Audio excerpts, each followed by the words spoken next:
Hello! Hello. Sorry, I'm a little late. Work, took me a little longer than I had expected, so now I'm here. And I have a cup of white hot chocolate, because I want something extra sweet. Because it's cold and rainy. But we're here!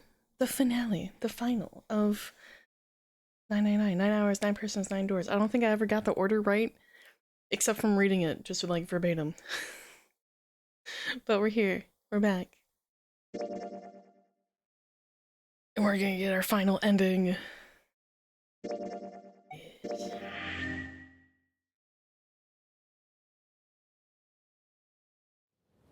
No, don't do that.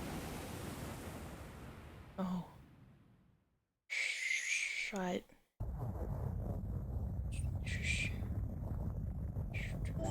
Shut up. Okay. So.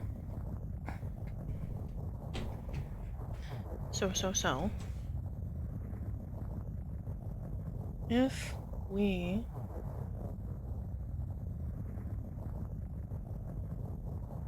come all the way down here.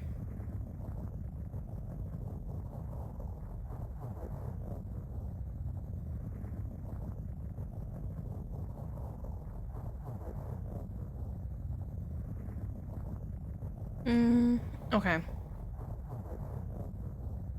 I have a general remembrance of what we're supposed to do. Sorry. Adjust my volume a smidgen. Hi, there we go.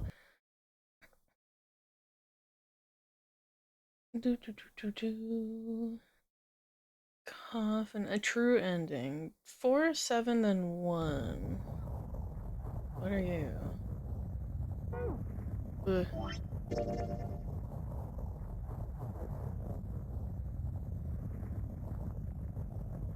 So when you do, okay, so when you go through door 4.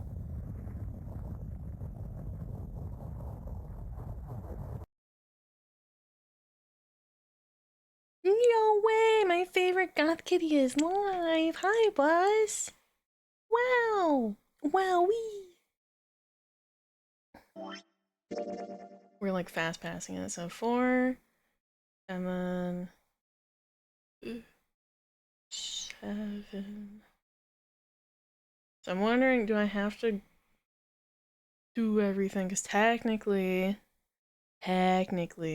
we've already done all this. 7. And then 1. Go. Buttons. So we went through 7. Are you the 1 door? You are. Why is it just like hard left? That's the whole route? Is hard left? Alright. Door 1. Do I got to backtrack through the 7th door route? Blah blah blah blah blah. Okay, so they say that they're unlocked, which leads me to believe that it's fine. True ending.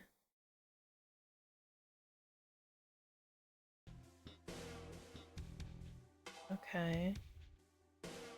What was this? What was this ending? 0 lost. Okay, so that was one we need to unlock the true ending. So we actually do need to go to here.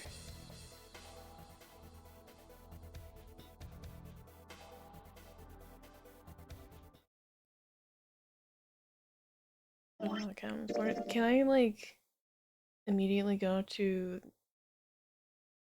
that? I feel like I shouldn't, though. Like, I feel like I need to, like, divulge into here. As we'll start from outside of the room, just in case. They stepped out of the captain's quarters and into another hallway. Hallway stretched out in front of Junpei for a bit before turning left like a great backward L. All right, let's go. Junpei rounded the corner and took off down the straightway. He ran and ran and ran, and at the end of the hallway was a door. That's the next door. Wow. He made straight for it. A piece of paper. Oh my god. He was nearly halfway to it when he noticed a piece of paper in the middle of the floor. Junpei skidded to a halt. He dropped down to his hands and knees and quickly tore the paper off the floor. Map of the ship's interior for A-Deck. Yippee! Excuse me. What's wrong? I don't know, psychopath, what's wrong? A slightly slower by virtue, oh my god, of his advanced age, had finally caught up to Junpei. I found a map for this floor.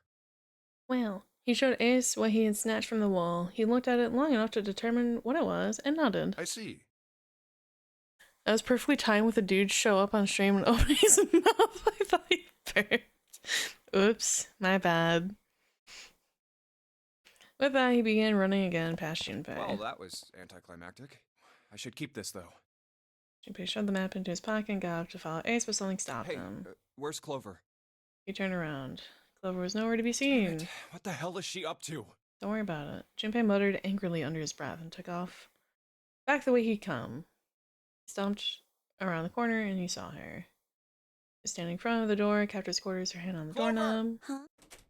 As Junpei watched, she closed it gently and quietly. What the hell are you doing? Nothing. What do you mean, nothing? Nothing.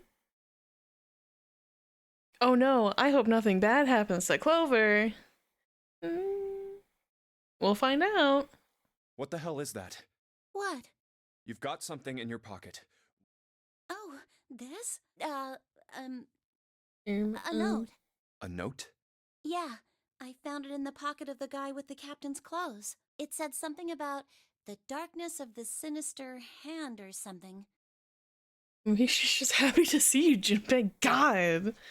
I don't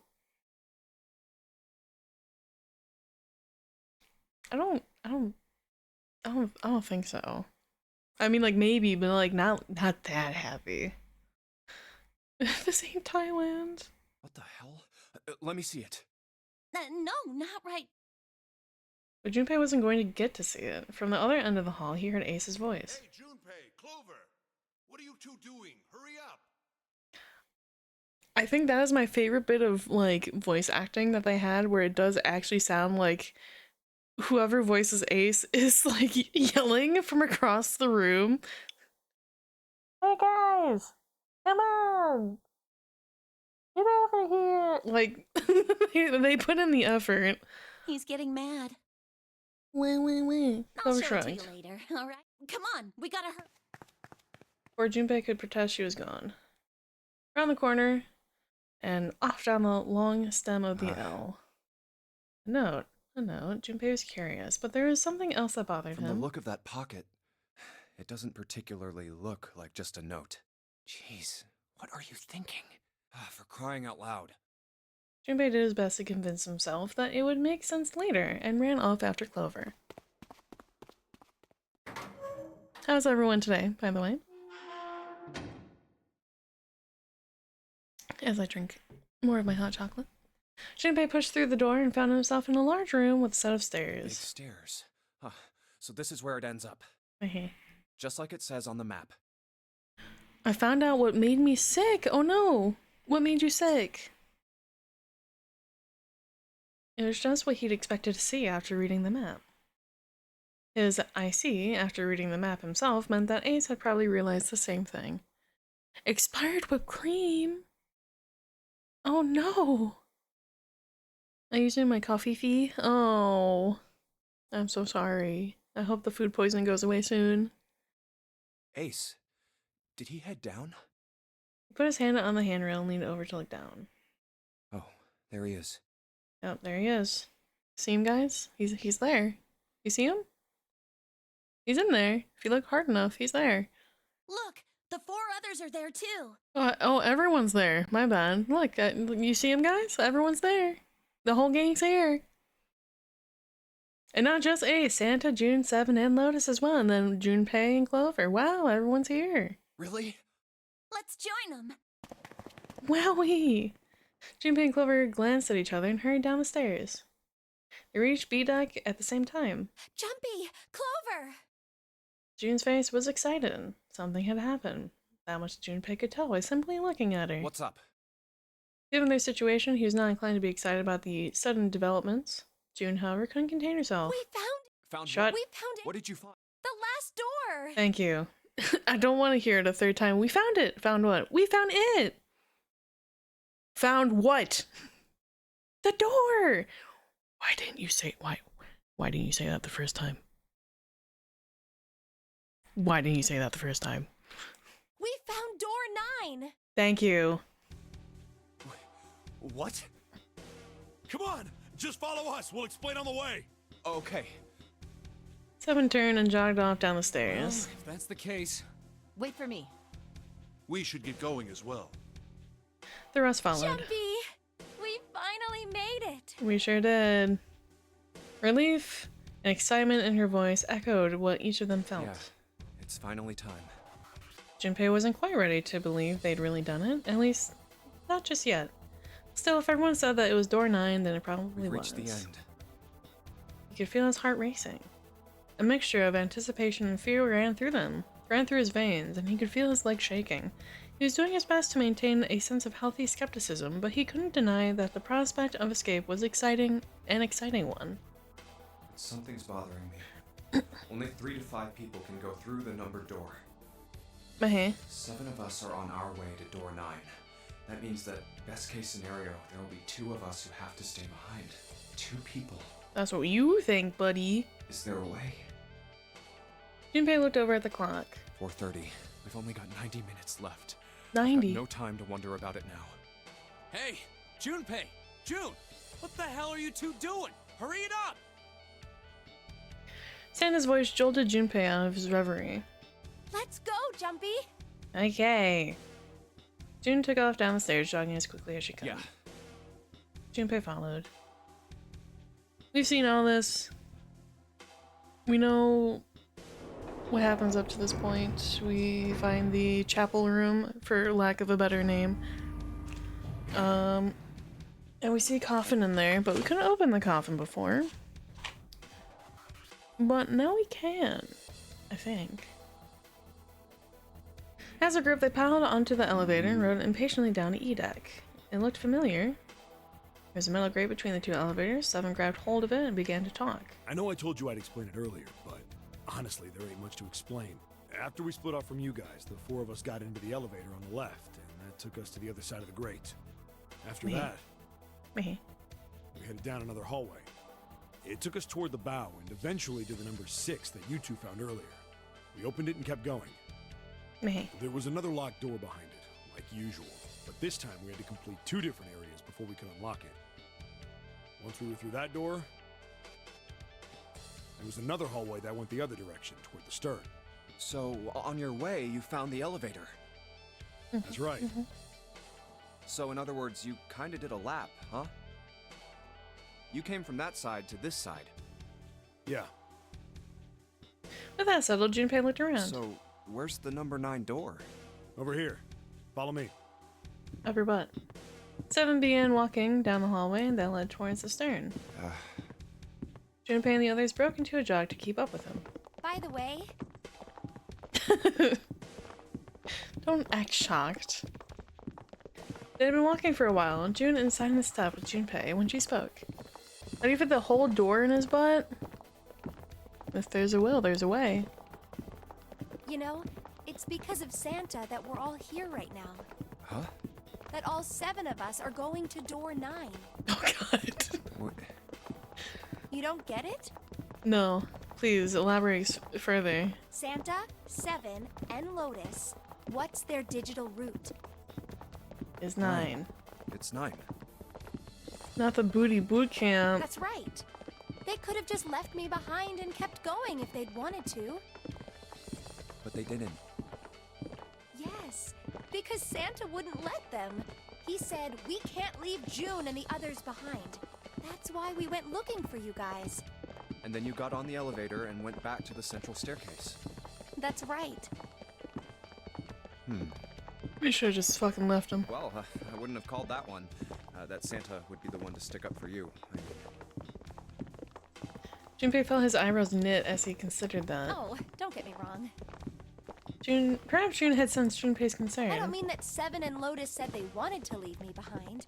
We were just talking about it, and Santa objected to it first. Is that so? Junpei was about to respond when Seven suddenly stopped. We're here. In front of them stood a door. So, is this... Yeah. Junpei couldn't see Seven's face, but he could see him nod. There's no other place for us to go. Nope. Just look around. There's a big old iron wall at the end of the hallway. The other hallways on the left and right are blocked by metal grates. I see. It looked as though Seven was right. The door in front of them was their only choice. All right, let's get moving. He pulled open the door and walked in. Junpei took a deep breath and followed. Oh, It appeared that they'd been telling the truth. no way. First thing Junpei saw as he entered the room was the number 9. Like all the others, it was a rough thing made of red paint. Supposed red paint. The door it decorated sat on the back wall of a rectangular room. He ran up to it. The 9. It was a large double door with powerful styling. Something about it was almost majestic, and it made the red paint look especially garish. We're finally here. Hi, Mark. Welcome in. Junpei grabbed the handle and shook. It didn't budge, but then he hadn't really expected it to. The red was bolted to the wall next to the door. It displayed red vacant. No doubt about it. This is door 9. Oh, finally! This is the last. Junpei felt a flood of emotion wash over him. He felt a chill down his back, and his chest tightened even as his blood began to boil. There was a moment of complete silence. Junpei, look behind you. He turned around. Behind? What? Junpei could scarcely believe what he saw. Why? A door and a 9. A second 9. Hey, what the hell? What the hell is going on here? Hey. That, right? Big red arrow, that. Hey. His words came slowly, and his brain struggled to understand what he'd seen. On shaky legs, he made his way to the second 9. It was a small door, set parallel to the door they'd come through, but in the other corner of the room. 9. There was no mistaking the number, and if any more proof was needed, a red was bolted to the wall near the door. There's a red there too. That means... Pretty sure that says 9. And of course it won't open. Wouldn't you like to know? He grabbed the handle and shook the door, not because he expected it to open, but because he had to make sure it was real. Why? Why the hell are there 2 doors? To fuck with you. It was Ace who spoke first. Do you think perhaps one is the right door and the other is the wrong one? Lotus was skeptical. I don't know about that. It seems unlikely. What makes you say so? Well, think about all the rooms we've been through so far. They're full of puzzles, but there are always hints about how to solve them. I'm pretty sure there aren't any rooms where we just had to go with our best guess and leave it to instinct to solve the puzzle. Do you really think that at the very end of the game, Zero's going to suddenly throw in something that depends entirely on luck? Yes, because he's an asshole. Then you're saying there's some sort of hint in this room. No, I don't think there's a hint anywhere in here. I searched it very well when I was in here before. I didn't find anything that might have been a hint, though. Well then, that means... Yeah, both of these are the right door. I mean, if you think about it, Zero never actually said there was only one door with a 9 on it. Yeah, It we is have that hidden, loophole. But seek a way out. Junpei began to mutter to So if there are himself. 2 number 9 doors, if we split it up right, That's not gonna work. Junpei blinked and looked up at Clover. She held out her You've got a hand. notebook and a pen, right? Yeah, here. Slightly confused, he pulled them out and handed them to her. And this is where we get the thing of someone's going to Look be at left this. behind regardless. Clover opened the notebook to a blank page and set it down on the desk. Everyone else gathered around her and watched as she wrote down a series of numbers. You get it? Damn, that's tragic. If only we had Snake. The numbers on the top are all the combinations with digital roots of 9. The numbers on the bottom are the people who don't fit. There's only 8 possibilities if we split up into 2 groups of 3 or 4 people. So... If 3 people go through the door, then 4 are left behind. Oh shit, I'm at 30 Big Titty Goth Kitty streams? Holy shit! Wow, I got a super fan in here. Wowee. Bus? What the fuck, man? Where's your 30 streak, huh? My own fucking mod doesn't have that? That's crazy. If 4 go through, then 3 are left behind, right? yeah. The fuck? Yeah, where's your 30 streak, huh?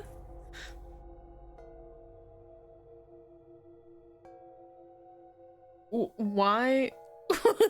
What I want from me? I want you to be here for every single stream. No questions asked. Because I'll go fuck myself. You do that, buddy. You do that.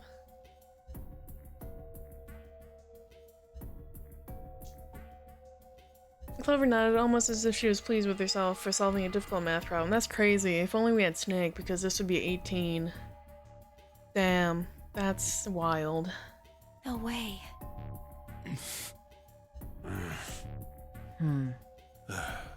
Anyone else want to gutturally chime in? The room went very quiet. Silence lay across everyone like a thick, heavy blanket. No one spoke. Their faces were blank. Come to think of it,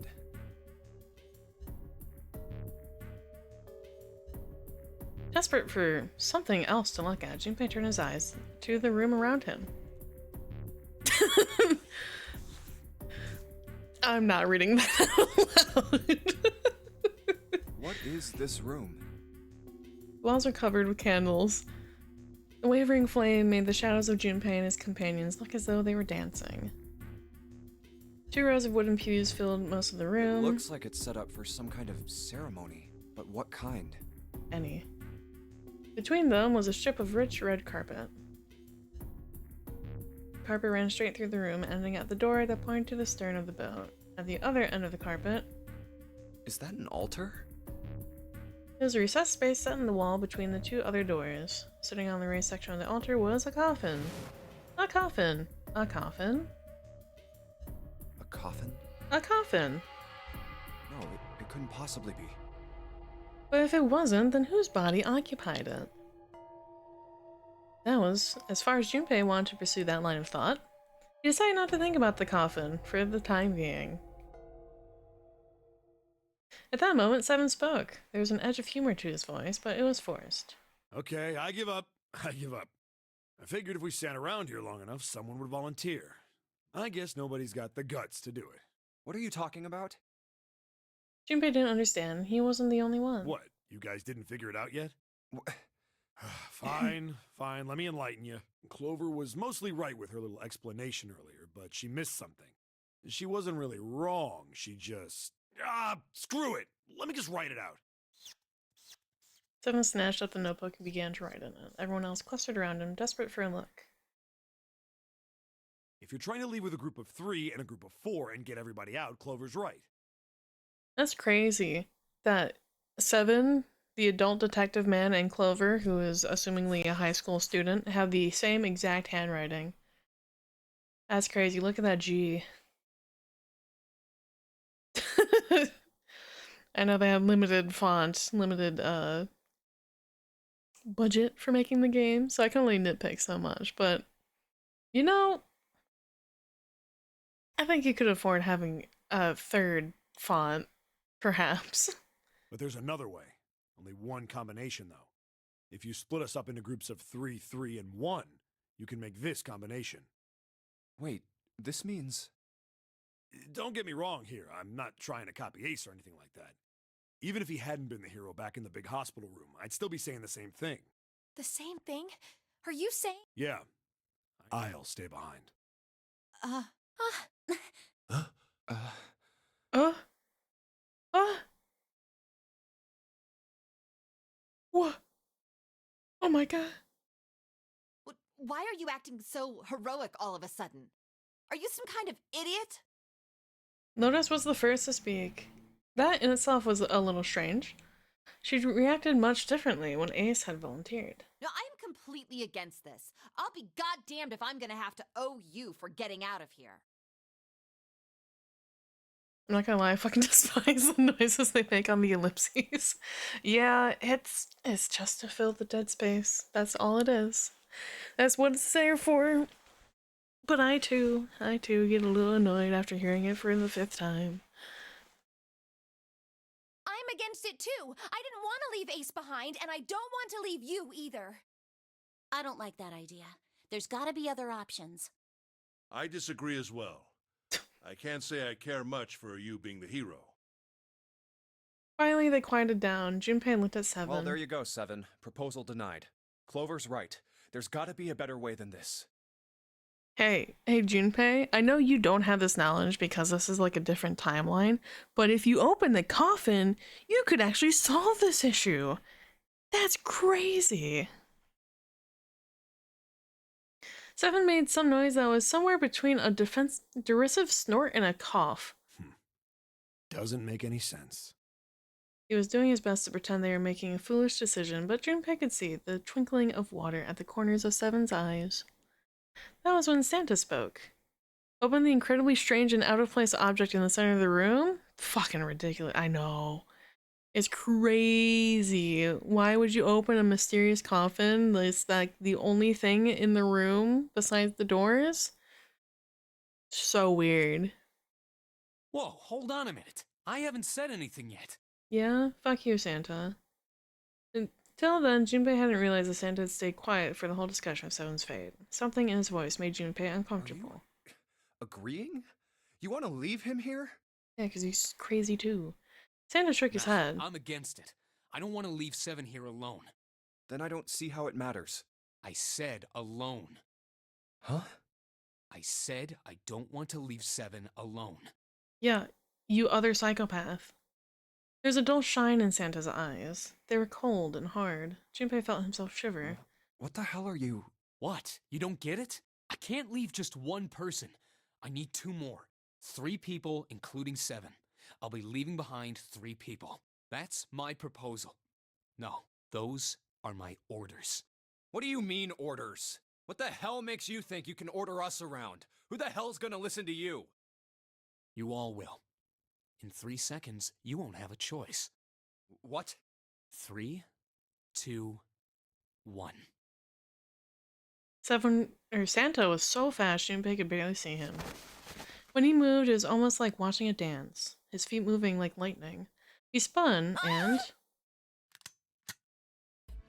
he had June. See? I told you. His lips curled into a cruel, mocking smile. Huh? What? A shudder traveled the length of Junpei's spine. His chest froze, and he could feel his breath go stale in his lungs. Nothing made sense. Junpei felt as though his head were about to explode. Santa's sudden change in attitude, saying that he needed 2 more people. The gun in his right hand, a revolver. Santa had grabbed June from behind and pressed what Junpei's shaken brain identified as a revolver roughly against her temple. Why? What the hell is that? Where on earth has Santa possibly found a gun? Junpei's questions roared in his mind, but his mouth refused to ask them. Seven spoke almost as though he had sensed Junpei's confusion. The gun's from the other room. What room? One of the rooms behind door 6. I should have known he was gonna do this. I should have taken the gun. Well, it's too late now, fat ass. Damn it. A mixture of fury and frustration twisted Seven's face as he glared at Santa. Santa, for the most part, didn't so much as flinch. The corner of his lip twitched into a slightly wider smile. Then the smile faded, and he began to move. He walked backwards, dragging June with him. Before long, his back was resting against the door. On the wall next to him was the red. He put his hand on the scanner panel quickly and then forced June to do the same. Now, time for you to start following my orders. Raindrop, thank you for the follow. Welcome in.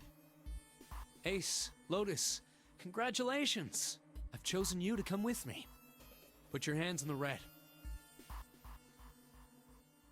As what Santa had meant when he needed 2 more. Hey, you deaf? I gave you an order.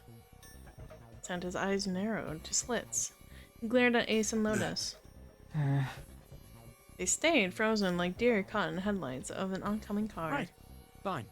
I didn't want to waste any bullets, but you guys just don't get it.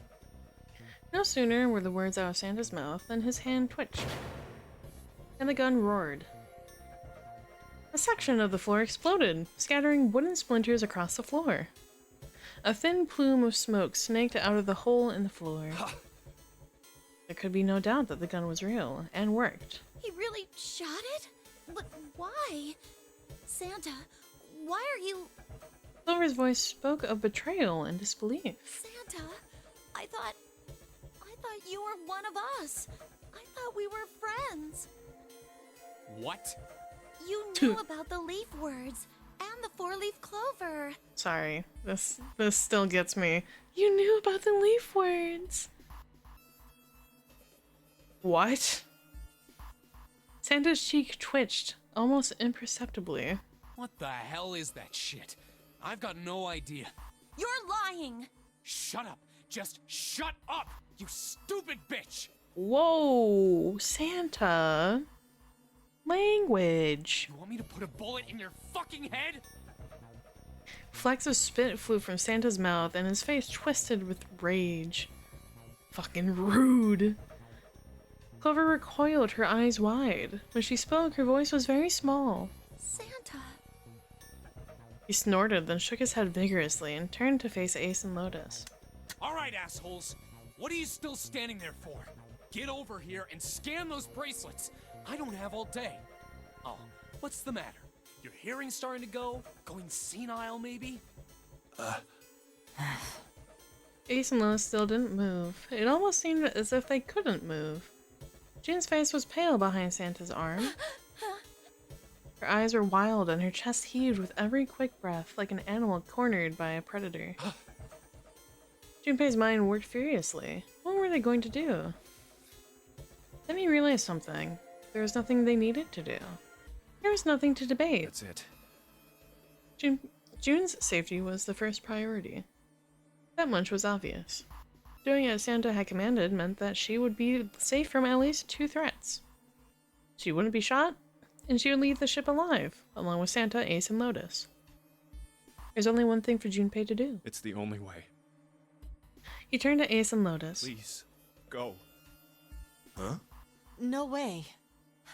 Jumpy, what are you saying? If you stay here, you're going to be stuck, Jumpy! And so will Clover and Seven. I know, but you don't need to worry about us. We'll figure something out. Right, Seven? Right. You just leave it to us. It's gonna piss me off to do what Santa says, but... Don't worry about me either. There's still something I have to take care of. No, no! You can't! Ace, Lotus, don't come over! Don't worry about me, please! June was almost crying. Junpei walked around behind Ace and Lotus. He gently placed a hand on each of their shoulders. Please. And pushed them towards the door. They almost stumbled, then righted themselves and took another step, and another. They turned around and Junpei nodded. Go. All right. Fine. Ace and Lotus turned around again and walked slowly towards the door where Santa was waiting for them. After what seemed like an eternity, they stopped in front of the door marked 9. Santa smiled. Alright, now let's get those hands on the scanner panel. What's the holdup? What? You think I'm fucking around here? I don't give a shit about this girl. The red doesn't need a person, you know? All I need is the bracelet. You get it? Good. Now put your fucking hands on the scanner. I'm not gonna say it again. He shoved the revolver harder against June's head, and she winced. Fine. Ace sighed, defeated, and placed his hand on the scanner panel. Lotus went next. Lotus glared at Santa and slammed her hand onto the scanner panel. The fourth asterisk blinked on. Good job.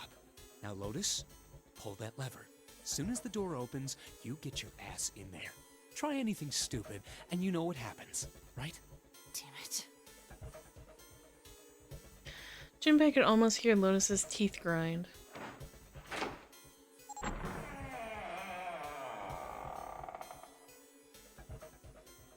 The door slid open. Door number 9 opened at last.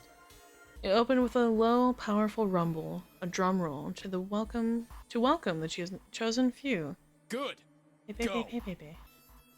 Lotus and Ace walked through the door, their eyes furious but defeated. Santa waited until they were all the way inside, then hauled himself and June across the threshold as well. 6, 7, 8, 9. Later.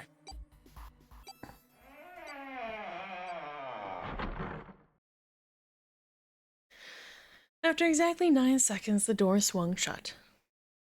The gust of air it created caused the candles on the altar to flicker and die.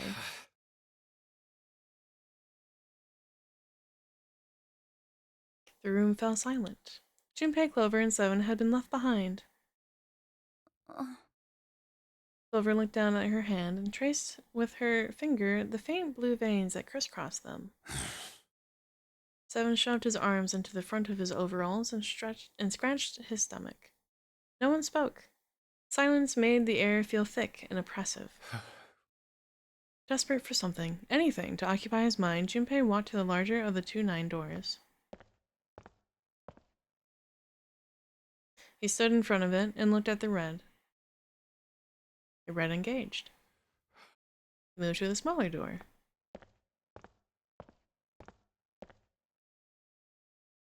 The red vacant. The digital root of the remaining people was 7. 5 plus 4 plus 7 is 16. 1 plus 6 is 7. There is no possible way for them to open a door with a 9 on it. Junpei touched the surface of the door. June. He thought about June, about Akane Kurashiki. Was she safe? Was that all that mattered to him? That was all that mattered to him. If she was alive, if she had escaped this horrible boat. That was what Junpei prayed for. 7 came up next to him. He pulled off his hat, scratched his head, and sighed. So, what do you want to do, Junpei? What do you mean, what do I want to do? What can we do? You can open up the coffin. You know that coffin that we mentioned earlier? You can open it. Go open it.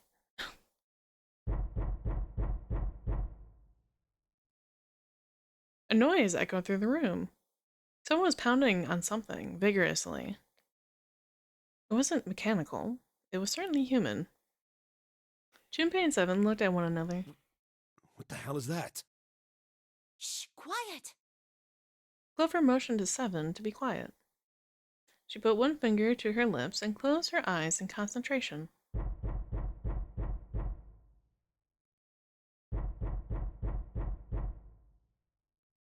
The 3 of them listened, trying to determine where the sound was coming from. Where is it coming from?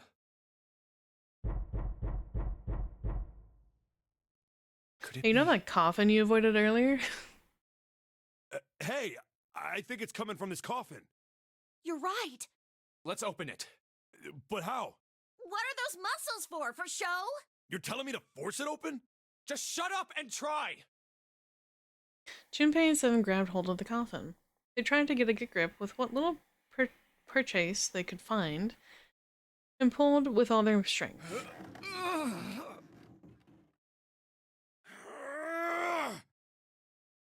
Damn it!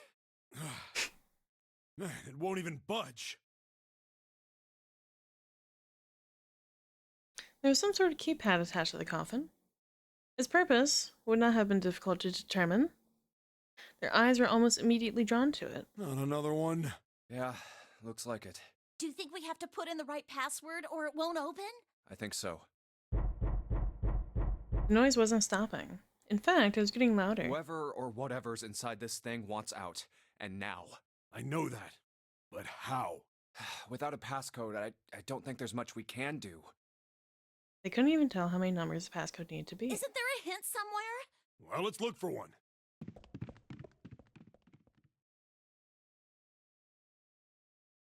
Unfortunately, there didn't seem to be anything near the coffin. Clover ran to examine the pews, Seven investigated the desk, but they turned up nothing. There's nothing here. Not making this easy, are they? The sound still wouldn't stop. It wasn't a noise that belonged in that room.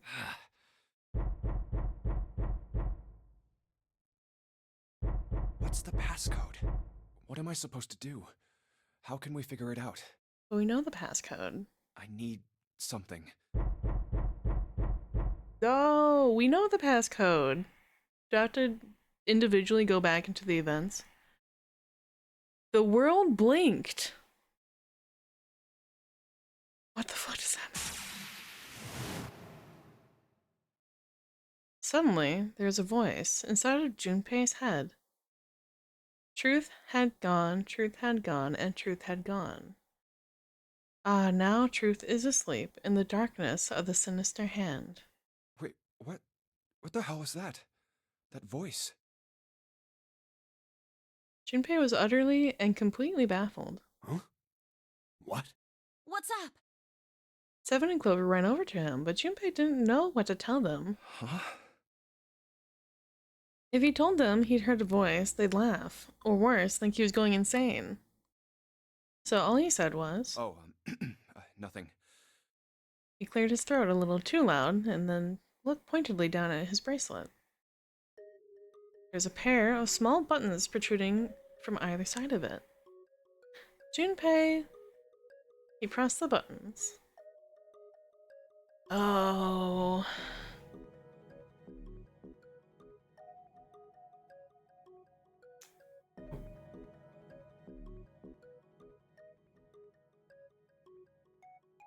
Truth had gone, truth had gone. Right, left, right, left, right, left.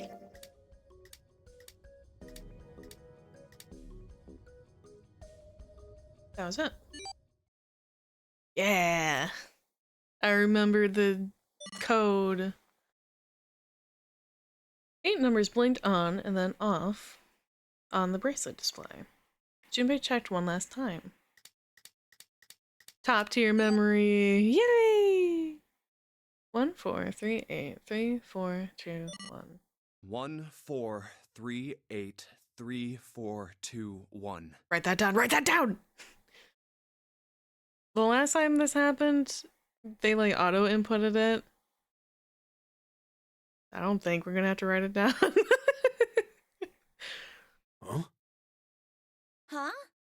Eh? Hey, what the hell were those numbers? Oh my gosh. Are those... Huh. Junpei didn't answer. He simply walked straight to the coffin. Thank you. He knelt down in front of the keypad, running over the numbers in his head so that he wouldn't forget. 1 4 3 8 3 4 2 1. 1 4 3 8 3 4 2 1. Good job, Merc. With trembling fingers, he punched them in.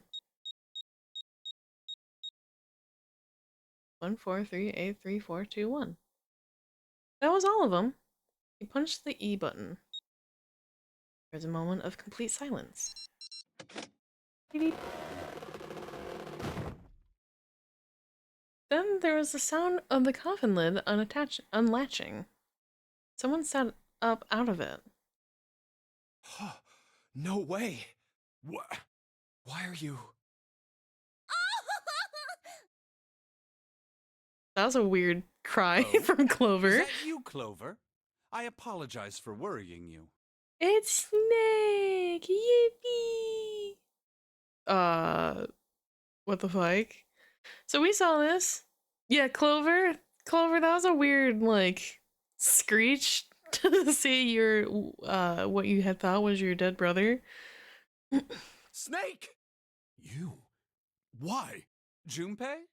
And Seven? Is that you? Is everyone else there as well? Yeah, it almost sounded like an evil laugh, like an Ojo-sama laugh. The oh ho ho ho kind of laugh. Just like Rip Van Winkle. What?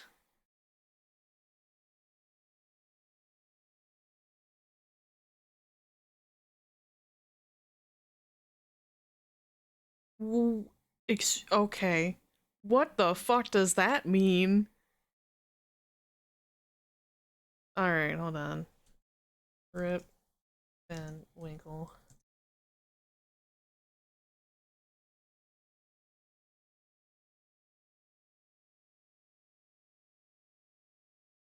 Sure. That's a wild throwback. Well, quick looking up. A short story by the American author Washington Irving. About a Dutch-American villager who, after drinking with some mysterious men in the Catskill Mountains, falls into a deep sleep for 20 years and awakens to a changed world.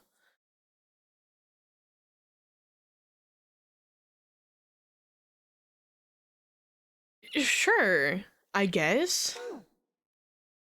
Still, it was very much like Snake to simply cut to the heart of the matter and ask. Jeez. Junpei and Seven stared with a wry smile. Yeah, it must have been good booze. Clover's eyes were filled with tears. You're back! You're back. With a cry of joy, she leapt into Snake's arms. Aww. Gently now. Aw, that's cute. My body's still a little weak. Oh, you're back! Clover looked... Wait, sorry, that looked like... Okay. Clover looked like nothing so much had... What? Clover looked like nothing so much as a lost child who had finally found her home. She cried and cried and cried. Her eyes were red and her nose was running. She hiccuped and gasped, as if she were about to begin hyperventilating. You're back! You're really here! Her voice was happy, but almost desperate, as if she feared he would disappear again if she stopped talking to him. Tear after tremendous tear rolled its way down her face. Her small arms strained as she clutched Snake's body as tightly as she could. Perhaps she had to convince herself he was real. Perhaps she was worried he would be gone the moment she let go. Perhaps she simply didn't know what else to do. You're back! Come now, what's gotten into you? You're acting as though I've returned from the grave.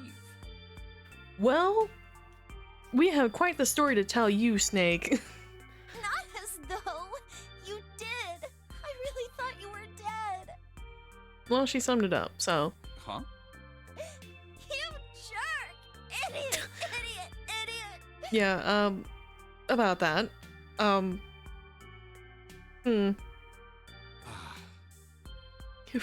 Baka! Clover broke into sobs so great she could no longer talk. It was a touching reunion between brother and sister. Even though Junpei knew they had little time and every minute they wasted was a minute they wasted, it felt cruel to pull them apart. I mean, okay, you're not wrong, because from the moment they left from the grand staircase to getting down here and all the time that had passed, they had an hour and a half or 90 minutes from that point of the staircase and going down. We don't know how much time has passed. This could have been 30 minutes, so now they have an hour. This reunion of her sobbing could have been like 10 minutes, so now they got 50 minutes. We don't know how much time has passed, but every minute that they waste is a minute wasted. But also, you know, Clover had assumingly lost her brother, thought he was dead. Yeah, right? So I'm like, it feels unfair to be like, oh, well, we gotta hurry up. Hey, pick up the pace. Let's go. It feels really mean. Junpei and Seven sat down on one of the pews, waiting for Clover to calm down before explaining to Snake what had transpired.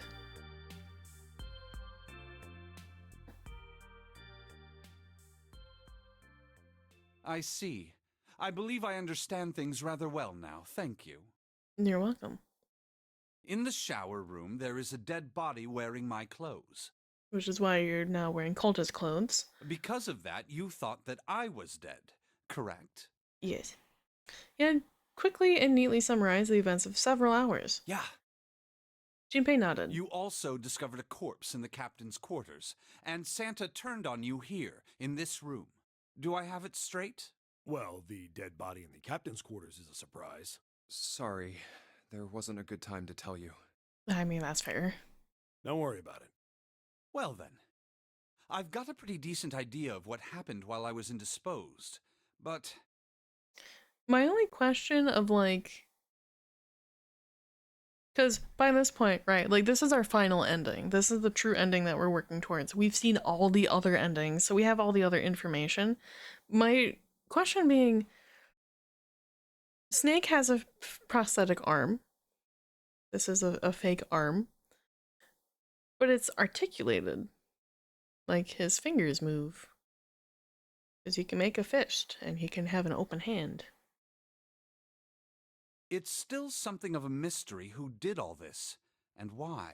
So I'm wondering, like, if he has, like, a specialty sort of, like, bionic arm that has, like, a flesh cloth casing over it? Like, it just, like, it doesn't look like a prosthetic arm. I guess that's meant to be, like, convincing, story-wise, so you don't assume anything. The corpse in the shower room that looked like me, and the corpse in the captain's quarters. Why were they killed in the way they were? Who knows? You don't know? No. Why would I? The guy in the shower room. We don't know who he is, so let's just call him Mr. X. Anyway, this Mr. X is wearing Snake's clothes. But you're wearing some kind of weird robes. That means someone took your clothes and put them on Mr. X. We need to figure out who that was.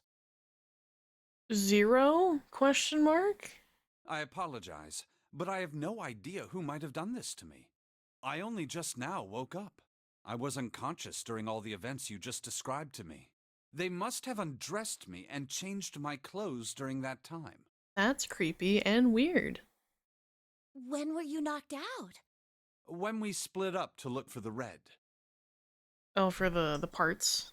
When the Reds were, empty of their internals? Where did they get you? Do you remember? It was a small room in one of the hallways on C deck.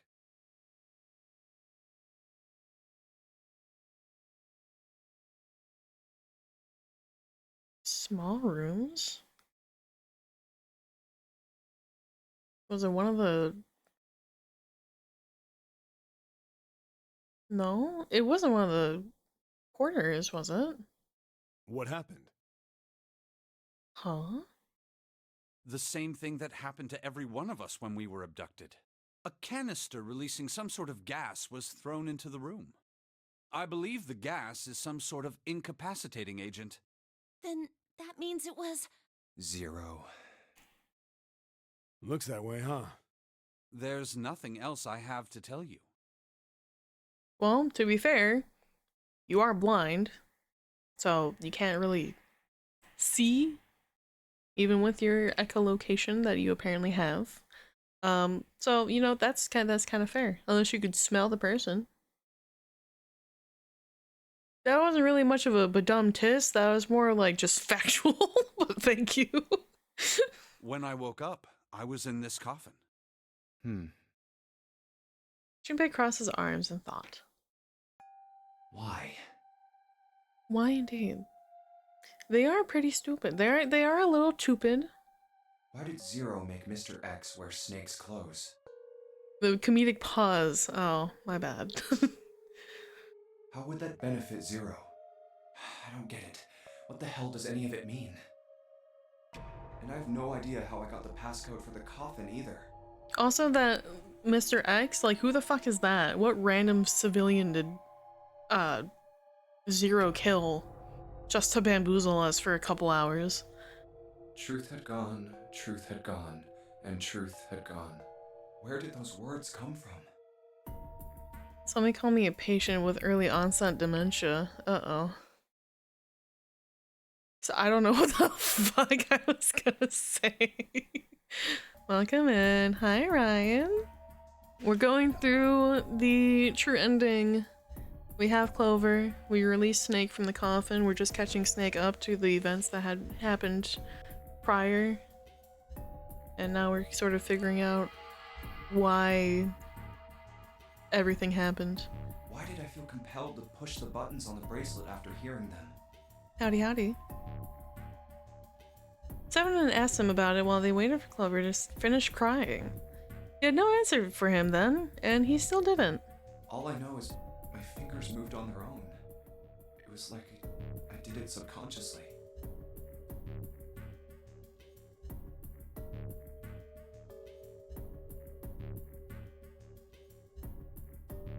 The mascarpone field.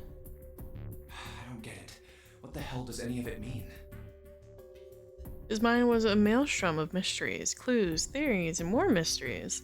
He could barely think. Also, Snake and Clover had been subjects in a similar experiment 9 years ago. The ability to access a morphogenetic field is affected by a couple of things. The first is epiphany, and the other is danger. Alright, I can understand epiphany. What danger were we immediately in? And someone did actually die. A girl. Her name was... There had been another experiment conducted on this same ship 9 years ago, and a girl had died during it. It's all Morphogenetic coming field together. theory. It's all coming together. The picture. The Ice 9. This shit. The 2 murders. Switching clothes. The Nonary Game. And whatever strange thing that happened to Junpei himself. I like that we can see like the physical, literal gears turning in Junpei's brain as like he's all slowly piecing it together. The maelstrom in his head spat out words and ideas that disappeared back into it almost as soon as he grasped them. As he struggled through them, Junpei began to realize something. There was something that tied all of them together. And the point connecting the dots... Zero. Dun dun dun. He's the ringleader. The person who trapped 9 of us on this sinking ship. Uh-huh. Zero should know everything. Uh-huh. If we can uncover Zero's identity, all of our questions will be answered. Who was Zero? Junpei had the beginnings of a theory. If he could only test it. Or, perhaps... At any rate, we'll have plenty of time to decipher the details later. For now, it is of utmost importance that we escape. It's who? Why is he in this game? Yeah, like the only connections that we've derived immediately. Oh, okay. From Resident Evil. yeah, it's definitely him. The only connections we have immediately, because everyone is tied in some way, shape, or form. Everyone knows everyone. Vaguely here. Excuse me. We know that... we know that Ace is the CEO of Cradle Pharmaceutical, which had enacted and put out this test 9 years ago. Clover and Snake and Lotus's daughters were part of this experiment 9 years ago. Seven was the detective looking into that, about the 18 abducted children. So we have Ace, Clover, Snake, Lotus, Seven. The 9th man, which we learned was Ace's co-worker or employee. And then we don't really have an answer for ourselves, June, and Santa. At least not yet. So somehow, we 3 are also connected in some way, shape, or form. but we don't know how yet. We're not sure. Junpei, it was 4:30 the last time you checked the clock, yes? Yes, sir. That means we have less than an hour. Sick. We must hurry. Hey, how are we gonna get out of here? Also, how do you know that? How do you know what time it is? Isn't that obvious? Through the other number 9 door. 7 plus 4 5 plus 4 plus 7 plus 2 is 18. 1 plus 8 is 9. Wow, that's crazy. It's almost like we needed Snake so that everyone could leave.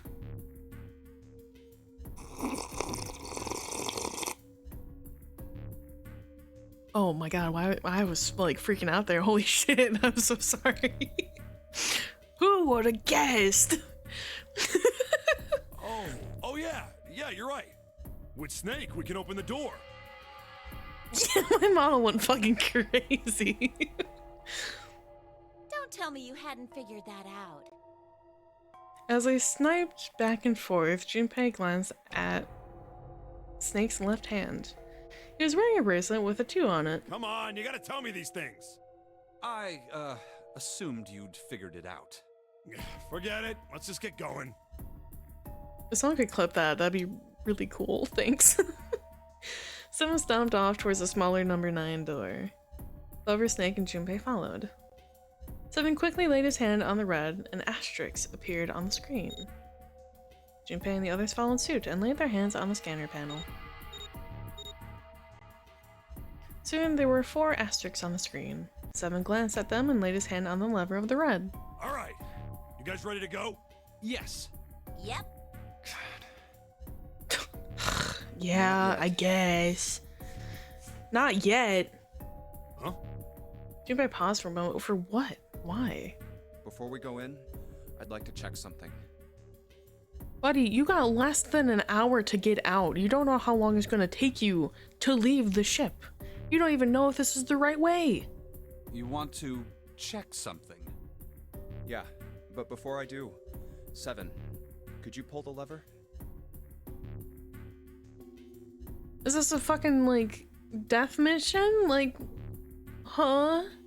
I want to make sure we can verify with just the 4 of us. What do you mean? We don't need...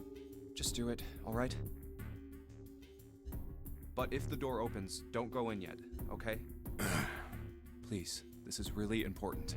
I really need to check this, okay? Work with me here.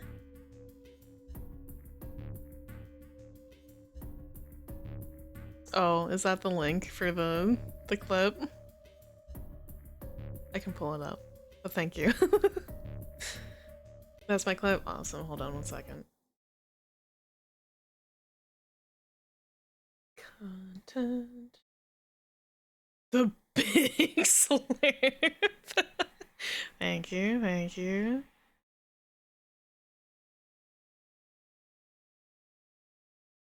Okay, can I copy link? There we go, for everyone's viewing pleasure. And I guess while we're here, I might as well throw it in my Discord. Eclipse. That's not my Discord, that's a different Discord. Switch clips. There we go. Boop. Awesome. Cool. Thank you. Junpei looked directly into Seven's eyes. The older man looked back for a moment, then nodded. Fine.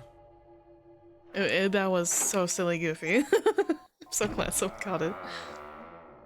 Oh, the door opened. 7 pulled down the lever and the 9 door creaked open.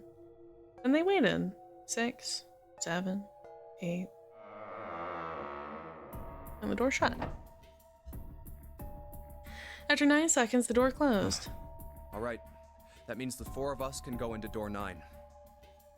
So, we knew that already. It's obvious. Obvious. Yeah, you're right. It is. Junpei, why'd you say it like that? Why'd you say it like that, Junpei? What does that mean? What does that mean? Junpei? Now, what happens if we add Zero's bracelet? What? Zero's bracelet?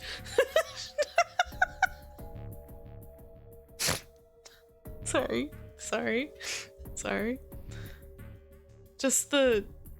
What?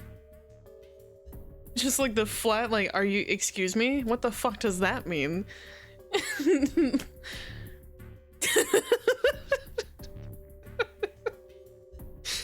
What?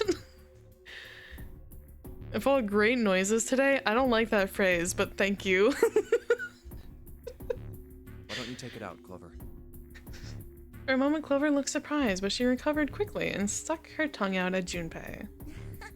So you did know I had it. Why are you blushing? I picked it up because I thought it might be useful sometime. Do you also have the ninth man's bracelet? No, because I think Ace had that, actually. See, normally if I drink my hot chocolate, that just kind of happens. But, like, I don't know why me slurping made it go like... She reached into one of the pockets in her voluminous jacket and produced a bracelet. Junpei took it from her and turned to 7. This was on the left hand of the corpse in the captain's quarters. If you look at it, you can see it's got a 0 on the face. Your mic knew that'd be pure comedy. I guess so. Just to make this a little easier to talk about, I'm gonna call the guy we found dead in the captain's quarters, Cap. Just call him Captain. Then I should be able to open door 9 with just me, Clover, and his bracelet. 5 plus 4 plus 0 is 9. The big question is, if Cap is the mastermind of this game, would he really put one of these bracelets on? Anyway, let's just give it a shot. Clover, give me your hand. Okay. Now the captain's bracelet. And pull the lever. However, the door didn't open. The red display read error. I knew it. Now, what does this tell us? Maybe the bracelet has to be on your wrist in order for it to work? No. No, that's impossible. Did you see how the panel showed a 3rd asterisk when I scanned Cap's bracelet? Whether or not it's on your wrist doesn't matter. All you have to do is put the bracelet near the panel for it to register. 7 waved his bracelet in front of the scanner panel. Sure enough, a single asterisk appeared on the red. Huh. Looks like you're right. See? So what does that mean? There's only one possibility. That bracelet isn't the number 0. Is that what you're saying? That's right. We know, outside player knowledge, we know that it's a 6. Then what number is it? Let's find out. Junpei, scan the bracelets with this combination. So you know it's a 6. If we, let's see, 2, 5, 7, 14, that'd be 20. I'm just going through like the full 4. This is 20, so that'd make 2. 2, 6, 13, 19, so not that one. 2, 5, 7,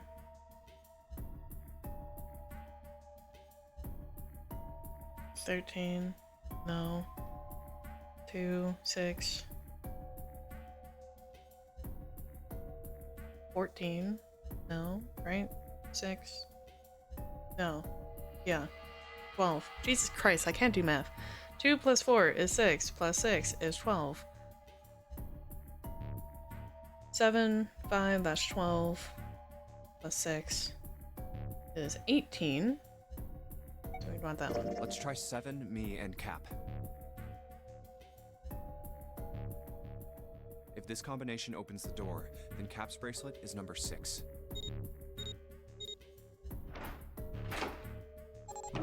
You've been demoted from Galaxy Brain to Raised Brain. Fuck! Hey, it opened! The door opened! Your Mensa membership is revoked? No!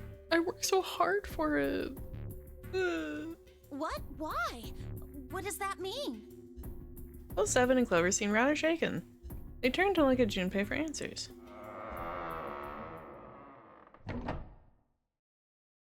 The door slid heavily shut. Junpei raised an eyebrow. Isn't it obvious? Cap's bracelet is number 6.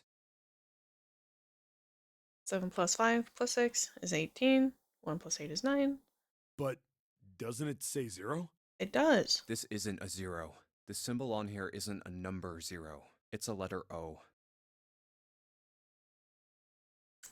Oh. Fucking boo. Lame. Boo. Oh. Whoa, wait a minute. I don't get it. I mean, we figured out that Cap's bracelet is 6, right? Yeah. Does that mean there are 2 people with 6s? Before Junpei could answer, Snake spoke up. There is most likely only one person with a 6. But I don't get it. What about June? Well, this is only an educated guess, but I think June's number was never 6 to begin with.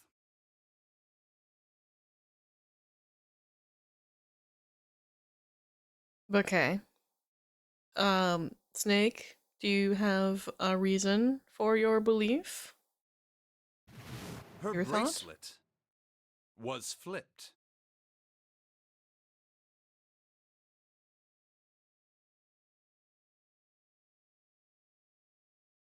So she has a 9 bracelet?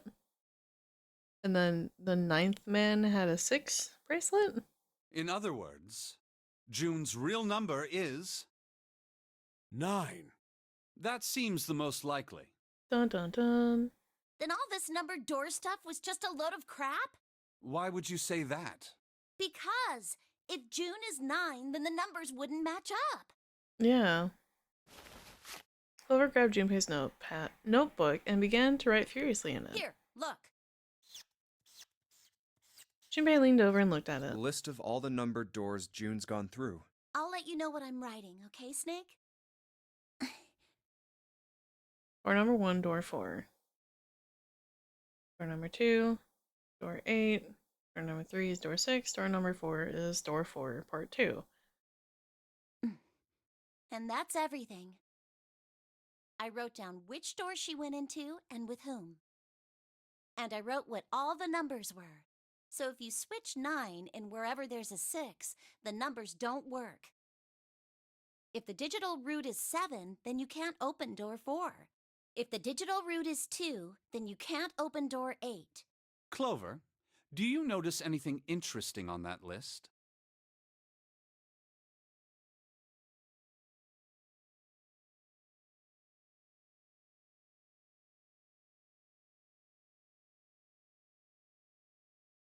Huh. That is kind of a weird pattern, actually. And that's sort of like happenstance, maybe. But consistently,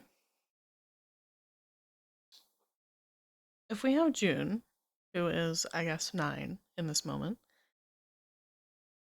very consistently, June has been with 7, or not 7, Santa, in every single combination. Which, you know, if she were a 6 plus 3 would make sense, because that would equal 9. But she's also been with Lotus every single time. And the only exception is a couple other doors where she is with us, and then 7, and then Ace.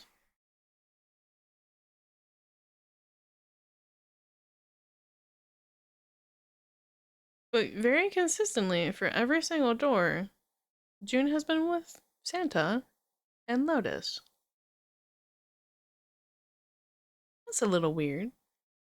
Sort of happenstance, but a little weird nonetheless. What do you mean? You're talking about 3, right? 3? Santa's always in the room with her. That's what you're saying, isn't it?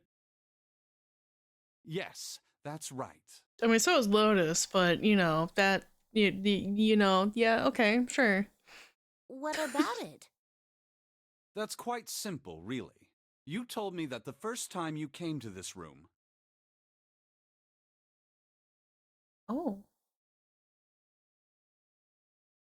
Santa had been the first to object to leaving June behind and wanted to find everyone else, specifically to find Ace. Santa was the first to refuse to leave June behind. Now, doesn't that beg the question why? Why would Santa do such a thing? The answer is easy. Because Santa can't open door 9 with only 7 in Lotus. This is true. Of course, there's only one reason for that. His number isn't actually 3. So everyone's number is just like fucked? Like no one's numbers are anything? Is it an E? Does it have a 3? Santa's real number, 7? Would you be so kind as to modify my sister's equations? Yeah, sure. 7 took the pen from a confused Clover and began to adjust her calculations. This is what you were getting at, right, Snake? So instead of 3,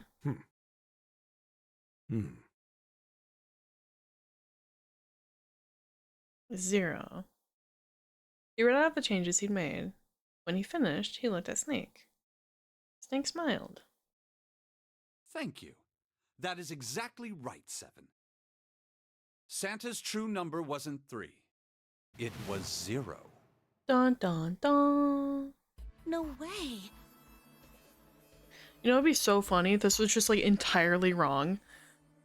Like the numbers are right, but like the assumption was just so wrong. That would honestly be super funny. Santa is 0? And June was 9, not 6. Conversely, Santa was 0, not 3. Plus 3 and minus 3.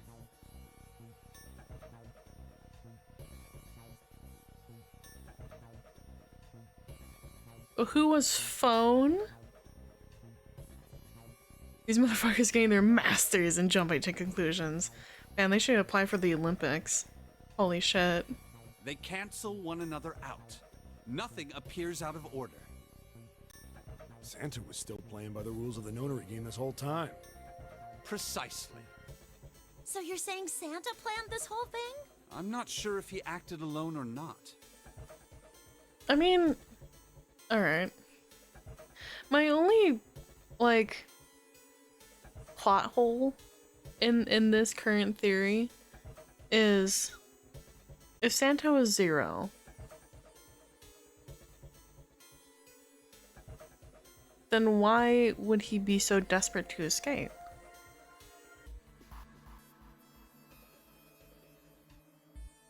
Like, why would he trap himself in here in the first place? That wouldn't make sense unless there's like a motive that we're unaware of. But I just like, it wouldn't make sense. Like, why would you, as the mastermind, why would you trap yourself in your own saw trap game? But I think it is safe to conclude that he is 0. If my hypothesis is correct. Clover bit her lip. She seemed to be having some difficulty believing her brother's explanation. Junpei. Junpei remained silent and thought. Snake's hypothesis. Something doesn't seem right. June's bracelet being flipped. Even if that were possible, that would mean there are 2 numbered 9 bracelets. Yeah, because the 9th man. Unless his is a 6, and they got flipped again. And if that's the case?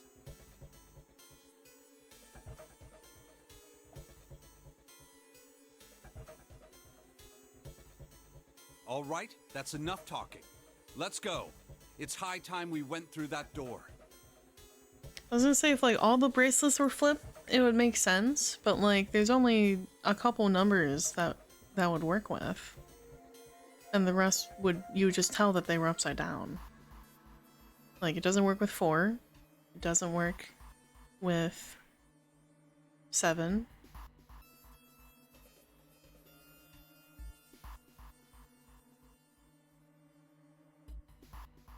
Like 6 and 9 are the mirror, or like the opposite, and 2 and 5 work well, 1 works well, 8 works well. But like, it wouldn't work for 4 and 7. Like, you can't flip those without that being obviously turned around. So why was it that only June's, assumingly, was flipped around? Alright, everyone. Pile in. Get through the door. Why this door? Door 9 opened. They leapt through. It's They're right going. there. The dead was directly in front of them as they came through the door. Quickly, they scanned their bracelets. Why are you still touching the thing? I guess for like the lack of like a visual, right? So they don't have a visual of them just like waving their arm in front of it. And the Nonary stopped. After pausing for a moment to catch their collective breath, Junpei and his companions headed down the long hallway in front of them. All right, let's keep going. At the end was a set of stairs leading down into the ship. I think these stairs go to the bottom deck. They leaned out and looked over the side. Looks dry. Let's head down. After deciding it was safe, they headed down the stairs. Before long, Junpei and his companions found themselves on the bottom deck. They turned left and into another hallway, at the end of which they found another door. Hey, it's a...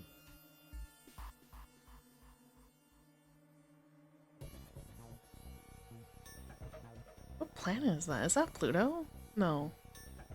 Maybe? Is that the sign for Pluto? First, there was a symbol engraved over a keyhole. It looked like the sort of harpoon.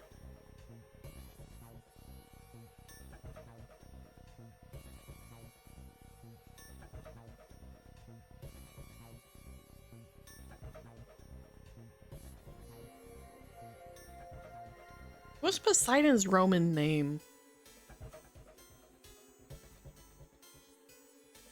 It'd be Uranus, wouldn't it? But we already had a Uranus case, so it's not that. It looked like the sort of a harpoon one would use to hunt fish, the kind with 3 prongs. Neptune! Thank you. That one would make sense. I don't think we've had a Neptune yet. Snake traced the shape with his fingers. This is the Neptune symbol. There must be a key around here somewhere. I want to say that I called it, but like I didn't know the name, but I knew it was. I in my heart of hearts, I knew it was Neptune, but I said Poseidon because I knew the Greek name and not the Roman name. Neptune key. I only have the Uranus key card. Clearly, it wasn't going to open this door. It's a different planet. Plus, it's the wrong kind of key. Let's turn around and go back for now. Where the fuck would we find a Neptune key? Yeah. You may not be galaxy brain, but we'll call you planet-sized brain. See, I have my moments, alright. I got more cookies, by the way. Maybe I need another cookie. After examining the door for a few more minutes, they gave up and headed back the way they had come. Hey, another door. With a little more searching, they found a metal door. And a card reader this time. Oh, I think that's the Uranus key. The symbol was engraved into the card reader. It's the Uranus symbol. Let's go! This is the place. Why do you say that so flatly? This is the place. I'm sorry. He muttered to himself and slid the card through the reader. It beeped once, and the light on it turned green. With a heavy metal groan, the door creaked open.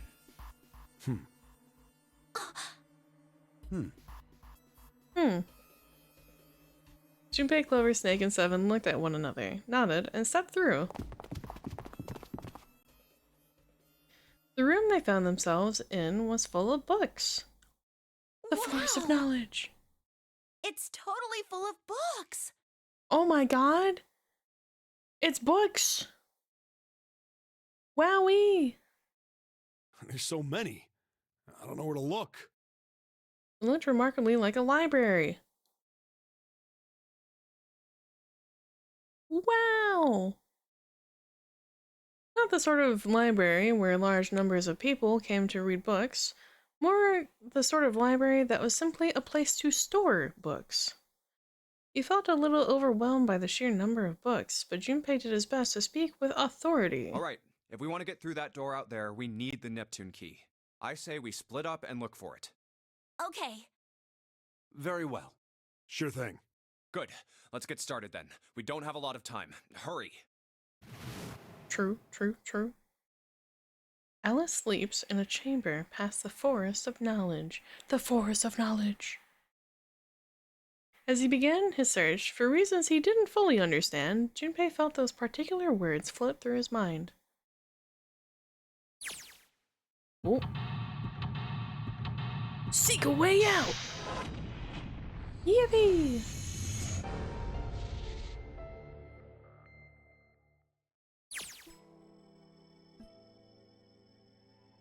It's very circular. Okay. It goes down. Okay. Alright. This book is called Mind Swap. You mean you could, like, change bodies with someone? Well, I guess I wouldn't mind switching bodies with my brother or Junpei too much. But I'd rather die than let Seven switch with me.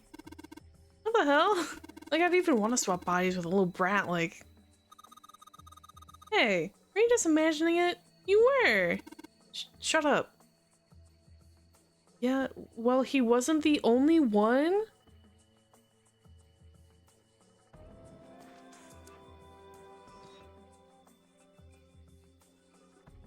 What? What? What? Why? Teletemporation and telepathy. The hell is this one about? I know what telepathy is, but I've never heard of teletemporation. It refers to having the ability to travel through time. Kitab al-Azif. And they got some weird stuff here. I can't even pronounce this one. Who's that? Some famous guy? Not a person's name. It's the name of a fictional book created by Abdul al-Hazred. It's said to be the book it's said to be one of the sources used in the creation of the legendary Book of the Dead, the Necronomicon. Oh, so these are all occult books and stuff. This one says the Golden Rabbit and the Moon. Doesn't mean it's about a rabbit that lives on the moon. Rabbits are pretty cute, but what's the moon stuff about? It's talking about the Judas tree that is said to grow on the moon according to Chinese legend. Okay, so we have a bunch of... I think we were just there. Energy theory. I don't even understand the damn title. Looks like the shelf is all science and technology. That's ominous. That just spells open. You just shift it the right way. The deal with these titles, they're all just gibberish.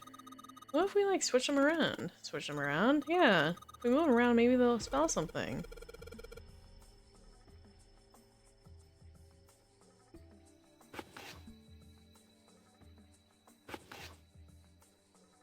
Damn, that's crazy. How about this? Open here, find bulb. I just read the first line and I saw open. Looks like putting those books in the right order will open this thing right up. Yeah, that's a piece of cake. Hooray! You did it, Junpei. I guess that turned out well enough. The letters from the title spell out, open here, find bulb. We found bulb. Very cool. Very nice. Is there other... Are property values going up out in space too these days? Man, gas times are tough for aliens too. This one says cosmic inflation. Yeah, that's definitely what that means. Quantum gravity. Seven, do you have any idea what this is? That way you start by using real words. Definitely not a fetish, by the way. Definitely not. No, no. Maybe we'll get somewhere. Their general relativity. Oh, I know this one. That's Einstein, right? Supersymmetric string theory and 10-dimensional space-time. They're just talking about superstring theory. It's a theory of reality where... how to explain? It says that all elements of the universe are governed by the vibration and harmonics of tiny supersymmetric strings. Alright, what's this? An overview of conformal field theory. Well, it's a theory that posits posits an invariant quantum field where conformal transformation can take place. Knock it off with the science voodoo stuff. You're trying to put me to sleep? Damn, science is cool though. All this here is Faraday's laws of electrolysis. I believe that's going to be about the electrolysis in the electrolyte solution. These particular laws were set down by Michael Faraday. Anything else? No? Okay. Why did mankind lose their tails? Junpei, do you know what this one's about? Are you asking me? I didn't even know we had tails to lose.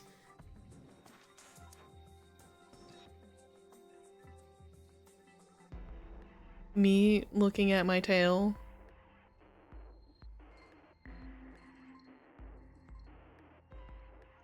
Maybe you should ask a human with a tail. Mankind's ancestors most likely lost their tails as they were no longer useful and the nutrients required to grow them were better put to use elsewhere. At least that's what I read. I was rather young. I may have remembered it incorrectly. Huh? Why the hell would a kid be reading a book like that? This is interesting. Micrographia. Ah yes, Robert Hooke's famous work, first published in 1665. He built a microscope and examined insects, inorganic substances, and other things too small to be seen in detail by human eyes.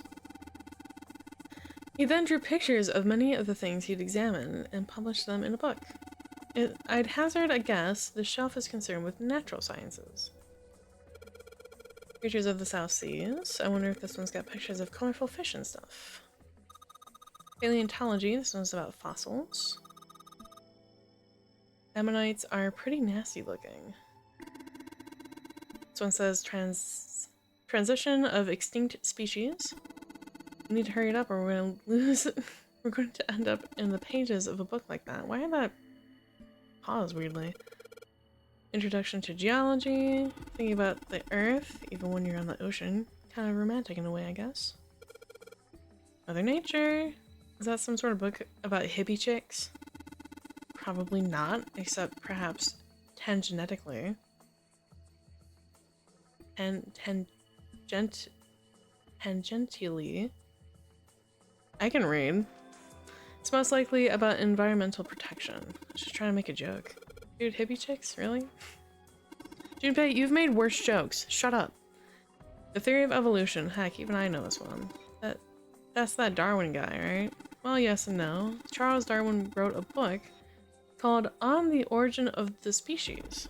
In it, he put forth his theory of evolution. I remember that part. He called it natural selection. Exactly. Theories of the Cambrian explosion. A bomb go off somewhere somewhere called Cambria. Wrong kind of explosion. Roughly 500 million years ago, during what is known as the Cambrian period, research suggests that the variety of living organisms increased by an order of magnitude. Why that happened is, however, something of a mystery.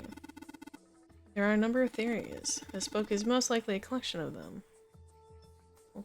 Cool. So we were already there. Why do these look weird? Why does that look strange? Andrew made of metal. Energy theory, development of nanotechnology, materials, interactions between shortwave energy and matter. What else we've got? Just listening to you read those titles is giving me a headache. Can't say fancy technology stuff and I get along real well. Keep on talking about that stuff and you're gonna put me to sleep. Okay, so we were here. Cultural heritage of Rome. Oh, that's gonna be serious inheritance tax. History of Buddhism. Permian creatures. Seems a little fancy for some kind of prehistoric critter. Not to mention most of them were likely reptiles and amphibians. Without hair, I can't imagine they had much need of perms. It's got nothing to do with this.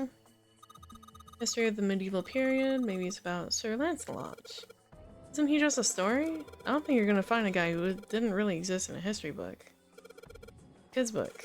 It looks like it's a children's story about Native Americans.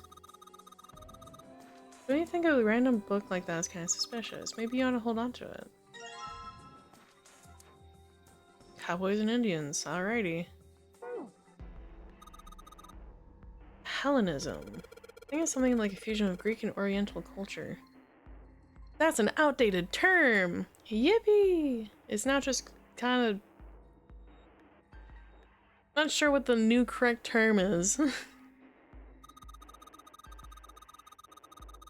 Well, there you go. Oriental history. Maybe this is one about China's 4,000 years of history. Chinese history and Oriental history aren't the same thing.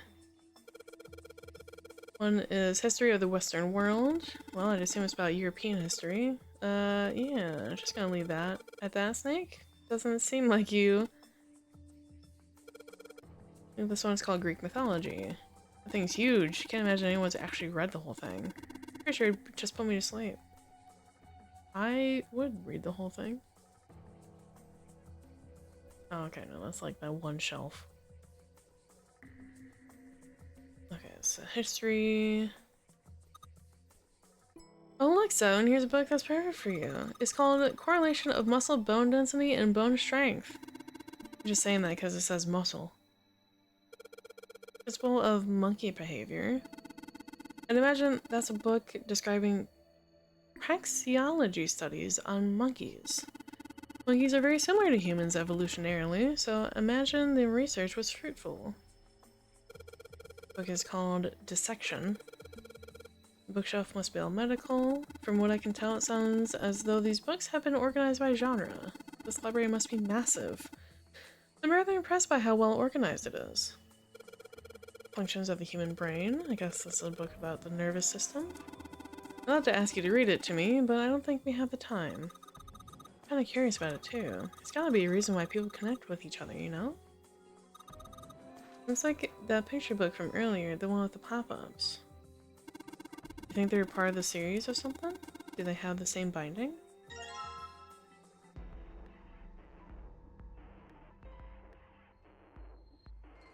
The Fundamentals of Baseball. Okay. Human equilibrium theory, human anatomy, regeneration of internal organs. This is the section I would enjoy reading. I'll be so honest.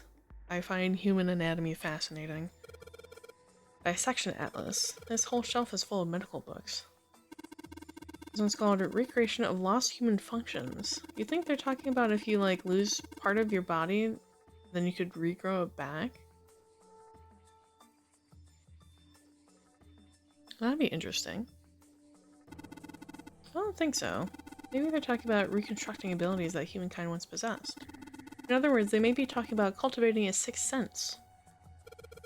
Ancient gladiators. What's this book doing here? Maybe they were researching human physical limits across history.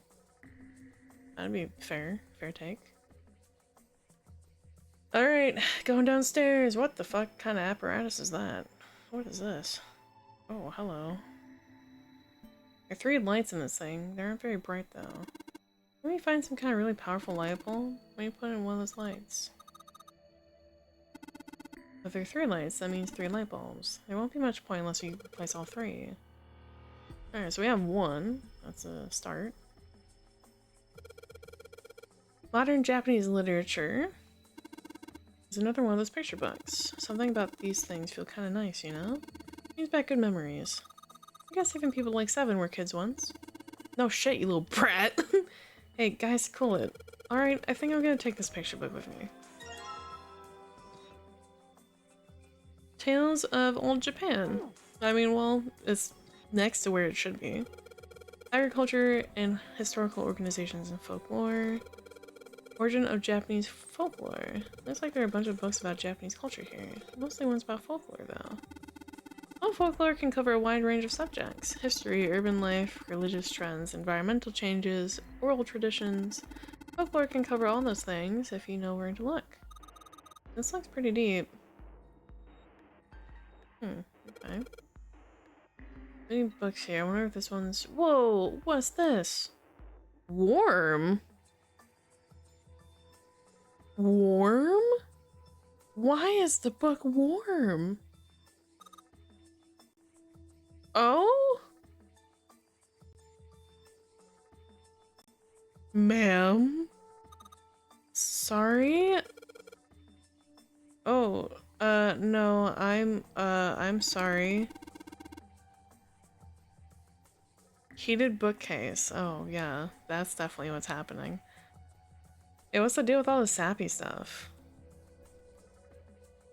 Bunch of books of folklore and myth here. Pythagorean theorem? That's a famous one. Sounds like there's a number of math books in this section. This one's Goldbox Conjecture. It's not about like magic or psychic stuff or something. Right, I bet it's about jewelry, isn't it? It may have an odd title, but it's actually a very respectable mathematics book. It deals with one of the unsolved problems of additive number theory. Sorry I said anything. Look, let's not get into this right now. It's a weird book, Junpei. Indian mathematics. That's funny. Why? What? Huh? What? Huh? Why is that? What?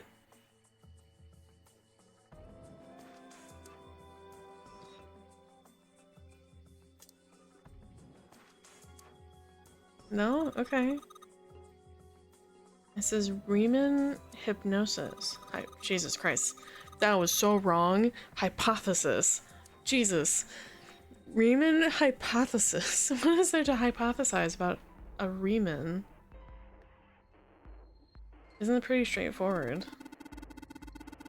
Demoted. No, I'm just dyslexic. It's different. No, it doesn't count. I'm just dyslexic. I just can't read. Please. I'm good at puzzles. I can't read. Heavens no, there are many factors. Length, girth, lubrication, or lack of.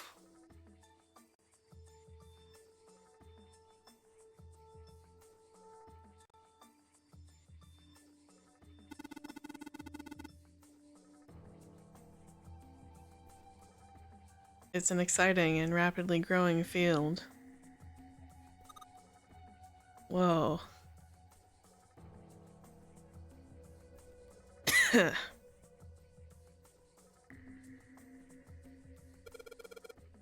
Algebraic number theory. Math. There's another one like that over here. I mean something like primary number theory or analytical number theory or geometry. Oh my gosh, how'd you know? Nobody said anything about those. Well, number theory is usually split into 4 chief disciplines. If there was a book named Algebraic Number Theory, I took a wild guess that the other 3 would be there as well. Looks like I was right. Oh.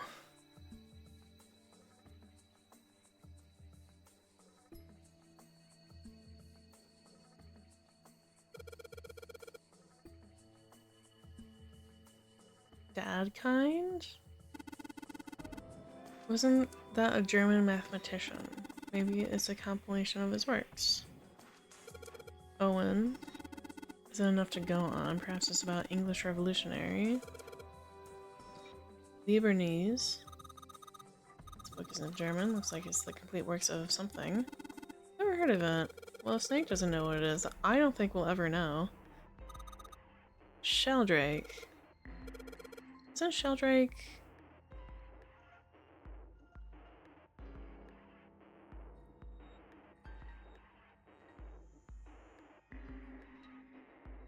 These 2 go up to 7, these 2 go up to 8.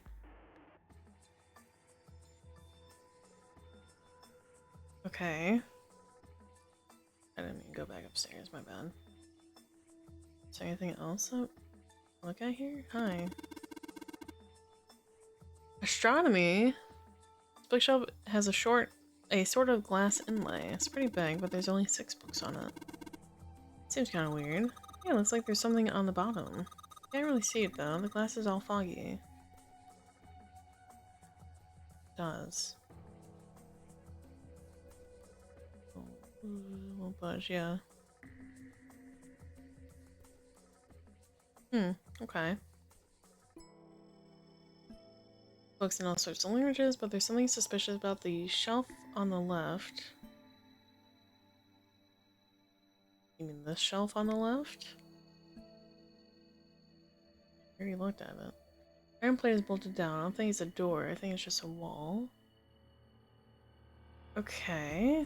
Well, we're missing something. We have a bunch of children's books. A small enclosure with 9 sides. There are 3 of these things that look like music stands. Am I supposed to put something on the stands? I'd assume I put the books on the stands. But I don't have light bulbs. This big opening is the door to the library. It's pretty impressive. Almost like the door to a shrine or a church or something. There's another door after it, and then a passageway beyond that. This is where it came in from. Can you find a way to Mark of Neptune? Sounds like a job for the best brother and sister team in the world. And it's like some I don't even exist. There's a note on the table. Lights to the books. What does that mean? Interesting. Well, intelligence often hides itself in darkness. Have you ever thought about the pages of a book? Each page only sees, what, maybe 2 or 3 minutes of light before the reader is on to the next? They spend the rest of their lives left in darkness. Rather like myself. It's horrible. Oh, don't get me wrong. I'm not complaining, not at all. I live in the darkness, yes. But that has gifted me with the ability to catch the truths others might miss. I can hear the voices hidden in the darkness, you might say.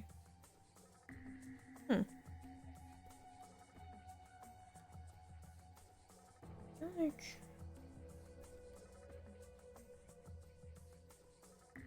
What am I missing here? We have a light bulb. I don't think we're gonna be able to put it in here. Yeah. And then we have the 3 children's books, or 3 pop-up books.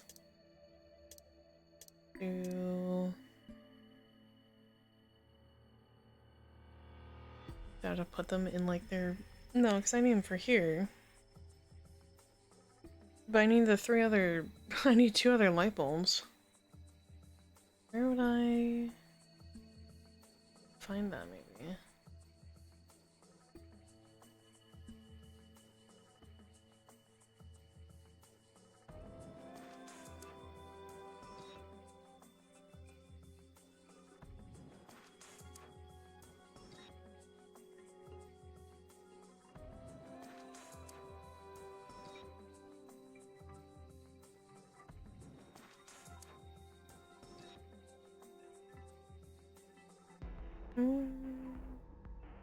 Where's the... There. So we have this. This only opens that. Okay.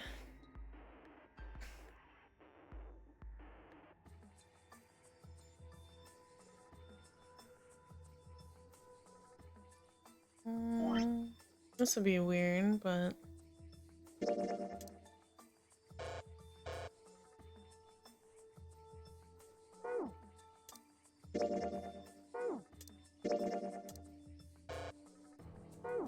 I'm just seeing if, like, whether or not we can just, like, do the immediate, like, no. Okay, so the light bulb does need to be searched. Looks like it's brand new. It's got a magic wand on it. Okay. What's inside? Why aren't you gonna open it? Pretty sure it's just gonna have pages inside. It's smart at oh. Oh.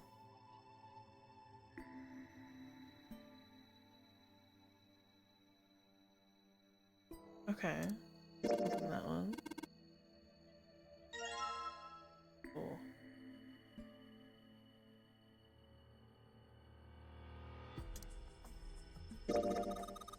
Make it out, please! Hi!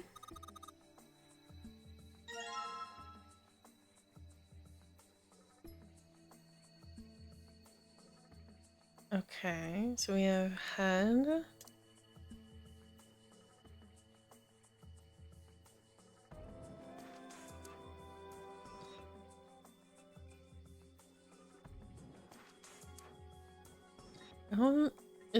I don't think Lilk is a word.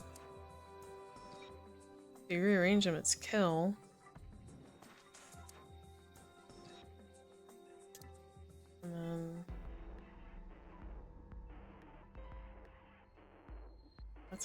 5. SEI or a minus?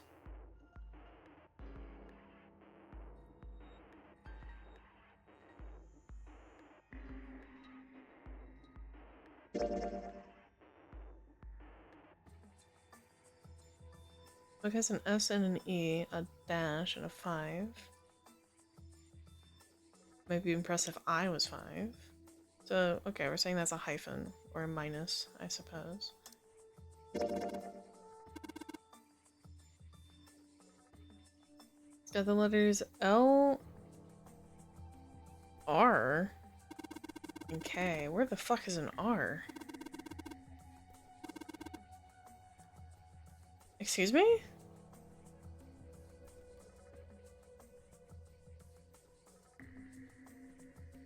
Oh, huh? Where the fuck is an R?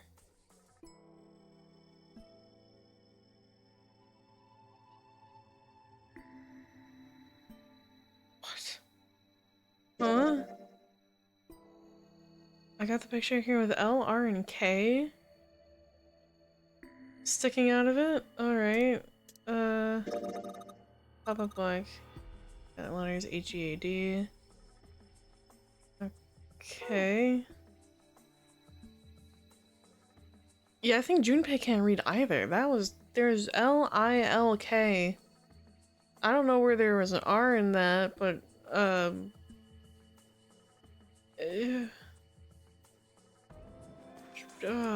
sure.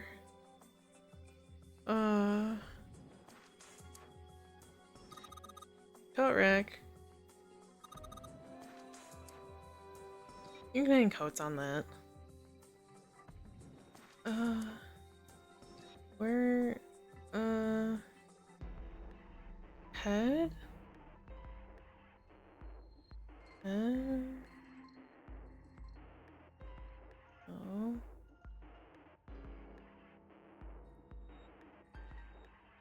It's a medical dissection.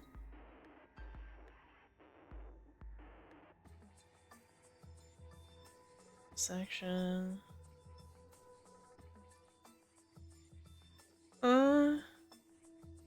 What am I missing?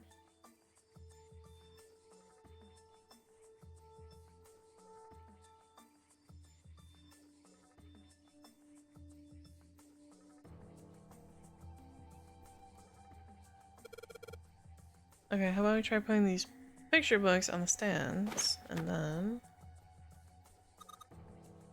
Huh, it's a little weird. Yeah, don't fucking worry about it.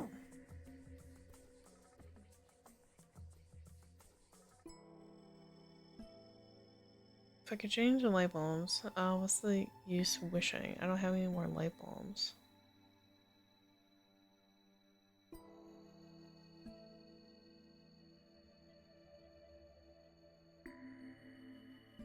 Well, I can make out like a faint wording. It's too dark to tell really though. S-H-E-L-D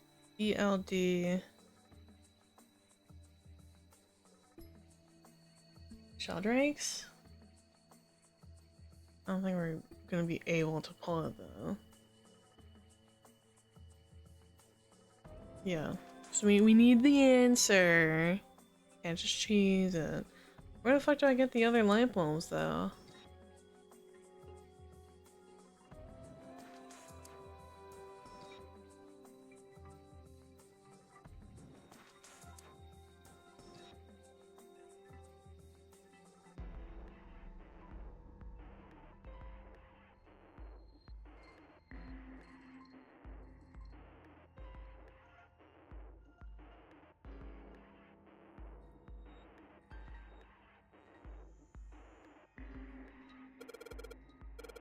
It's like they just gave us the answer.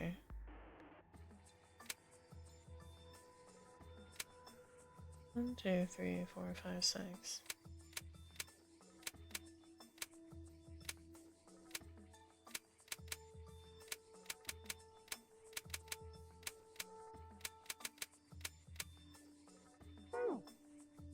Alright, hold on.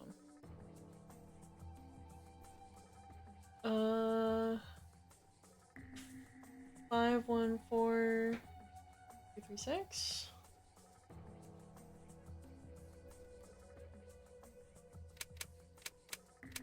Five, 1, 4, 2, 6.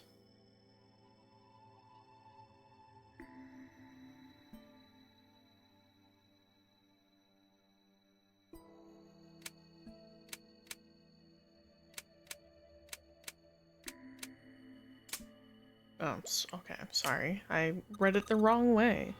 You did, Junpei! Yay! I don't know why, but I don't really feel particularly happy about being praised for that. Whatever. At least the lock's open now. Let's see if we can get it open alright. Okay, second light bulb. Awesome.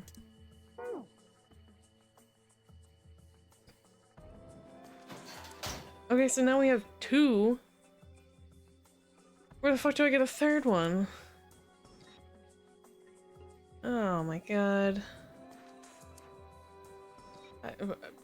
Reticle? Hi, what in the hell? Scaffolding on the top floor. I like a light bulb I can just kind of like rip out of a socket somewhere? Like...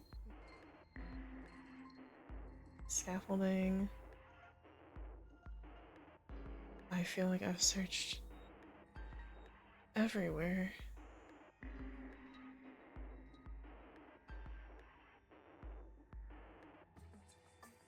Oh, where's my third light bulb? I have 2.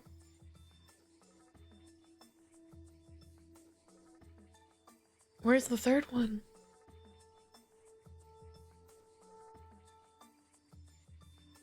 Am I blind? What am I missing? I have 2 light bulbs. I don't see a third place. Yeah, lights to the books. I understand that. I need a third light for the books. So we got this one. We got that. That's the puzzle.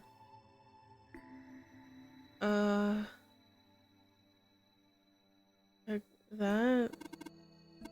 Oh, shove, I'm not kidding, don't push me. What the heck, man? Wasn't good enough, but now that you bring it up. Huh? Bookshelf downstairs. Chat? What am I missing?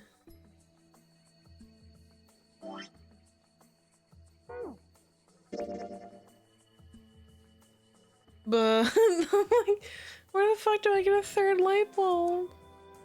I got the one that's in this, like the upper wall. You fix 4 books to make them say open here. Obtain bulb. And I open the one that's downstairs. The fucking case. Which is like over here. Where else do I get a fucking light bulb? I know what the thing's trying to spell and it's just this set of books.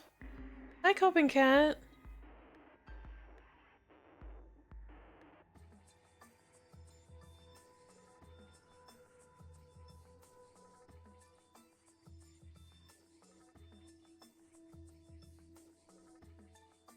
Where the fuck is my third light bulb? I feel like I've been everywhere.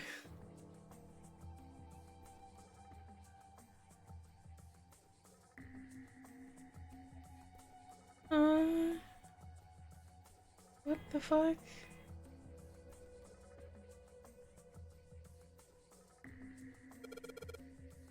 The black hole hypothesis, gamma ray astrophysics.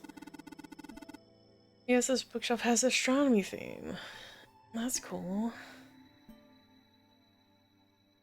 This is the cultural Rome.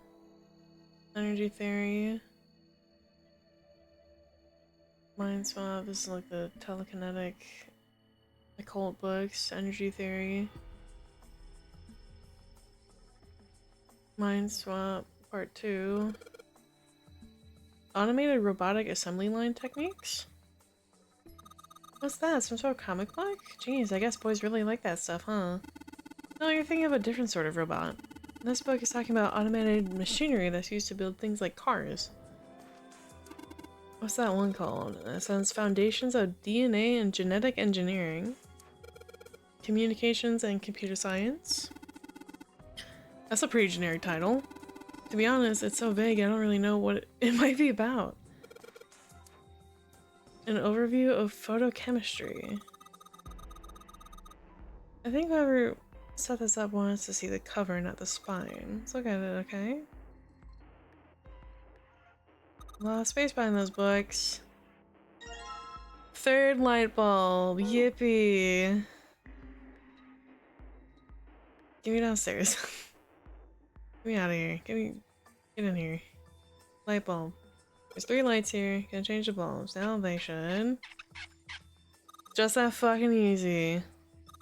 Field Drake 5. Pretty good, Junpei. You did it, buddy. There's something projecting on the bottom. Seem familiar. A Sheldrake 5. Yippee. So we want this one.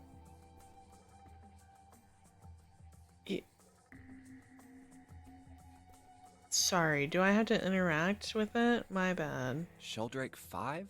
Oh, sorry. I think I saw the rest of this collection somewhere. Yeah, I think it was somewhere around here. Let's go take a look. Okay. Sheldrake. Have you heard of him? Sheldrake, I mean. I'll be honest, no. I've never heard of any of those on those covers. Yeah, Lotus told me about him.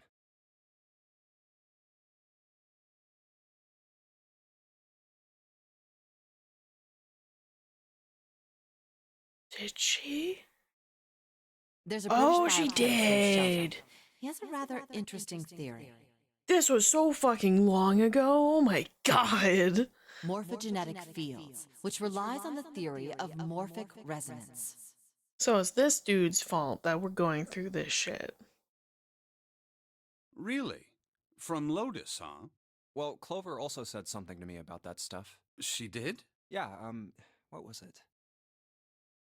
The ability to access the game. morphogenetic field is affected by a couple of things. The first is epiphany, and the other is danger. That girl. I told her not to tell anyone. You did? Why? Well, Look, man, I didn't push it because we're in a hurry, but I'm kind of sick of this. How about you just tell me, okay? tell you what? Don't give me that. About the experiment. Ugh. Very well, fine. I'll tell you everything. But not here. Let's move to the top floor. But we need to solve the puzzle. It's suppose right I might there. as well start by telling you why I kept quiet, and why I made sure Clover did as well. But the book was right there. What the fuck? To be honest, the explanation is quite simple. Zero told me not to. I had little choice. He didn't walk up and tell me, of course. He gave me a message engraved on a card. That's a Braille card. Yeah. You know. So someone that's blind could read, Junpei. It looks just like the one you showed us earlier. So you had 2 cards. No, only one. Huh? What do you mean? I thought that card just had some rules for the Nonary game on it. Yes, it did. And those were the rules I read you. However, they were not the only thing on the card. You know that whole bottom paragraph? I completely just didn't read that out loud to you because it didn't seem important at the time.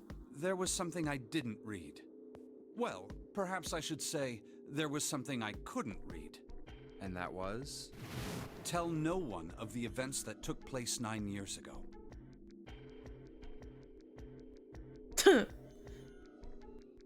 I didn't read. Tell, and I activate your sister's detonator. Ooh. It's a threat on our lives. Oh. Well, what about Clover? Did she get a message from Zero too? I don't believe she did. But doesn't it strike you as strange that Zero would shut my mouth, but not hers?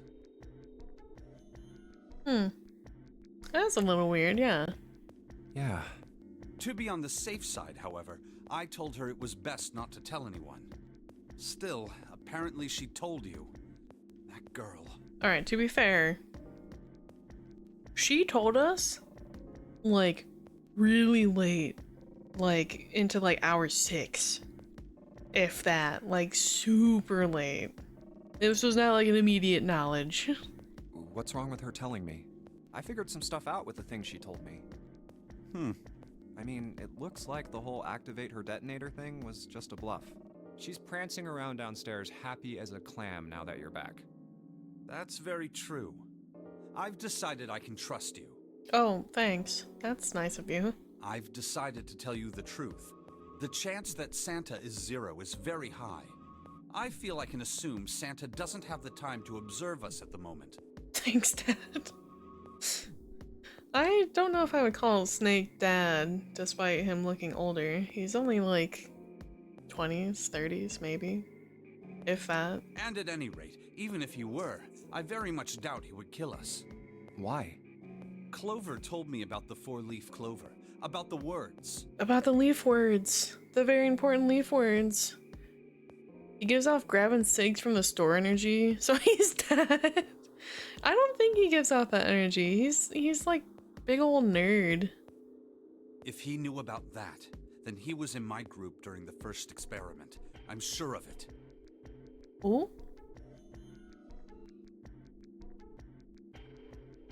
We have a connection. Santa was maybe part of the Nonary Games 9 years ago. He wouldn't kill us. No matter what the situation was. Hey, Snake? Yes, I know. You want to know what happened during the experiment. Yeah. How much do you know? Clover told me about... Blah blah blah blah blah blah blah blah blah. I see. The morphogenetic field in the experiments 9 years prior. How the experiments had taken place simultaneously at 2 locations, one being the ship and the other being a building in Nevada. Meh. And the girl that died during the experiment. Meh. She told you all that, did she? At any rate, I now know how much you've learned. All that remains for us to determine is who did this and why, right? Yes. Can you tell me what happened? Yes. The people who organized the initial experiment were from a company called Cradle Pharmaceuticals. We already know this. There were 4 of them running the show. Gentaro Hongo, Which is Ace. Nagisa Nijisaki, Don't know who that is. Teruaki Kubota, Don't know who that is. Kagechika Musashido. Don't know who that is. Hongo was the CEO of Cradle Pharmaceuticals. Again, that is Ace. Nijisaki was his right-hand man and did the lion's share of the planning. Don't know him. Kubota led the company's research and development division. He kind of looks vaguely like the 9th man, but I can't be fully sure. So, question mark? Musashido was their majority stockholder. It was these 4 people who planned the initial experiment. Let me simplify it for you. Hongo designed it, and Nijisaki put it all together. Kubota developed the technology required, and Musashido provided the cash. So it's Hongo, Nijisaki, Kubota, Musashido... Of course, more than 4 people were required to conduct an experiment of this scale. To that end, they organized a top-secret team to assist them with their research. All in all, they gathered 10 people or so. Those 10 completed their team, and they were able to begin the project. They named it the Nonary Project. Wow. The purpose of the experiment was to research the prospect of controlling a human mind through sheer will. The vessel, I suppose you could say, for this control was the morphogenetic field. Yippee! Why did the glycerin suddenly begin to crystallize? Why did the crystal structure of EDT undergo a sudden change? Why did the rats improve their puzzle-solving skills with each generation? Experiments with humans produce the same results. The gay field. The more people who knew the answer to a question, the more there were who could answer correctly without having seen the problem before. Why is that? How could it happen? The answer is that the shape of the answer has been stored in a field invisible to the naked eye. I don't know why, but that description, I don't like that. I don't like the sound of that description. There's nothing inherently wrong with that, but like it doesn't sound right either. And through that field, the resonant event transmits information related to that answer. That's essentially the idea behind morphogenetic fields. But that's just a theory. A game theory. Can't bring yourself to believe it? No. Yeah. Let's say someone killed another person because the devil told them to do it. The Christians are gay. They're part of the morphogenetic field. Whether the devil exists or not has no relevance to the murder. They believe the devil exists. Whether or not he does is immaterial. So what matters here is that Hongo believed in the morphogenetic field. That's right. But I still don't get it. You said they wanted to figure out how to control people. Mm-hmm.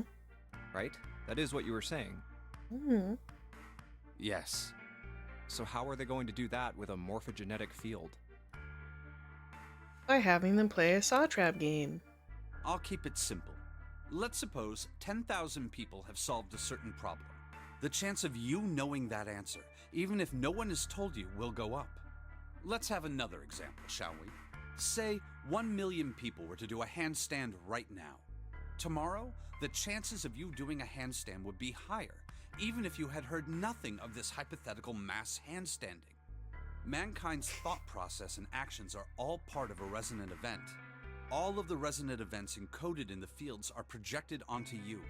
Of course, this assumes you believe in this theory. Do you follow so far? Yeah. Now, if there was a person who had the same effect as those millions of people, what would happen? If that one person were to do a handstand, other people would find themselves wanting to do handstands as well.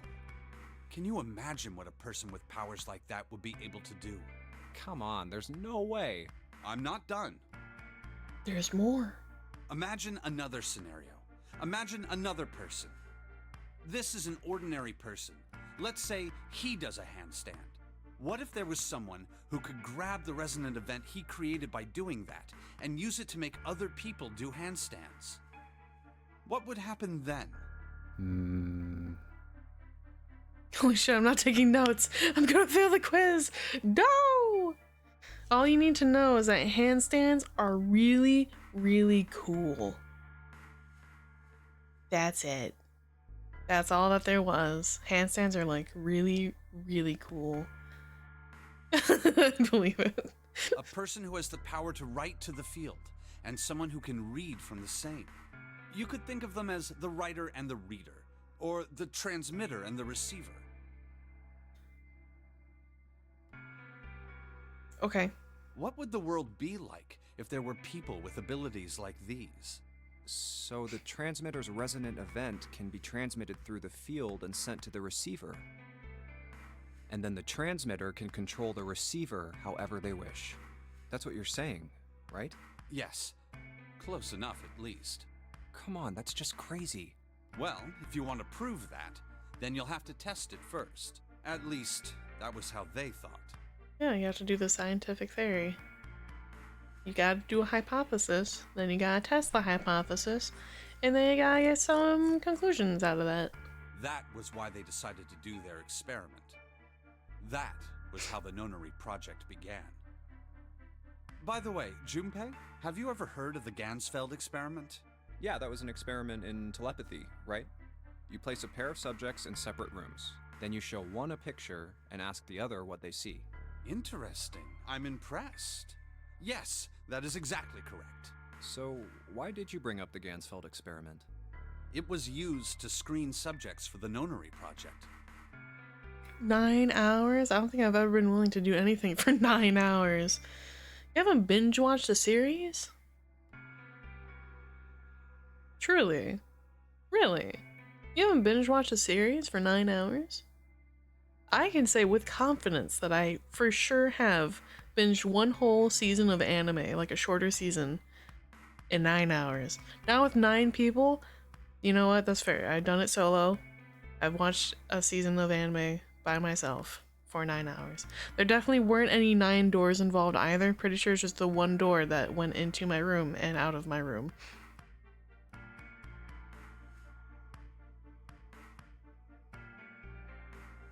So we gotta change that.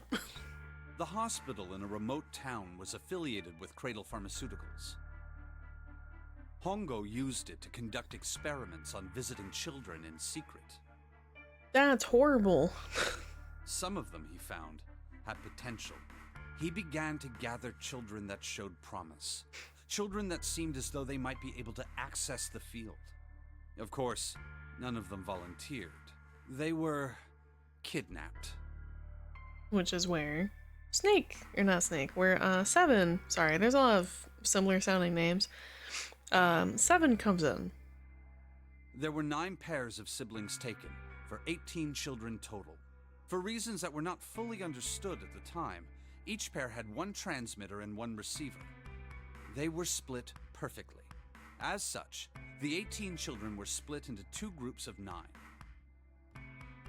The children who were put into Group Q were the ones who excelled at transmitting.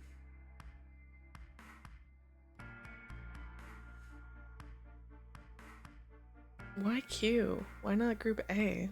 And then Group B? They were transferred to the mock experiment building known as Building Q in the Nevada desert. Why Q? What's the significance of Q? The children who excelled at receiving were put in Group A. Like Q&A, questions and answers? I guess. Group A was then placed on the former hospital ship Gigantic. From the experiments he had conducted so far, Hongo had learned the following. There are 2 things that can increase one's resonance with the fields. The first is epiphany. The other is danger. Have you ever been faced with an especially difficult problem and thought about it very long and very hard until finally an answer suddenly appeared in your mind? Yes, but I've also had that where if I stop thinking about it, and then 5 minutes later, I get the answer I was initially looking for. It may seem obvious to say so, but that is what is meant by epiphany. Okay. The information obtained through that epiphany can be easily transmitted through the fields, where it can be easily interpreted. Adding danger to that equation allows for even easier field access. That's where Hongo came in. They set up a number of puzzles across the Gigantic. The participants had to solve each one before they could move to the next room. Of course, he hadn't forgotten to include danger. He had detonated a bomb on the hull of the Gigantic. The children in Group A were forced to play the Nonary Game as the ship sunk. By forcing the children into a life-or-death situation, Hongo hoped to increase the likelihood of their tapping into the fields. The children from Group Q, on the other hand, were confined to the mock experiment building, Building Q. Building Q duplicated the interior and puzzles of the Gigantic exactly. That's crazy that you build essentially a ship on land and then rigged it with a bomb to have it sink, but not actually. Every detail was exactly the same. Hongo explained the situation to the children in Group Q. They should have called it the Humongous. You know, I wasn't part of the naming department, so can't really fix that one, but you know, that would have been interesting. Solve the puzzles you find throughout the rooms. When you have the answers, transmit that information to the children in Group A. If you succeed, they will be able to solve the puzzles and escape. But if you fail, then the Gigantic will sink, and your brothers and sisters will drown. Those were his orders. Do you know why the astronauts of Apollo 13 were able to return to Earth safely? Because they're smart and they understand protocols? It was because NASA had access to a replica of the Apollo 13 capsule. Ah. All of the equipment, the instruments, everything. All of it identical. everything was just like the real Apollo 13. NASA was able to replicate the situation the astronauts found themselves in. By putting themselves in the same situation, they attempted to solve the problems the astronauts were dealing with.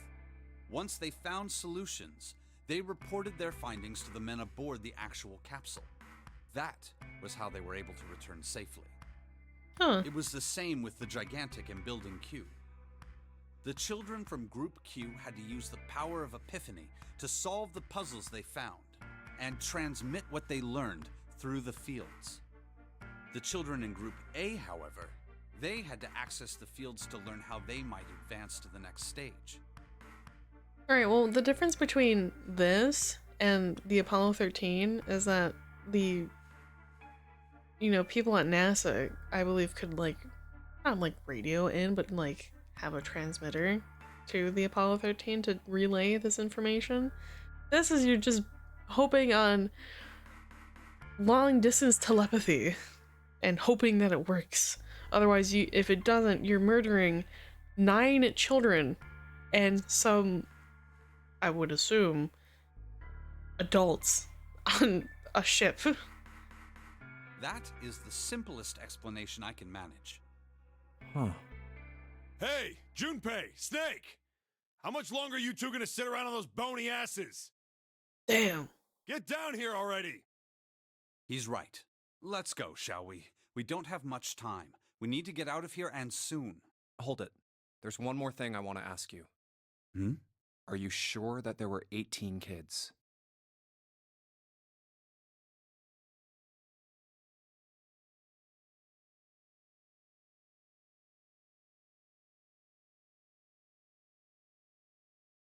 Yes? Why? Well, I thought it was only 16.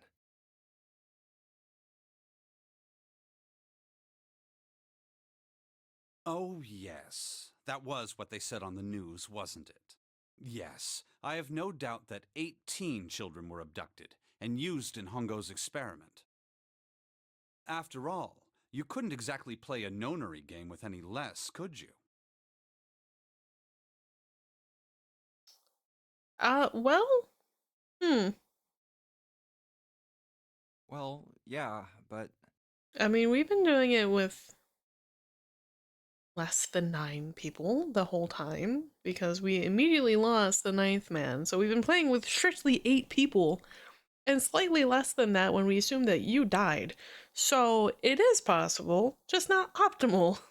are you saying that the news got it wrong? Yes, I am. There were 2 more children. However, they had no relatives that I'm aware of. I imagine no one filed a police report when they went missing. They were brother and sister, like Clover and I. The brother's name was Aoi. The sister's name was... Her name was Akane.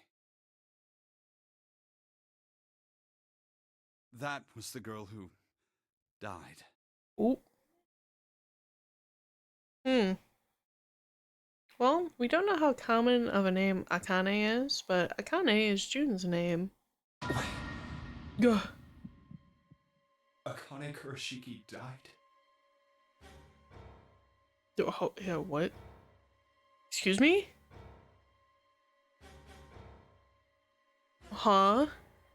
When? Huh? 9 years ago?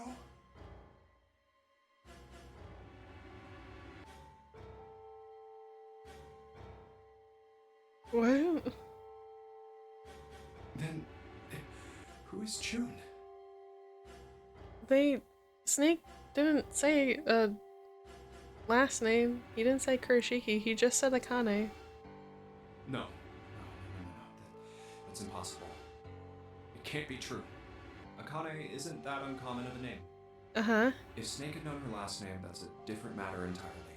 So they share a name. A lot of other people do too. It doesn't mean anything. Yeah, you know how common some names are in, like, other places of the world? It was someone else. Of course it was. Is something wrong, Junpei? Your breathing sounds strange. Oh, no, it's nothing. I'm fine. Let's get back down there, alright?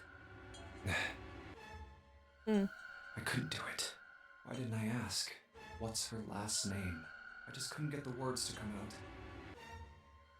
Because, frankly, your hypothesis just sounds so goofy. And also, does it matter?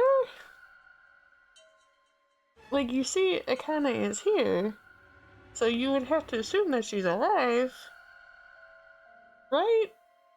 Just, you know, logically, that would make sense, you know?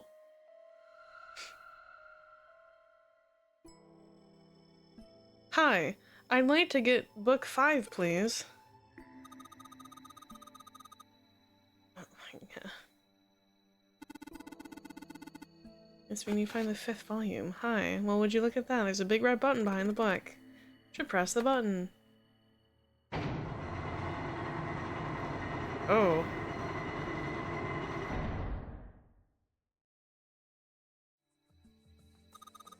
What was that sound? Sounded like something really big was moving. Came from the top floor. Alright, let's go check it out. Don't have time for books. I was trying to click on the staircase. Sorry.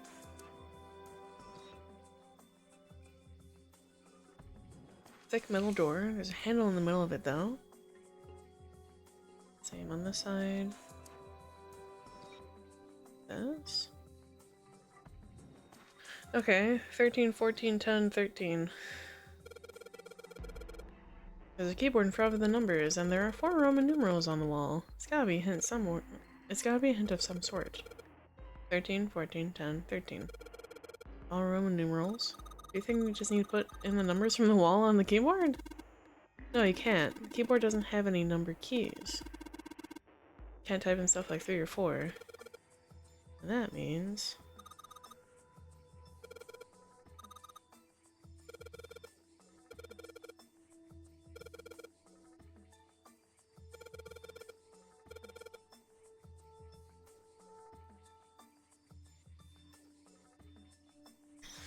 Alright.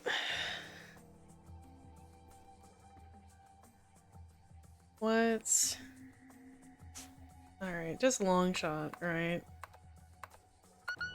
Okay. Not anything as simple as that. What is... 1 through 9. A, B, C, D, E, F.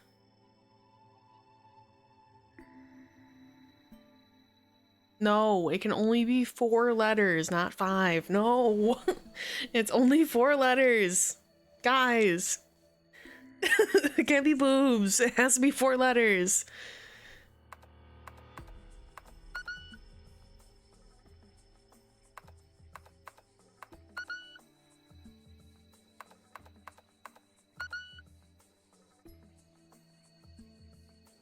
Thank you for your participation, chat.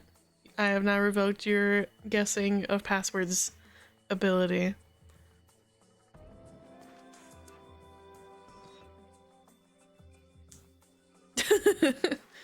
Anyway. Thank you for your assistance, boss.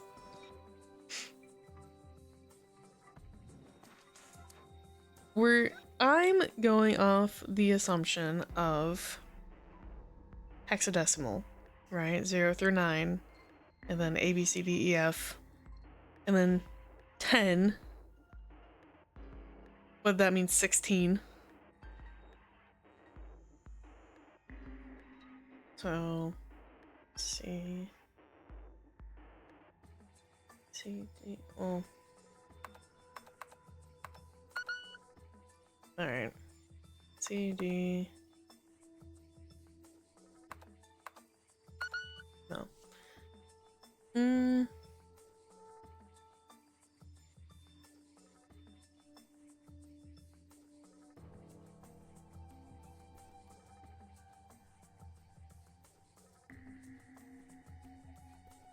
Like that says that we can type in numbers, but they have a number key up here, but it's like half gone. Alright, let's take the digital root of numbers. So 13 would become 4.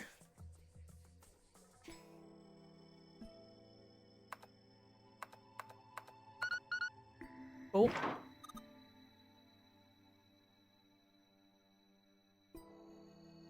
I'll be so real. I didn't do the math that quickly. I'm not that galaxy brained. I just thought of, all right,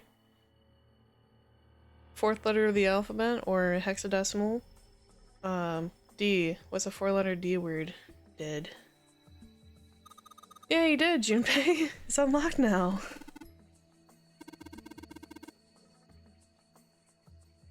I earned you a continent brain? Oh.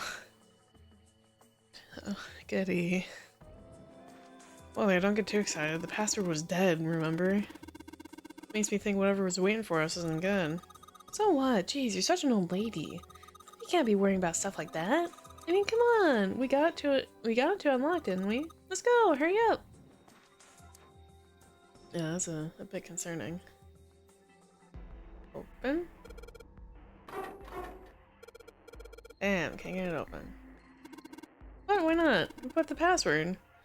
What else do we have to do? It's the other door.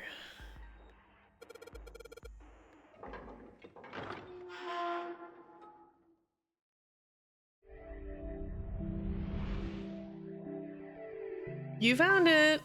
Yippee! All right, this is the next. Oh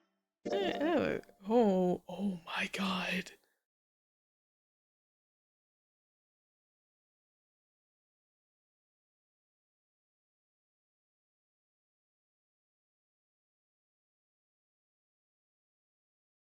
This is so much longer than I thought it would be. Oh my god, there's a box like right under the chat box, like right over there. Oh. Okay. Oh, the door! Did that just close on its own? Don't Sure tell did. me we can't go back. Probably not. I don't know. Let's see. Damn it. It looks like it locks automatically. Is there any other way out? Well, there's another door over on the right. There's a card reader next to it. It's got a red light on it, though, so I'm pretty sure it's locked, too. But there is a card reader, right? Yeah. Then perhaps if we find a key card, we could open the door and leave? That would make sense. Well, yeah, that might work, but... Hey! Wait a minute! Are you saying we're gonna have to search through this room for one little card? Oh, man. Yeah, this looks like a junk room, or kind of like another storage bay, but it got like really fucked up. Oh yeah. Oh wait, no, actually? Looks that way. It's a lot of like technical components, but also like miscellaneous items. No way! For real? For Well, we realsies? can sit down and wait to die, if that's what you prefer. I mean, we have less than an hour. I rather doubt that, however, so it would be wise to start looking. We haven't much time. Let's find that key card. Oh, and the Neptune key as well. We won't be able to get through the hallway without it. Light Enigma. Thank you for the feed. I got cookies. I have a Galaxy Brain cookie. I also have various other snacks. I restocked my little snack bin. So I have a bunch of, oh, thank you for head pads. And I, per usual, forgot to, do this again. Thank you. Yeah, I have, cashews. I have some mochi puffed cracker chip things. Etc. Yeah! Sounds yummy. Roll? I'm sorry, I don't have that command, but thank you. We're gonna go with the mochi. We have Thai bird sriracha and golden crispy curry. Mochi. This might be loud, I apologize.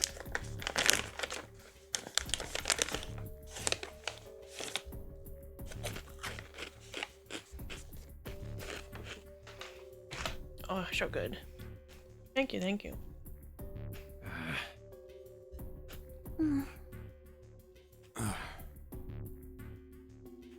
Sorry, I'm a little drunk. Alright. Welcome All right, in. then.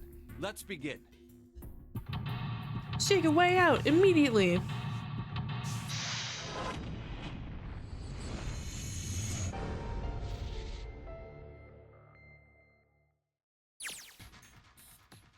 Study. Gotcha. Okay. Piles of crap everywhere, and this place is a mess. It's so messy, I don't know where to start. All this crap looks familiar. I think a lot of these are parts of puzzles we solved in other rooms. If that's true, then this room could be Zero's laboratory.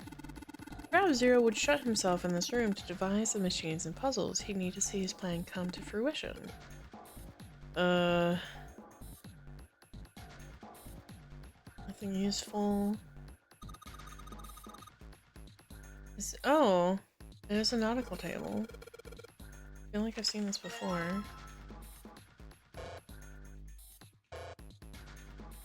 Bitch. Where's my files? The nautical table from the study is found on the drawing table. The faded line on the right edge must be connected to the line on the left edge. Yeah, so this would wrap around this way. Which would make sense, because if you were to take a plane or a cruise from Japan, it would pretty much go directly to California. So this is sort of showing from like the UK down to, give or take, Spain to about Maine, down to the tip of Africa, around past Madagascar to Australia, up to Japan, and back around to California. Write that down, write that down! There's some old computer monitors on the desk. I don't see CRT monitors that much anymore.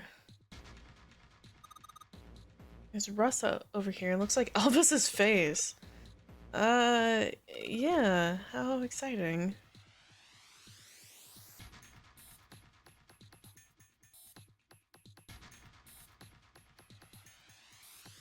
Control panel of the screen. Will the buttons do anything?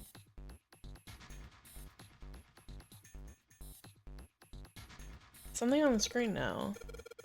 15 cells with numbers and letters. Let me see that. Oh, I see. So whenever you touch a cell, the ones next to it turn on or off. You have to use that to make the ALL, or all cells on the right and the bottom, green. I found this piece of paper under that thing. You want to take a look at it? You think it might have something to do with the puzzle? It's a piece of paper Clover gave me. There's a bunch of numbers and letters connected by equal signs on it. Just like she said, this is probably related to the puzzle on the screen somehow. Thanks, Clover. This really helps. Teehee. Alright, let's go back and try again. Looks like I just need to make all the cells all green.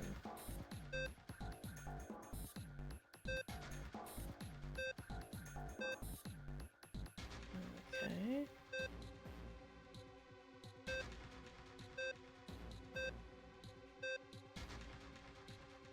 Well, I got them all filled, but that's not the answer.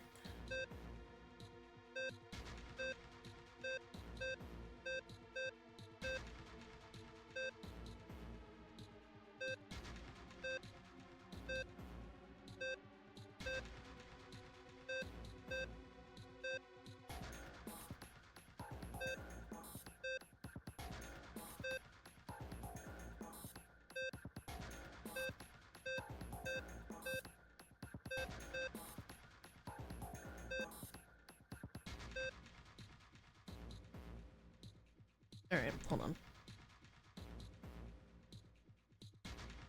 One moment. Where's my... that works. I need... that works. Alright, so I'm gonna take note of what ones become green, so... I have a 3... my 3... green, green, green, green, green, green. Alright, so top to bottom.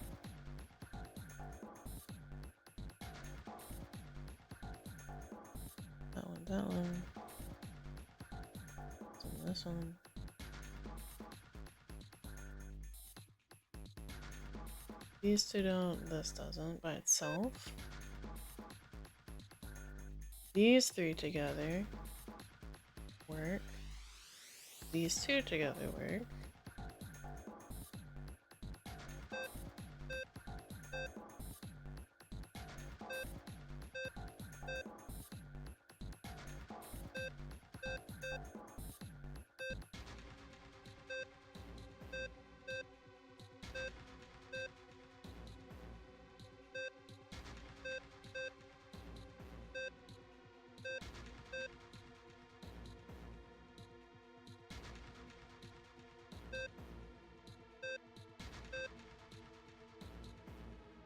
That works.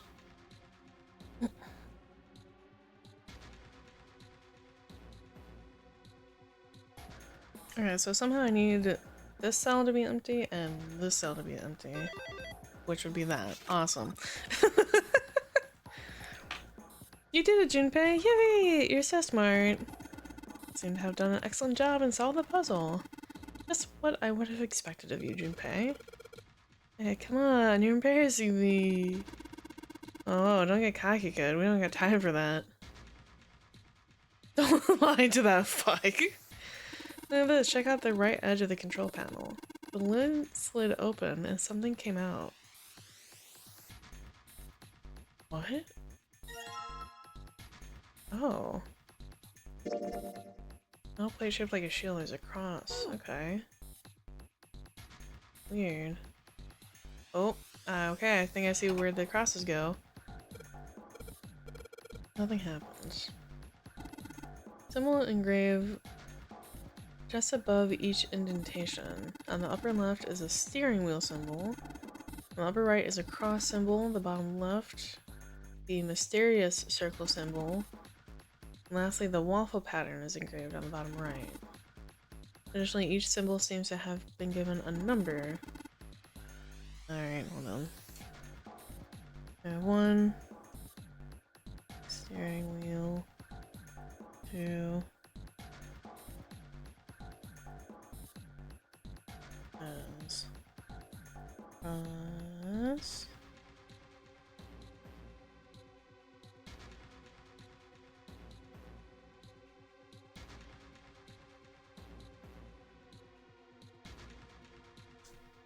And bottom right 4 waffle.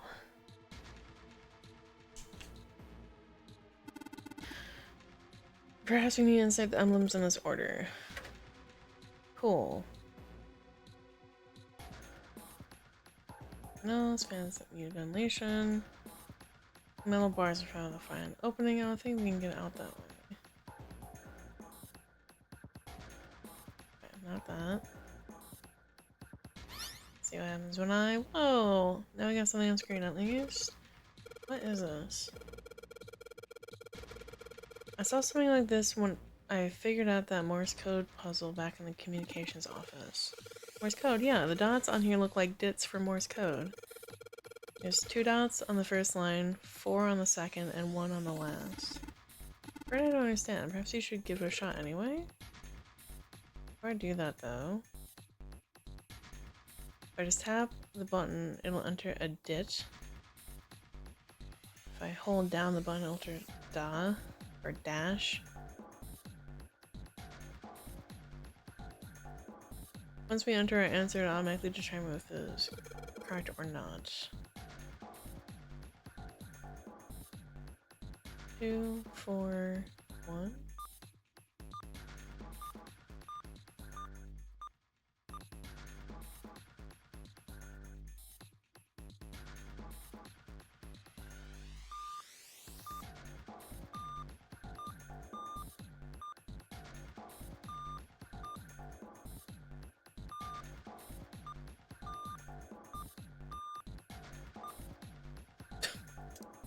I don't remember Morse code. Back to that one. Honor is part of this machine. It's really dumb though. It's got a map of the world, but I can barely see it.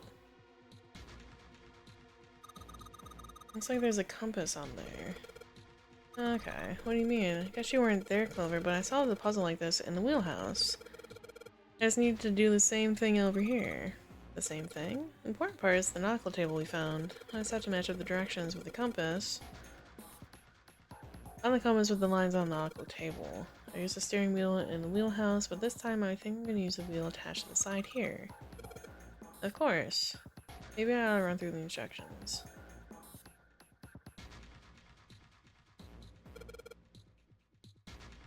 Oh, okay, hold on. I need that map again. Here's my... file.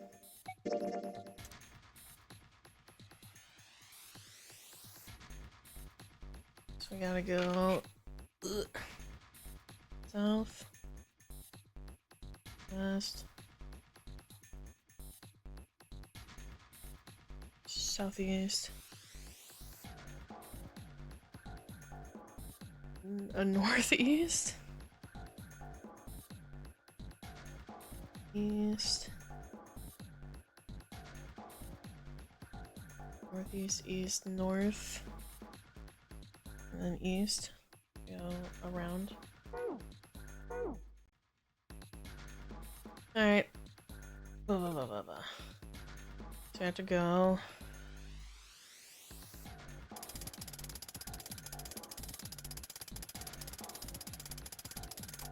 South.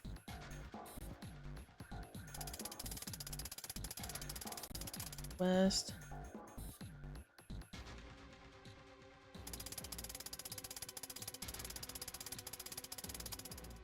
Southeast.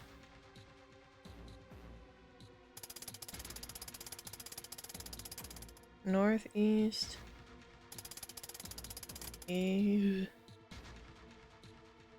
Excuse me?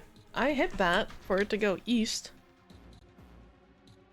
I have to start it over. What the fuck? Game, excuse me? That was not very nice of you. South. West.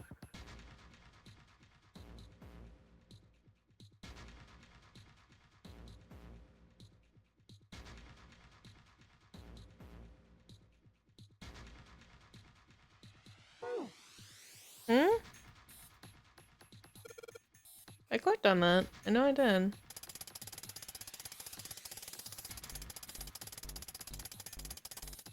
South. West.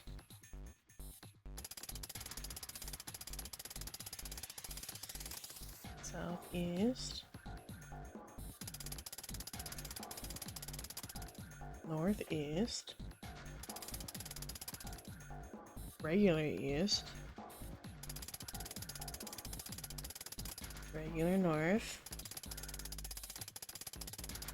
Regular east. Thank you, game. I clicked stop the first couple times correctly. Hey, you did, Junpei. Good boy. Who's a good boy? Who's a good boy? Oh, knock it off. I don't have time for screwing around right now. God, check out the right side of the monitor. Something slid out. Very nice too. Game, this cat has some serious disagreements here. Noise, yes. Okay, so we got the steering wheel. I would need something for Morse code. I genuinely don't remember that. Let's open it. Oh, holy shit. That's pretty damn creepy. There's a coffin in there. A coffin? A coffin. Oh man, does Seven think? Yeah, he's all pale. He's thinking the same thing I am. No way. Can this be? Sorry, but what's going on? It's a coffin! I wonder if there's a vampire in it. Right, I guess Clover and Snake don't know the story. And I can't bring myself to tell them. Well, at any rate, let's have a look around. It's a metal plaque on the coffin. Snake's touching it. All ice. Huh, the two machines. Holy shit. Yeah, this is serious. Oh well, let's open it, shall we? Clover, if you can give me a hand. Okay, I got it. Ready? 3, 2, 1. No luck. Doesn't seem to be ready to open. Now, it's not like it's screwed shut or something. Yes, I believe it's locked in some other way. Hey, Seven, do you think you could open up with your superhuman strength? No. What's wrong? I think I'll pass on this one, okay? The heck? Very well, we'll just have to give up on the coffin for now. Let's look around the room a little bit more, shall we? Alice sleeps in a small chamber past the forest of knowledge, beneath the navel of the gigantic. Is that actually true? Dun dun dun! No, you can leave that open. There's no reason to closing it. Something written on 3 pieces of paper.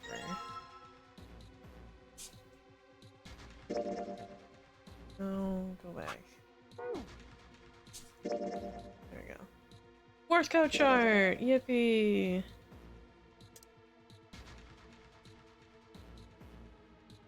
So we have I on the first line.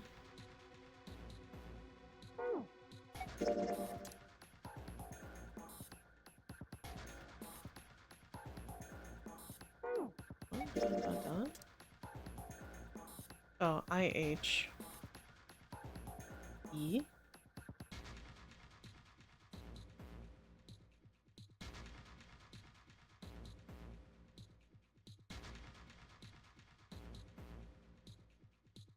One, two, 3, 4.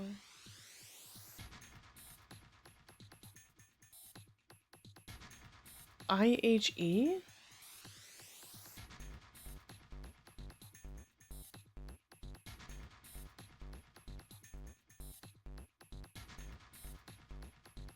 What the fuck does that mean? What's IHE? What would be the response to that? Nation fans.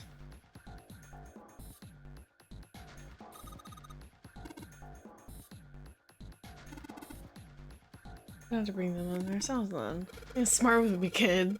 Damn, how do we deal with this later? Oh, monitors. They're hanging down from the ceiling. Each screen shows a room on the ship. Oh. Oh, okay. What the fuck would IHE respond to? It looks like the word that's supposed to be here has 3 letters. So I have 3 lines, and I think each line is 1 letter. If that's the case, then perhaps the letters you need are made up of 2 symbols, 4 symbols, and 1.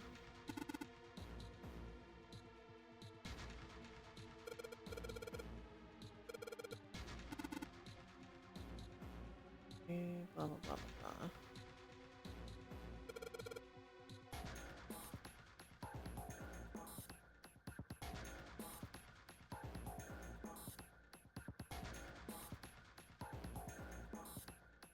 Let's see.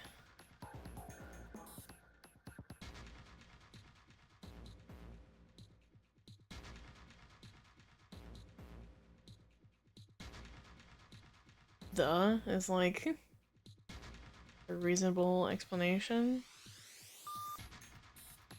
No, it's not.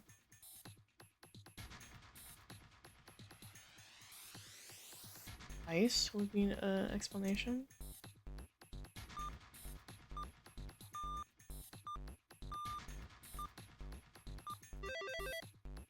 Alright, it was ice. Very nice. I see. Seems to have solved the puzzle, Junpei. Excellent work. Answer was ice. How'd you know? All I had to do was listen to the sounds the machine made. After that, it was trivial matter to decode them. Ah yes, I believe I heard a noise from somewhere on the right side of the device that you solved the puzzle on. Sounded rather like something sliding open.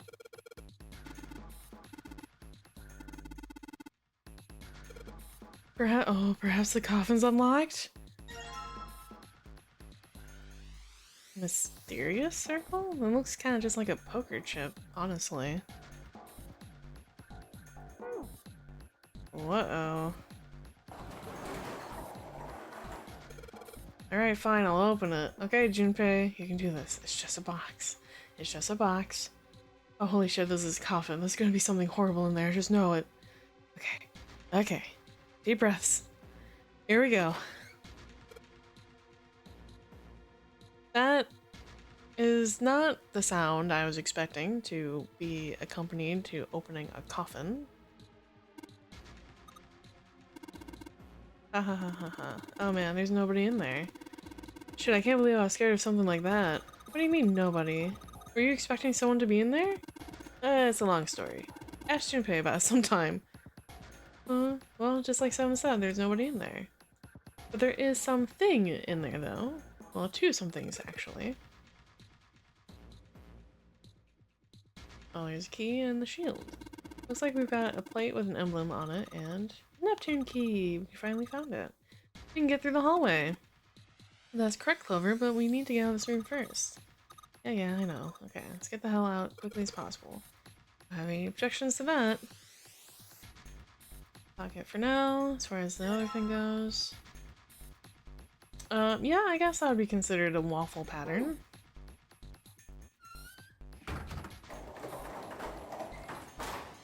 Alright, let's get through that.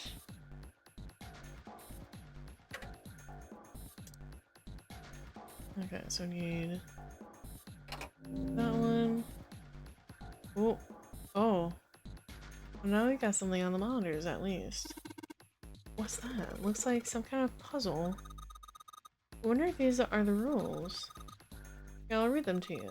When you touch a numbered area, that area will be selected, and it will turn blue to indicate this. Touching a numbered ball after selecting an area will cause that ball to be moved to that area. However, you cannot move the red balls. You can only move 3 to 5 balls in a single area. Press the check button once you have moved all of the balls except for the red ones, which you cannot move. The digital root of the balls in the area must match the number for that area. That's it. I still don't really get it. Practice makes perfect. Let's give it a shot. Wait, what? What? Wait, what did he say? I read practice makes perfect. Drown? You want me to finish off my hot chocolate, or do you want me to drink water?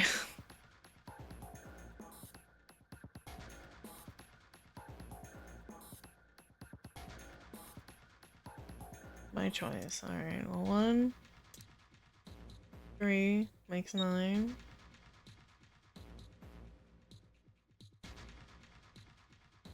I'll finish my hot chocolate. It's gotten cold anyway, so now it's cold chocolate.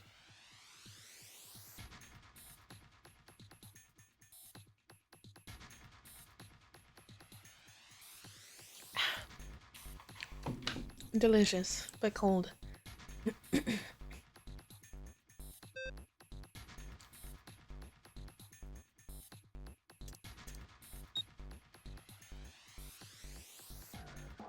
Okay.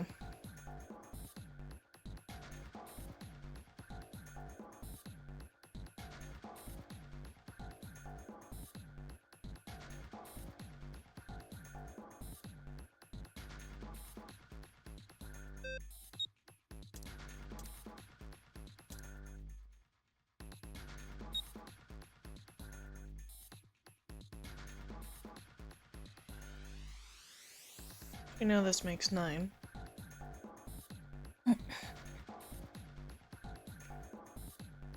So we need 10, 11, 12, 14, 16, 17.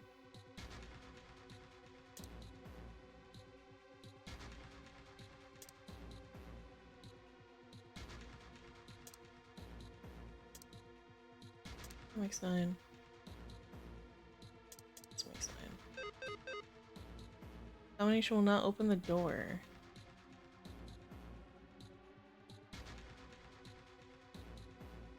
Hmm?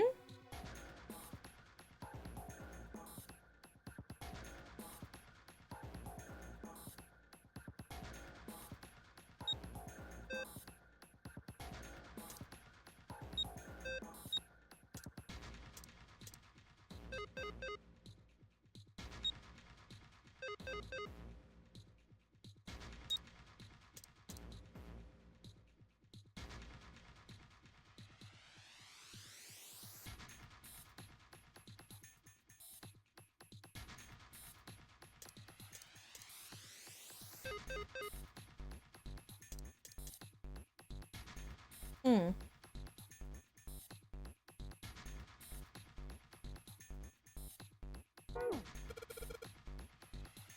Rules are displayed on the screen. Maybe I should read it again. When you touch a numbered area, that area will be selected. Oh, am I dumb? Am I trying to make numbers equal to that number? Touching number ball as we go to that area, however you cannot move the balls. The digital root of the balls in the area must match the number. Okay. I neglected that rule. My bad. So many things that add up to 6 and things that add up to 3.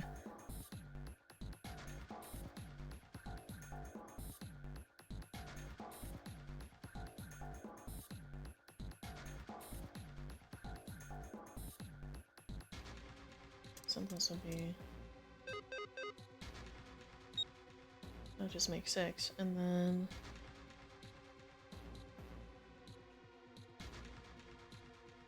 Oh, that's too simple. If we make something that adds up to 12, we can get 3. Or 21. Should be 8, 15, 21. There are numbers left. We have to use all the numbers except for 9? Okay. That's goofy. I didn't specify that, I don't think. Alright, 4 numbers that make 6. And 4 numbers that make 3.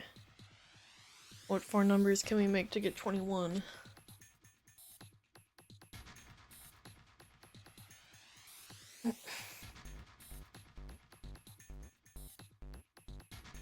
So, 4, 2, 8, 5, 6. Awesome. Okay, this is it, right? But nothing's happening. There are still 3 more indentations left empty. Imagine something will happen when they are filled. Doesn't that seem likely? Yeah? You know, I was kind of trying to... Something just showed up on the screen. Puzzle sure looks a lot like the last one. There's more of those red balls you can't move. Numbers for each area are different too. Same rules though. If I get confused, I can look over. A picture's worth 1,000 words, or wards. That picture is worth 1,000 words? Hey, shut it. At least I'm trying, alright. Okay, so we can't have 1 and 9. We have to make something that's 1 and 7 with a group of 3 and a group of 4. Something that makes 16 and something that makes 10.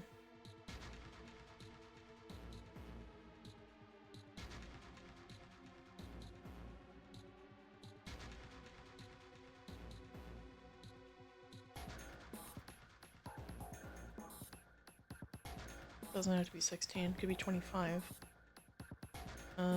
Well, my immediate thought for this is that...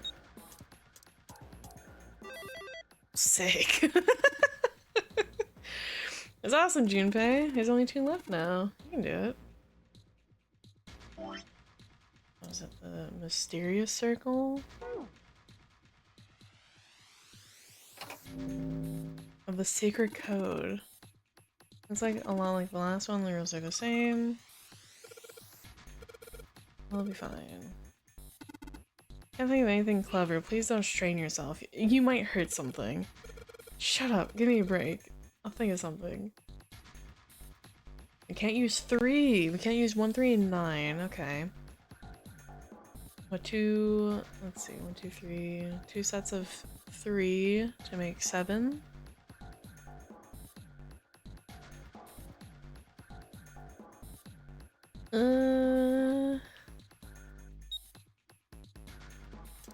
Let's make 16.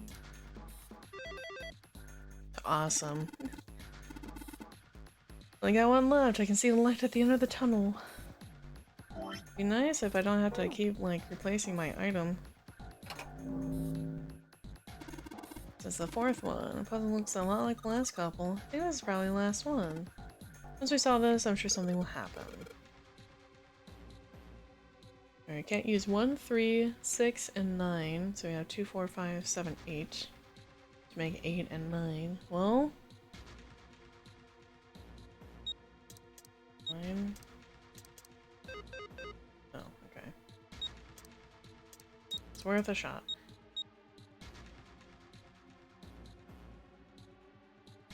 Let's see, what makes 9?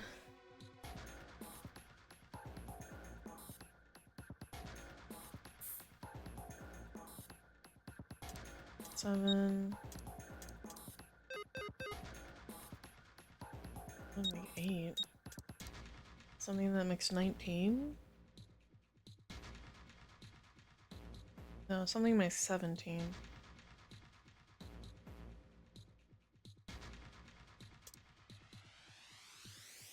9, 8. What? That's what? What? 9 and 7 is okay. It needs like a specific combo then?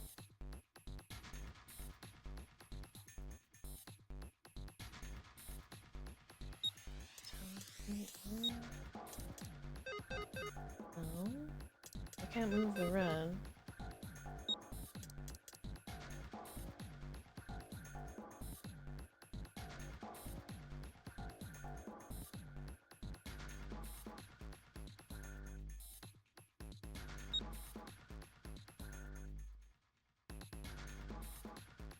Aww.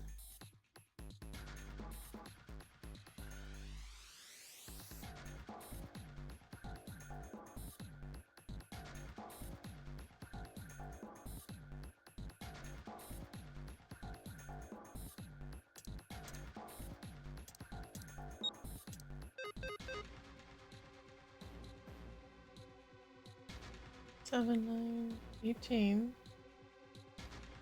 I'm not sure exactly what's asking for.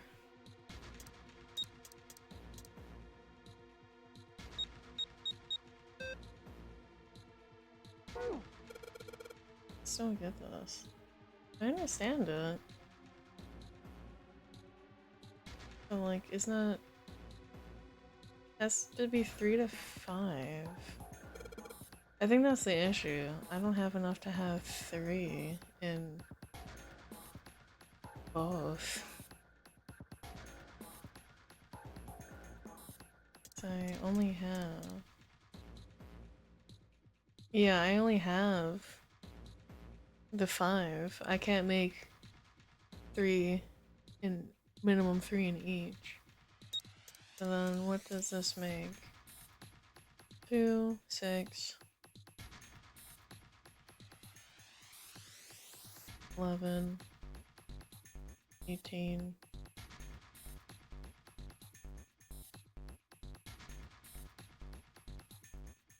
Six? I mean, they would all make 8. Okay. Where'd that noise come from? Underneath the keyboard? Where'd you go, Junpei? You answered all the questions. Did you hear something just now? Yes, I heard that as well. From the bottom left corner of the desk, I believe. A picture. Ooh! You can't see it because unfortunately this is blocking it, but there's a picture that looks like it's Ace, the ninth man, and like the Cradle Pharmaceutical people. Perhaps. What the? Yeah! Okay, so it is ninth man. So Ace, ninth man, the other 2 people. Oh!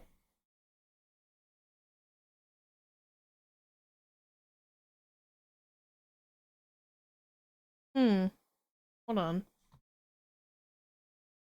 I don't know why I'm remembering this, but when Ace in the different timeline where he had killed Clover and stuffed Snake into the coffin, and then we caught up with him, and he was the one that like was threatening everybody with a gun. When he was explaining his condition where he can't distinguish faces, for some reason his silhouette looked familiar. I guess this guy was dressed as Snake, and so Ace killed him, thinking that he was Snake. What the hell is this? He might be the captain? Question mark. But he lost like a lot of weight. Like the captain was like super skinny. This man with a mustache on the right. He's the same guy we found murdered in the captain's quarters. Oh, okay. Then well, then the perspective made it look really weird. He had the zero bracelet on his left arm. And this second man with the glasses and a doctor's coat. That's the ninth man. He's the ninth man. The one with bracelet number 9. He died after he went into door 5. But this guy, the one in the striped suit? That's Ace. Oh man, that's Ace. Yeah, I guess it is. A much younger Ace, but that's still Ace. No doubt about it. But what does it mean? What is Ace doing in this picture? Not only Ace, the ninth man and Cap too. And they look happy, like they knew each other well. Why? How? How in the world are these 4 men connected? You say Ace is in that picture? Yeah, Mhm. it doesn't look like it was taken recently though. Ace, the ninth man, and Cap all look about 10 years younger. Ah, so the ninth man and the man you found murdered in the captain's quarters are also in the picture? Mm-hmm. Yeah. Is there anyone else? Or are there only 3 people in the picture? I'm afraid I can't see it. It's okay, blind man. We know. Pat, pat, pat. No, there's one more guy. He's got kinda long hair, he looks smart, but a little cold. He's the only one I don't recognize. You look like, I know this is just like the detailing and like angling and whatever. You look like if you might be like Snake's father. If Snake could see. What's the date of the photograph? It doesn't have one. Did you look on the back? The back? Yes, the reverse. The other side. Thank you. Thank you. Praying for the success of the Nonary project. With Nijisaki, Kubota, and Musashido. Alright, I want to go back some. I don't know how long. Okay, it won't let me go all the way back. Fuck. With Nijisaki, Kubota, and Musashido. Then the 4 men in this picture were the organizers of the Nonary Game 9 years ago. That means Ace, the ninth man, and Cap were all responsible for making it happen. But I feel like I should be more shocked about this. It's almost as if that's just how things were always supposed to be. Why? Why am I not surprised? Because you learned this in a different timeline, Junpei. Ace was the one in charge of the Nonary project. But why? Why am I so calm? It's like I already knew. Wow. Ah, of course. I understand now. Ace was the CEO of Cradle Pharmaceuticals. He was the one who invented the game 9 years ago. He was Gentaro Hongo. We already knew this. We, outside character knowledge, we knew this already. So we're not shocked by any means. Junpei kind of knew. No one else knew in this timeline, I don't think. Ace is Hongo? I had my suspicions from the beginning. Yeah? Why? Their voices were similar. Too similar to be a coincidence. Oh, right. You were part of it 9 years ago. My I bad. could never forget his voice. It was the voice of the devil. Yeah, okay. I couldn't be sure, though. After all, I had no way to check. I certainly couldn't ask him. Even if I had known, however, I would never have told you. Zero made it quite clear what would have happened if I did. Oh my gosh, I had no idea. Huh? I didn't know that Ace was Hongo. Oh, yes. I suppose you wouldn't have. 9 years ago, you were in Building Q in Nevada. Oh, that means Snake was on the ship. Oh, no. But Hongo was in the Gigantic with us. I know. That's why I didn't know what Hongo looked like. Oh, But fuck. why? Why didn't you tell me? This is traumatic. I mean, I'm your sister, right? You could have told me. I'm sorry. I apologize for keeping this from you. Revelations. But if I'd told you, Clover, you would have told everyone else. Damn. She's fucking blabbermouth, huh? And if you did, then I would have been forced to tell them about what happened 9 years ago. I had to prevent that. Hey, Junpei. You think I could borrow that picture for a sec? Sure. Sure. Hongo Kubota Nijisaki Musashiro. Hongo Kubota Nijisaki Musashiro. Hongo Kubota Nijisaki Musashiro. Hey, Seven, do you... Shut it! Just be quiet. What the amnesia man think? I'm this close to remembering. This close. Hongo Kubota Nijisaki Musashiro. Cradle Pharmaceuticals. Nonary Project. Shit. What? What's wrong? Holy shit, this is nuts. What's nuts? I remember He remembers. Remember what? everything. He remembers it all. Everything? Yeah, I remember all of it. Wow. My memory's back. Let's go. I remember what happened before I got snatched. Let's fucking go. Our What? boy's back. Let me tell you what happened. Like Snake said, Ace is Hongo. From the right, the other three are Musashido, Nijisaki, and Kubota.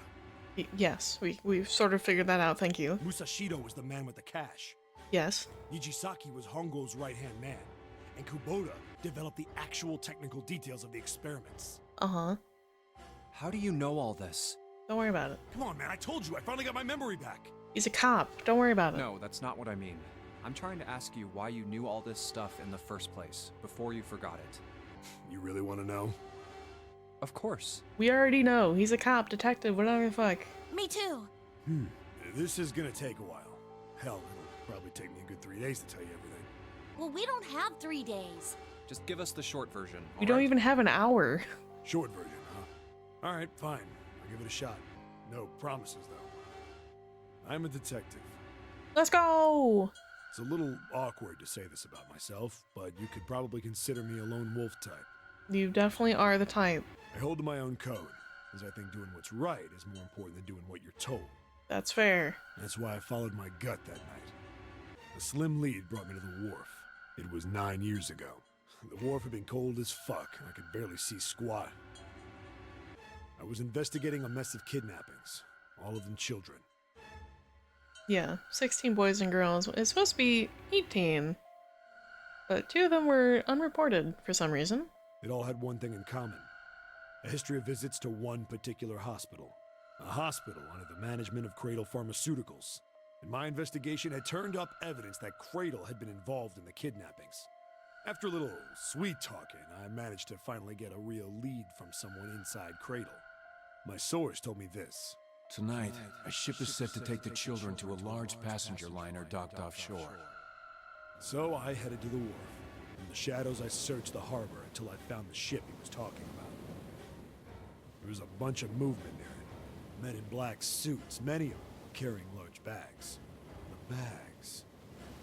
There was something about the way they moved as they were carried. No doubt about it. There were human beings in those bags.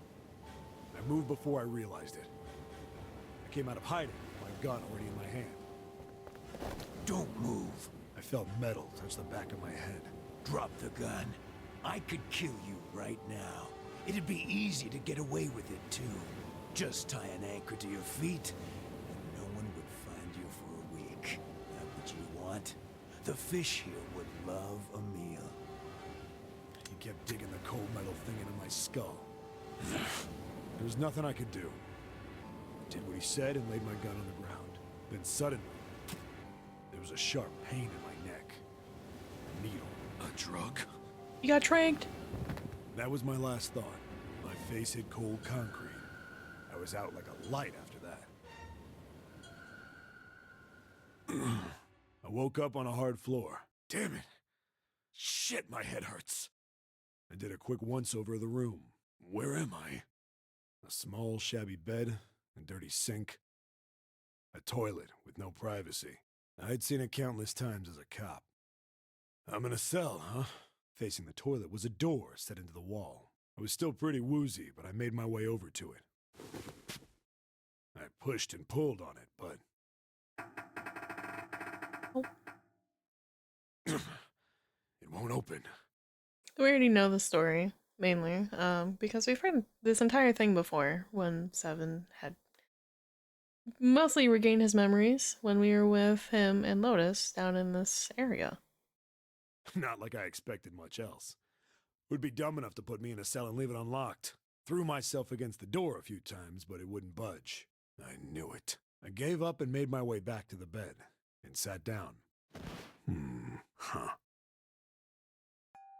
I sat there for a very, very long time. Who knows how long. Then, I heard a faint voice. The voice was far away.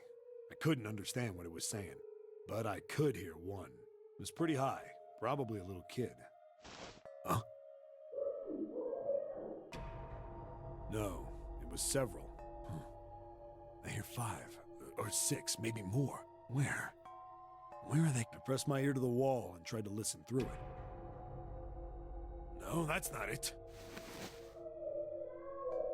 Left. It's coming. I hauled on the metal frame and flipped the thing over.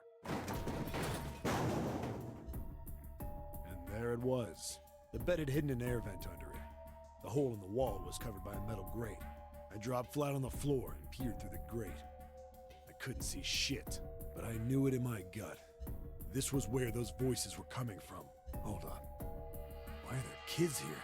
But then what my inside man told me popped into my head. Tonight, a ship is set to take the children to a large passenger liner docked offshore. Whoa, whoa, whoa. Am I on that ship? It didn't matter. All I knew was I had to get to those kids. I checked out the metal grate. Could I fit? I stuck my fingers in and grabbed it. And then...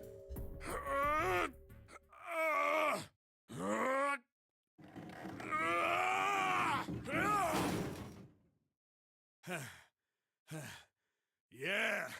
How do you like that, you son of a bitch? I finally got the damn thing off. Sweat was dripping down my face. So the first bit or so was tight. I had a wriggle on my belly. It wind up eventually, and there was space for me to crawl along on my hands and knees. I went from crawling like a worm in dirt to skittering like a bug. Couldn't say it was much better, but I'd take what I could get. And when I'd been in the thing long enough to start wondering where it'd take me, a massive sound nearly scared the piss out of me. It was like a heavy metal door had just been slammed shut. Then, there was a voice.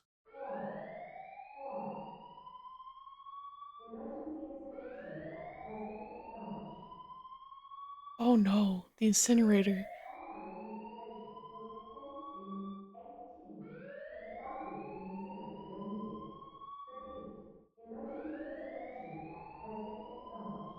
What? I wasn't sure what it meant, but anything with incinerator is bad news. Then, almost as if that was a cue, I heard a mess of young-sounding voices.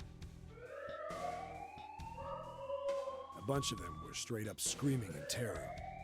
And all the sounds together made a howl that made the hair on my neck stand straight up. Damn it! What the hell is going on here? I scrambled through the duct as fast as I could. I made a giant racket, but I didn't care at that point. I soon found a metal door on the left side of the duct. The kids were screaming on the other side. I found it. I yanked the handle and threw the door open. I almost ripped the metal off its hinges. What the hell is this place? I couldn't believe what I saw. Oh, you're inside the incinerator. That's the nozzles. The room had a dome up top, and there had to be about 9 walls, all the same size. Up in the ceiling was an upside-down funnel, almost like a chimney. I looked down. There they were, the kids I'd been searching for. They all gawked up at me, suddenly silent, for the moment, from surprise and fear. Scared of the room or me, I couldn't tell. Probably both, actually. Not like I can blame them running into a mug like this when they're already scared shitless. I snorted at my own dig at myself and turned to the kids. Don't worry, kids, I'm not your enemy. I'm one of the good guys. All of them stood there, frozen. Well, except one. He was a boy, slightly older than the others, in a private school uniform.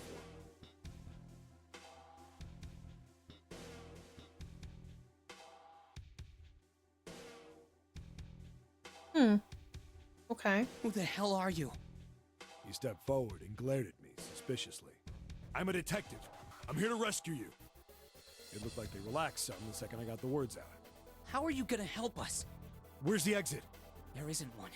The doors we came in through won't open, and the door over there... He kinda cut himself off. I think he was considering something before he changed his mind. Anyway, there's no point. We can't all get out of here. If we don't get out of here, we're gonna be burned to death. Burned to death? Can't you hear it? That voice said the incinerator's gonna start up soon. So...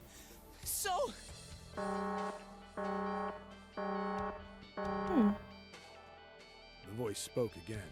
Incineration will begin 15 minutes. They only had 15 minutes. I looked back down at the kids. Looks like a good 20 or 30 feet to the floor. No way I could pull them up.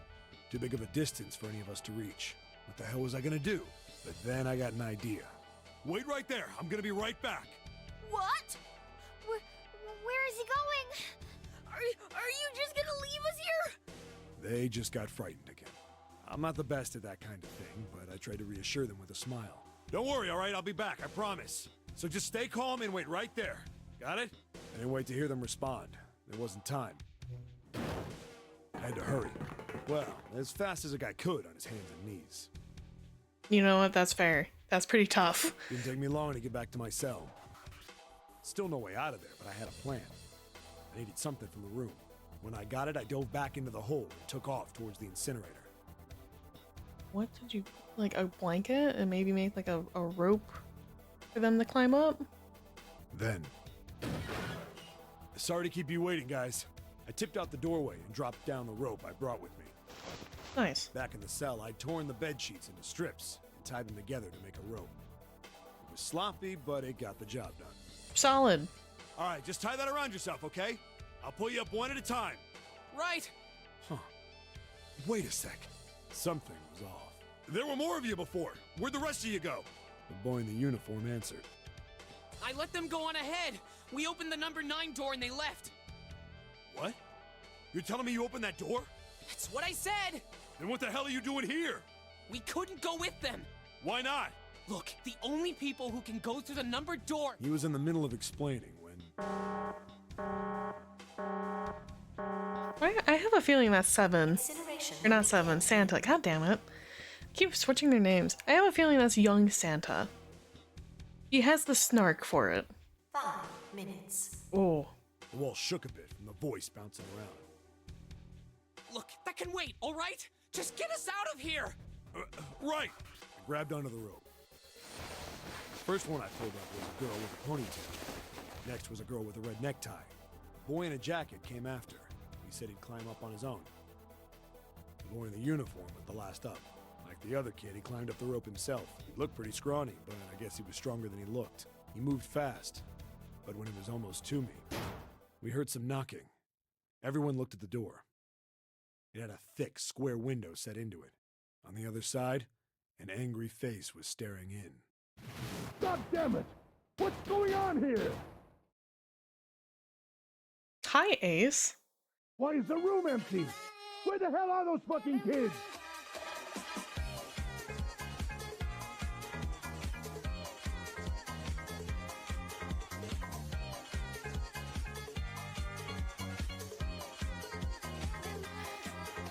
Hi, Ethan. Welcome in. Hi, guys. I spelled your name wrong. The vampire. Welcome in. Hi, hi, hi, hi, hi. Welcome, welcome, welcome. For everyone that doesn't know me, hi, my name's Lucian. Call me Lucy. I'm your friendly and wholesome big titty goth kitty VTuber to make your week a little bit better. We're in the final ending, the true ending of 999, 9 hours, 9 doors, 9 people. I don't get the order right. I told you where it's not mine. That is my tagline. Yes, I am your friendly, wholesome, big titty goth kitty VTuber. Welcome in. What were you up to? Let's see. You were playing Minecraft. Hell yeah, I hope it was going well. Very close to being the mod pack I'm currently playing. Fuck yeah, dude. Make sure you get some water, get some food, rest up. I will escape the tiny box. Well, you've made the tiny box quite spacious, so I think you've been going quite well. But welcome in. If you are not aware of the Nonary Games or what this game is, it is a visual novel with split paths. And each path is a decision that you make, really boiling down to like what door you go through. There are 9 doors, as the name implies. We're in the final ending true path, so if you are interested in playing this game, I would say step away now, because this is all just like big ending stuff. Like yeah.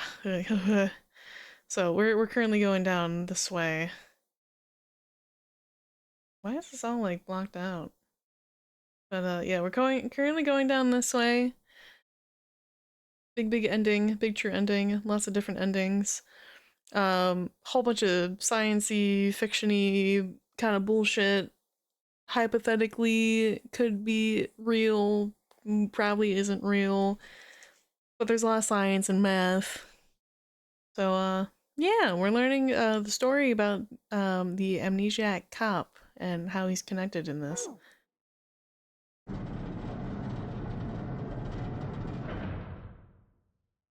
The door opened, and a man stepped in looking half mad with fury. I recognized his face. I saw him many times in photos during my investigation. The man's name was Gintaru Hongo, the CEO of Cradle Pharmaceuticals. Ace, you asshole! Hongo saw the boy hanging from the rope. Yeah!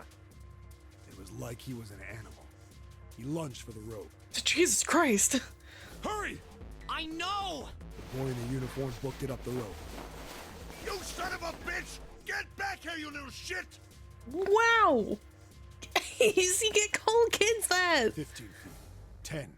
The second I could reach the kid, I grabbed him. I haven't actually heard of this game, but it looks really good. It's a trilogy, actually. This is the first in the set. It's interesting. If you like math and science, especially if you like math, you'll definitely like this. If you like visual novels, you'll definitely like this as well. I hauled him up and tossed him into the duct behind me. He's trying to kill children. I don't think he gives a fuck about swearing. You know what? That's true. Hongo had lost it. His face didn't even look human.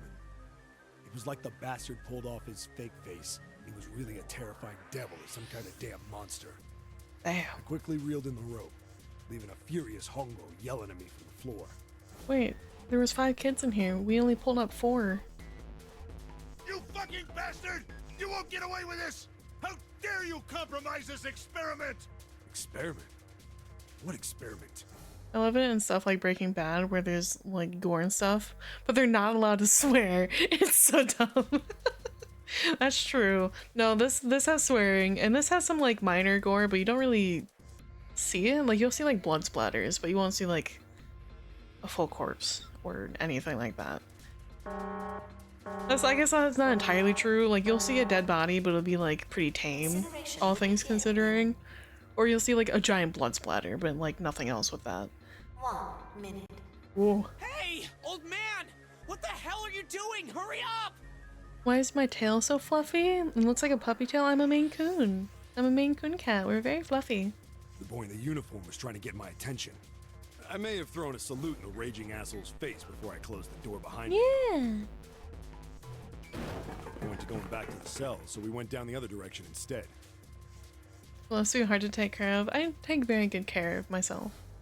Long hair is a nightmare, but I am very cleanly. After about 30 feet, we came across another duct on the left. I practice very good hygiene, so I take care of my hair and my tail quite often. This one was heading down. Everybody nodded and took turns sliding down it. The duct emptied us out into a narrow hallway. Wait, but there was a 5th kid! What about the 5th kid in here? You mentioned 2 girls and 2 boys. There was a 5th kid though. What about them? There was a door on either side. The one on the left was a normal double door. But the one on the right was familiar. It had black and yellow stripes, and a device next to it on the wall. A plate on it read, Incinerator. Incinerator? Yeah, that's where we were. It was the girl with the red tie who answered me. We were inside an incinerator? Yeah, Hongo might still be there. It looks like it's been shut off, though. Wait, what? If he's still in there... Yeah, that's not good. That meant we better. We gotta get out of here. Go to the other door, hurry! The kids started running, and I was close on their heels. On the other side of the door was a large spiral staircase. Run! Didn't need to tell them twice. We went up and up and up. Our feet pounded the steps, our arms pumping fast. We went round and round and round like the devil was on our tail. The stairway kept going. We passed a couple of landings where the boy in the uniform suddenly spoke. Alright. This looks like a very young Snake. This looks like... This is like weird framing, but this looks like a young Santa, maybe?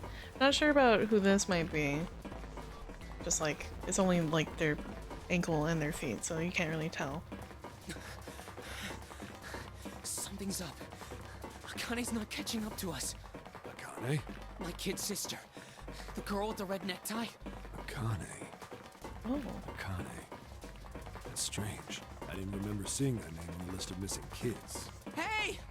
Akane! He kept his hands around his mouth and yelled. Wait, I thought the siblings were supposed to be split specifically. Like one sibling would be here and the other sibling would be in the fake ship. Maybe we outran her. The boy in the uniform skidded to a stop. I stopped too, and so did the other 2 kids. So there were... So we only had the 4. When did we do that? Well, we passed a couple big rooms on the way here. Maybe she took a rest in one of them? No, that's impossible. Sorry, Grandpa. You keep going. I gotta go look for her downstairs. He turned to go. Hey, kid, wait! God damn it, I said wait! I don't think the kid even heard me. Fuck! I spun around to the boy in the jacket and the girl with the ponytail. I'm going after him. You 2 keep going, all right? You got it? The girl nodded and ran up the stairs. But the boy... I'm going with you. I didn't have time to argue. I just nodded and took off down the stairs. I could hear him following me. We ran all the way to the bottom floor, calling for her. Akane was nowhere to be found. God damn it, where the hell did she go? I could tell the kid was frustrated, and then suddenly... Help me! Somebody help me! Go lurk and get some sleep. Hope the rest of your stream goes well. Thank you! Thank you for raiding in. Go rest up. Thank you for the raid. Appreciate it much. We heard a girl's voice. Akane! The boy in the uniform threw open the door and leapt into the hallway by the incinerator.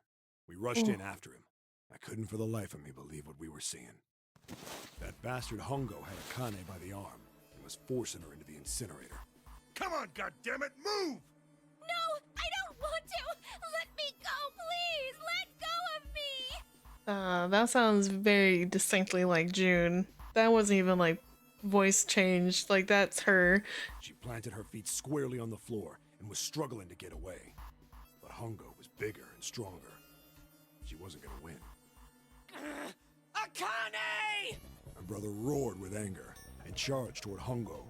Help me! Ah! You're too late, This is idiot. Connie on here. Damn it. Hongo lifted Wait. Akane bodily into the air and threw her, still fighting him, into the incinerator. Yeah. Wait, what?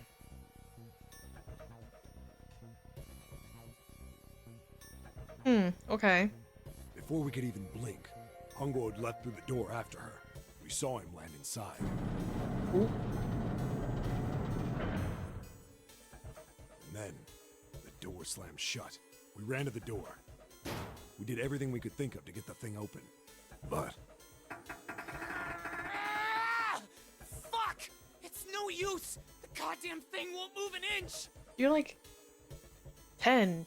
You can't use those words. He started slamming his fists against the door. He was close to shattering his knuckles with how hard he pounded on it. Akane! Akane! okay? You came back! Her voice was muffled, but all of us could hear the sheer terror in it. What should I do? I think I'm trapped in here. Where's Hongo? He went out the other door. What? Warning. Warning. Emergency incineration command has been acknowledged. Automatic incineration will take place in 18 minutes. Oh, it got reset. Oh no. Please evacuate the incinerator immediately. Repeat. Emergency incineration command has been acknowledged.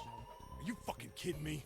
It's the same damn thing! Are you there? Yeah, we're here. Just hang on, all right? We're gonna figure out a way to save you. His words would have seemed like a sick joke to her if she'd been able to see how white and bloodless his face was right then.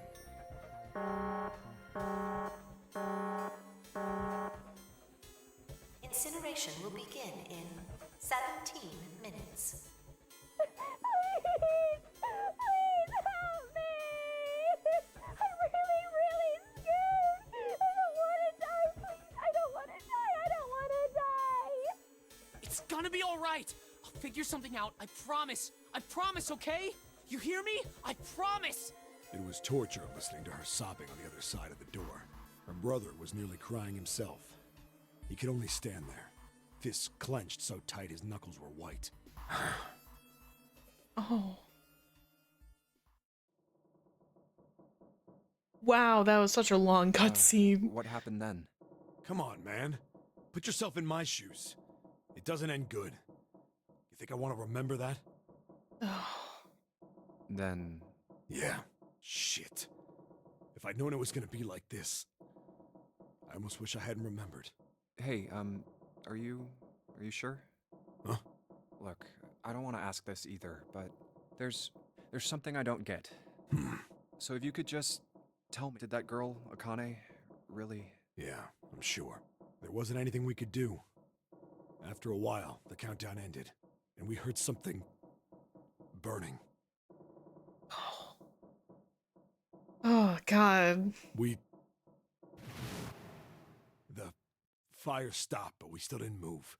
Me and the jacket kid were frozen. The boy in the uniform collapsed as if he couldn't hold himself up anymore. A few minutes passed. The door opened. You're not gonna find anything in there because The boy in the uniform it's tripped over his own incinerated. feet running in. We followed, too numb to speak. The air in the incinerator was hot. Every breath made my lungs feel like they were on fire. It was like standing on hot asphalt. The air was wavering, and in the middle of the room, there it lay. The kid's legs were shaking so bad, I don't know how he managed to walk. I couldn't see his face, but his body somehow looked empty. Finally, he reached it. What the Hi, Jason.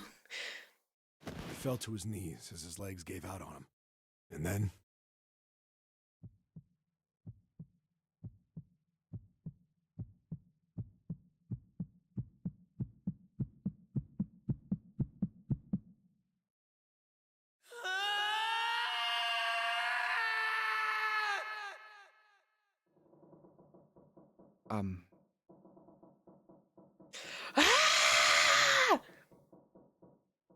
Yeah, they just witnessed a child being burned alive in an incinerator. Can I ask you one more thing? What's that? The girl, Akane. What was her last name? What does it matter to you? Just tell me, okay? Please? Kurashiki.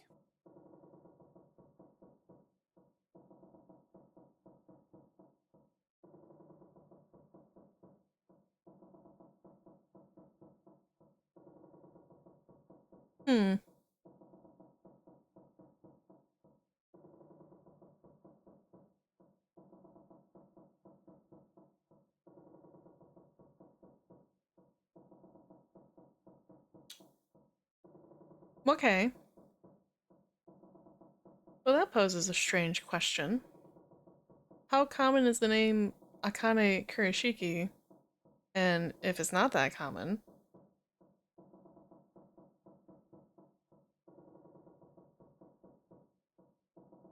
what does that mean for us? Alright. Her name was Akane Kurashiki.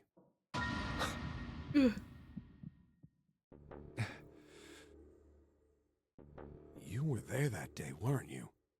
The tall kid in the jacket. That was you, wasn't it? Me? I don't think so. Yes, it was. Oh. You are correct, Detective. Okay, yeah. The one kid that looked like Snake was Snake. Don't misunderstand me. I told you before how Zero threatened me. There was nothing I could do. I couldn't say anything about what happened 9 years ago. So you're saying you're not working for Zero, right? Of course not. Clover, what about you? Hey, come on! You really think I'm working with Zero? Clover was in the Nevada base, the copy of the Gigantic. I told you before, you idiot! I was in Nevada, in Building Q. I did hear that a detective rescued the kids on the boat, but I didn't know it was you. Well, I guess I believe you. Alright, let me ask you another question. Santa's real name is Aoi Kurashiki.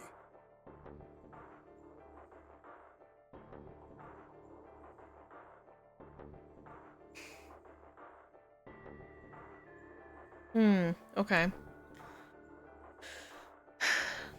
So now we know how Santa is involved, and we know how Akane, or June, is involved. They were both also part of the experiment, the first Nonary Games. And that Santa and June are related, they're brother and sister. How are we involved? We weren't part of the experiment. And we only know June by just being her childhood friend before the experiment. So I guess that's our connection, but we have no connection to anyone else. And Lotus is kind of a stretch too, where Lotus had her 2 kids in the Nonary Games. He's Akane's brother. You know that? No, Buckle I didn't. up? Did you? Alright. Well, yes. I know Aoi Kurashiki was her brother. But I didn't know he was Santa. At least not from the beginning. 9 years ago, he was in the middle of puberty. His voice is entirely different now. I'm ashamed to say that even my exceptional hearing wasn't able to make that connection. As such, I had no reason to think Santa was Aoi. When did you figure it out? Clover told me that Santa might have been one of the subjects of the initial experiment. It was only a short while ago, while we were leaving the library. When she told me that, I had a feeling. Santa is Aoi? Akane Kurashiki, June's brother? There's still a lot we don't know. I mean, like a lot. But there is one thing I think we can say we know. What's that? The body we found in the shower room. It had to be Nijisaki, dressed up to look like Snake. That one I deduced on my own, just based on like the weird flashback that Ace had. Come on, man, what kind of detective are you? You didn't figure that out already? Hey, go easy on me, man. I just got my memory back, alright? Cut me some slack. Well, if he is, the 3 murders make sense then, don't they? Yeah, that's right. Murder. Kubota blew himself up, but that was murder too. Yeah, he was, like, coerced into doing it. So why did these murders take place? If Junpei is correct, and the body in the shower room was Nijisaki's, that means all of the people who were murdered were involved with the creation of the Nonary Project.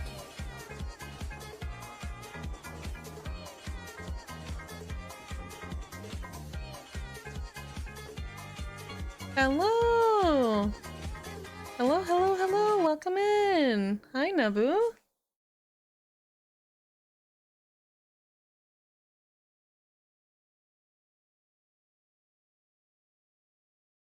Welcome. Hi, Raiders. Welcome in. Hi, my name's Lucian. You can call me Lucy. I'm your friendly and wholesome big titty goth kitty, here to make your week a little bit better. We're in the end, the very, very end of 999. We are going through the motions of the true ending, which is surprisingly quite long. I'm glad I saved this for another part. We might have to do 2 final ending streams for this. But welcome in. What were you up to? Yep, true ending time. We're learning lots and lots of information and connecting all the dots. We're just now missing the dot of why are we here? Because our part doesn't really make too much sense besides that we were friends with June. We played Witch-tastic. It's like overcooked by your witches. Oh, very cute. Very nice. Kubota, the person who conducted the actual experiments. Yeah, the plot is getting dumped on us, like a whole ton. Nijisaki, Hongo's assistant. Oh, sorry, we're playing 999. For anyone that doesn't know that, it's a visual novel, murder mystery, saw trap, multiple routes sort of game with math. There is some slight gore, apologies. There's a lot of adult language. Yeah.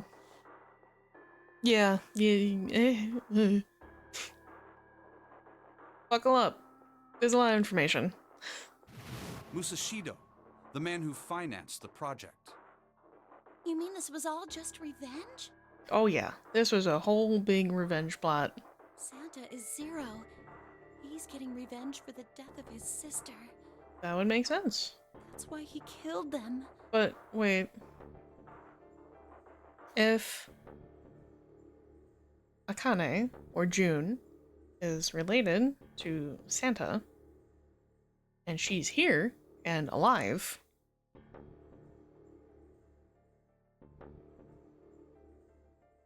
but she died in the past, question mark?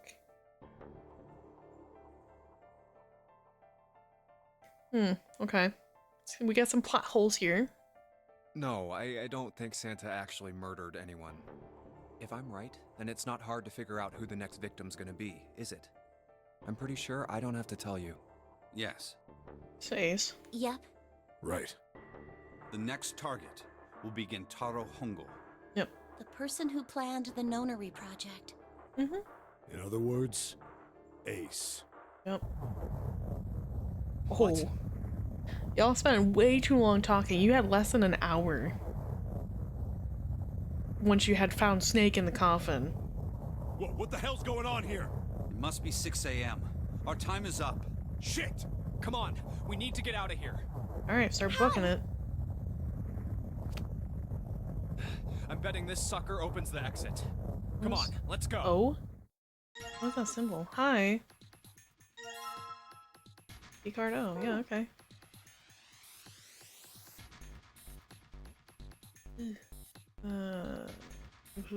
Wrong way. Hi. Ding dong.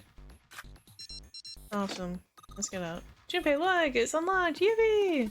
Then go back to the library. Let's go! Plot holes in the Spike Chunsoft game? No way! You found it! Yippee!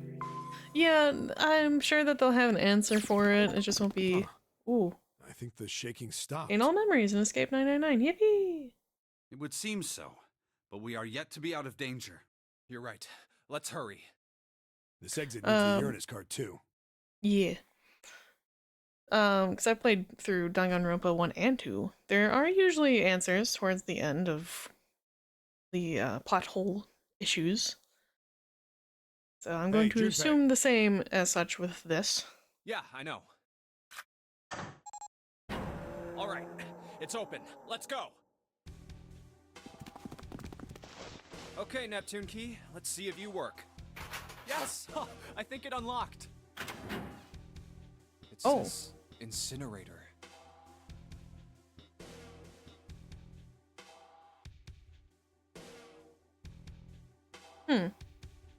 Okay, so good to know that either door we went through would eventually lead to here, which makes sense. That's usually sort of kind of how that map works. Holy shit, it's the Burninator! So this is the incinerator. Holy fuck! This is the first time I've seen it from this side, but yeah, I think so. Then there ought to be a lever near the door. Yeah, right here. Pull that and the door should open. Got it. Hang on. Well, we have enough people to go through that 9 door. Let's go. we have the right numbers, so we can just leave, assumingly. Oh, hi. Oh. What the hell is going on? What's wrong? Are you okay?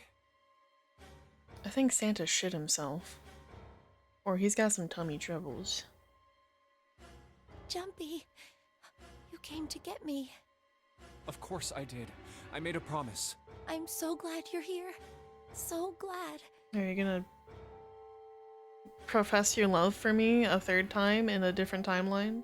Hey, what happened to you? I'm fine. You sure? I just fainted. Uh-huh. I wasn't feeling very good. Yeah, okay. I'm feeling a lot better now, though. Yeah, okay. Are you sure? Yes. I just need to rest a little longer. I'm sure I'll be fine. You shouldn't worry about me. Okay, I won't.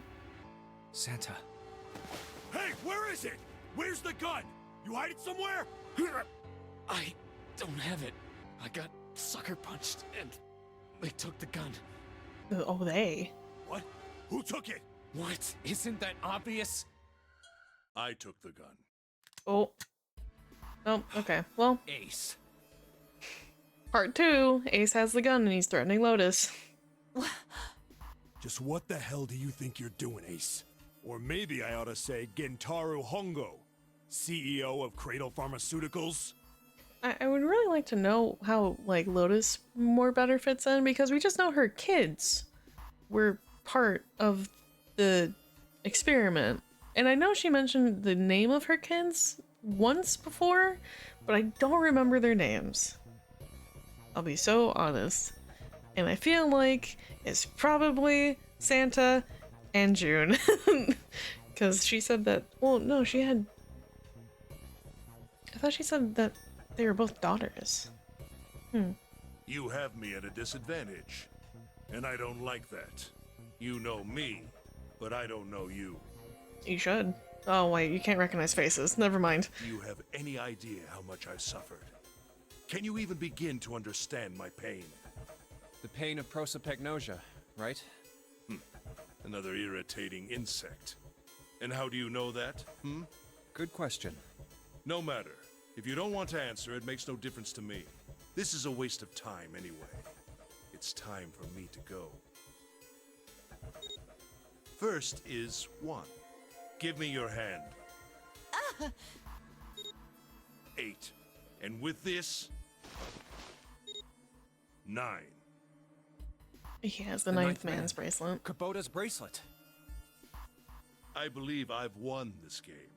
That's cool. I've had quite a time playing with you. I must thank Zero, I suppose. Wait, what? Ace doesn't know who Zero is. What the hell are you planning, Santa? At any rate, this game ends now.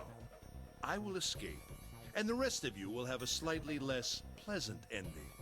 I suggest you enjoy your final moments. Goodbye. Wait! Ooh. Ooh. What? Why isn't it opening? Oh, because the 9 isn't a 9. It's a 6. Question mark. One more time. Now open!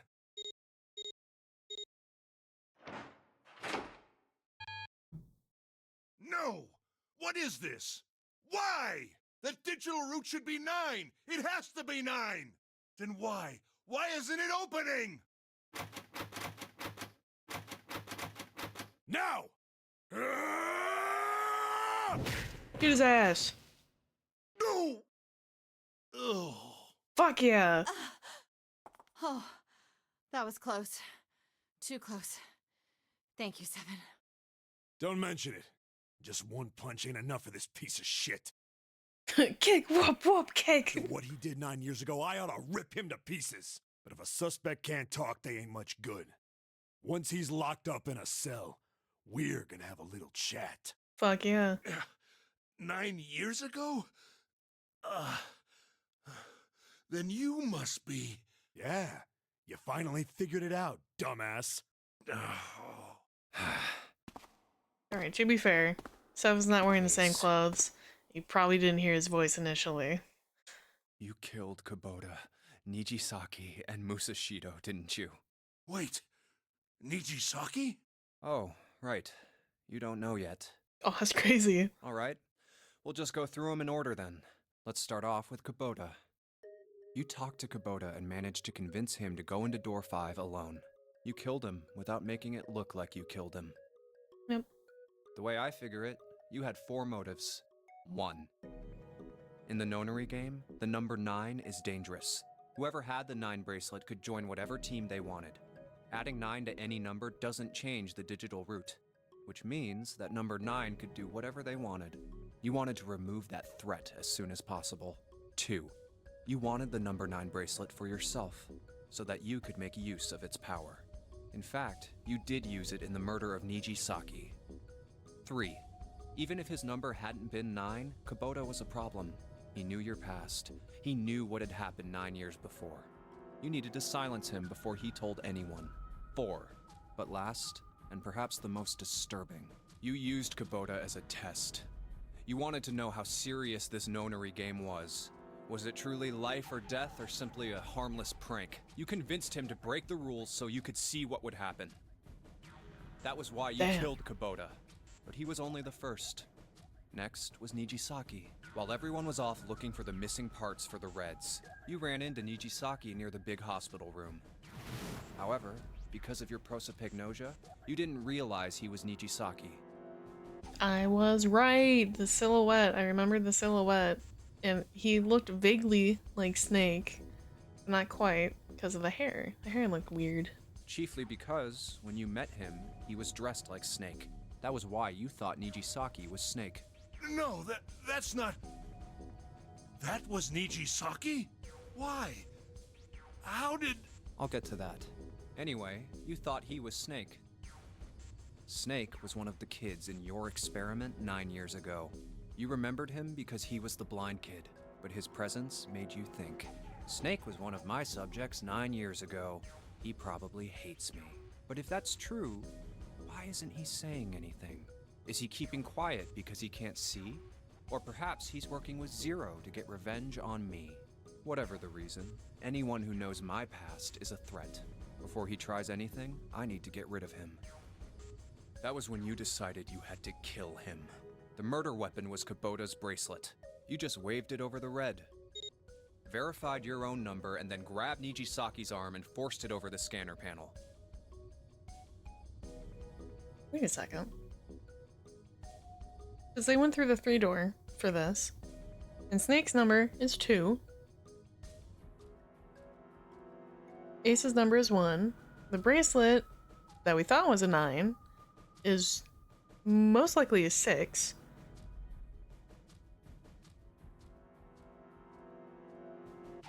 That door shouldn't have opened. I don't think. Unless that just like that bracelet just isn't.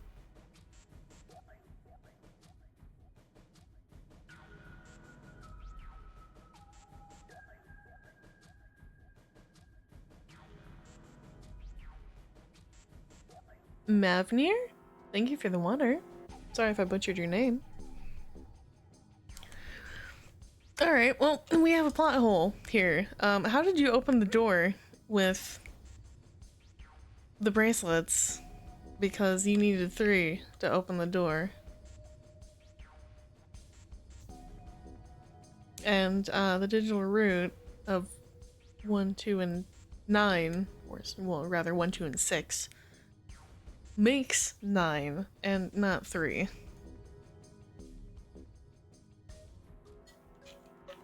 So how the fuck did you open that door? Unless numbers aren't real and you did just like numbers aren't real. I don't know. Then, when the door opened, you kicked him in. 9 seconds later, the door closed. Numbers aren't real. Yujisaki's bracelet was a dud. I guess that would make sense too. Close enough. I don't think so far nobody's gotten pronunciation perfect. Oh, I'm sorry.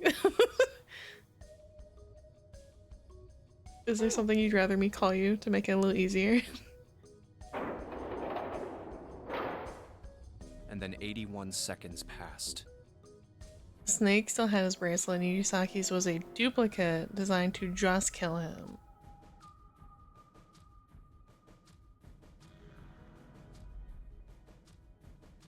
No, it's okay. Oh, okay.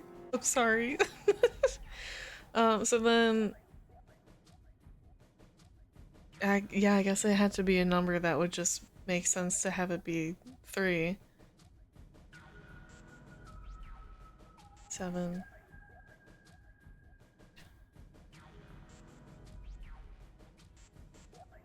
But it had to be another 6. Because that would... 6, 6, and 1. No. 5. Sorry. Yeah, 6, 5, and 1 would make 3. So that would make 12. 1 plus 2 is 3. And poor Nijisaki was dead. And you mean to say Snake is still alive? Sorry to disappoint you, but I'm as good as new. He's just in cultist robes. It's fine. Thank you for killing the wrong man, but I can't say I like knowing that you wanted me dead. Although, to be honest, even if you hadn't tried to kill me, I would still hate you very much. Well, I wouldn't blame you. Last but not least, let's talk about Musashido's death. When Clover and I were investigating the chart room, you came over to talk to me. Why all the hate? Alright, well, let's do a quick rundown. The information we have right now at our disposal in this current timeline. We've learned that Ace is the CEO of Cradle Pharmaceuticals. Cradle Pharmaceuticals is the one that put on the Nonary Games, the 999 games, 9 years ago. The participants of that game were, count them with me, Snake, June, Clover, and Santa as children. We have Seven, who is a detective who saved the Kins, or some of the Kins. And currently, we think at the current moment that Santa is Zero and is exacting a revenge plot to kill off all the people that are part of Cradle Pharmaceuticals, which is this guy, the ninth man, his partner, which he thought was Snake, which was not Snake, and then the basically big old donor man that is currently dressed as a captain laying dead on the upper deck. Do you remember what you said? So he is the main reason why everyone is here, because it's a revenge act. Oh, a pocket watch. Might I take a look at it? I handed it to you, and you left the room. You had been in charge of the Nonary project. Of course you would have known the solution to every puzzle, which would mean that you also knew how to get out of the wheelhouse. All you had to do was place the watch in the indentation on the door to unlock it. With the door open, you could enter the captain's quarters. Musashido was there. Conveniently placed next to him was an axe that practically begged you to kill him with it. You picked up that axe and buried the blade deep in the other man's chest. One blow was all it took. And for whatever reason, Ace took on the killing spree to kill all his companions, his employees, I suppose. Because they all knew him, and they all knew information, and he was scared that that information would be leaked to everybody else, and everyone else would gang up on him, and that would be bad. And then you returned to the chart room as if nothing had happened. There was something I wanted to speak with you about, Junpei. Could you come with me for a moment? I had no reason to say no, so I followed you to the wheelhouse. How did you not get any blood on you, by the way? Because killing someone with an axe is not a clean affair. When we stepped inside, remember how you slipped your hand into my vest? You pulled out a piece of paper, the one I used to cheat during the vote. But that wasn't really what you were after. Your true purpose had been to slip the watch into my pocket. It wasn't a very good plan. Had way too many holes, and someone saying the wrong thing could have brought it all down around you. You must have been desperate. Lucy's well versed in axe murders. No, I've just watched too many horror movies that have axe killers, and that is not a clean endeavor. But what made you willing to risk it all to do it? Ace, Musashido's murder is the only one I don't understand. You obviously did it, but why? Because of this. What's with the paper? Just read it. Oh, you got a special paper when you woke up in your room? Wow, who could have guessed? Let's see. Number 1, there are 2 ways you might survive this ordeal. The first is to win the Nonary Game. The second is for you to confess your sins of 9 years past. I mean, I get it, right? Like, winning the game objectively sounds easier than confessing your sins from nearly a decade ago. Especially, like, really morally bad sins. Like, you're putting children through a life and death game to see if maybe a form of what is more or less telepathy could be real? Yeah, that's, Yeah, I think winning the game is a little easier. I have prepared a camera in the captain's quarters. The images captured by that camera will be streamed through a satellite and distributed across the world. Oh, wow. Simply look into the camera and repent. Yeah, that seems quite jarring. Once you have confessed everything, I will release you from this ship. To make your confession more credible, I have left you a witness in the captain's quarters. The donor. Perhaps he will confess with you. The decision is yours. Do as you please. 0. When I awoke in that room on D-Deck, I found that in my pocket. That was why I chose door 1 when we voted. If I went through that door, I knew I could get to the captain's quarters. As you said, I knew how to enter the wheelhouse. My plan was to find the pocket watch before anyone else. If I could, then my alibi would be set. At least, that was the plan. Unfortunately for me, you got to it first. That sleight of hand was the best I could manage on short notice. Yeah, that was a really poor attempt, dude. Like, F for effort. Like, that was bad. You meant to kill him from the beginning then? Musashido, I mean. I only knew Musashido was the witness after I reached the captain's quarters. I asked him, and he answered. He seemed groggy. Perhaps he had only just awoken from sedation. I suppose Nijisaki was in much the same state. He seemed confused and disoriented when I encountered him. But yes, you are correct. I intended to kill him from the beginning, even though I didn't know who he was. I proceeded to the captain's quarters in order to remove this so-called witness. Ace, you figured it out, haven't you? You were being manipulated. Yes, so it would seem. That's crazy that you were just going to kill the witness.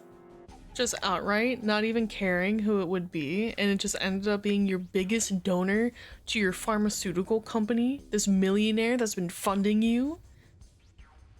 That's insane.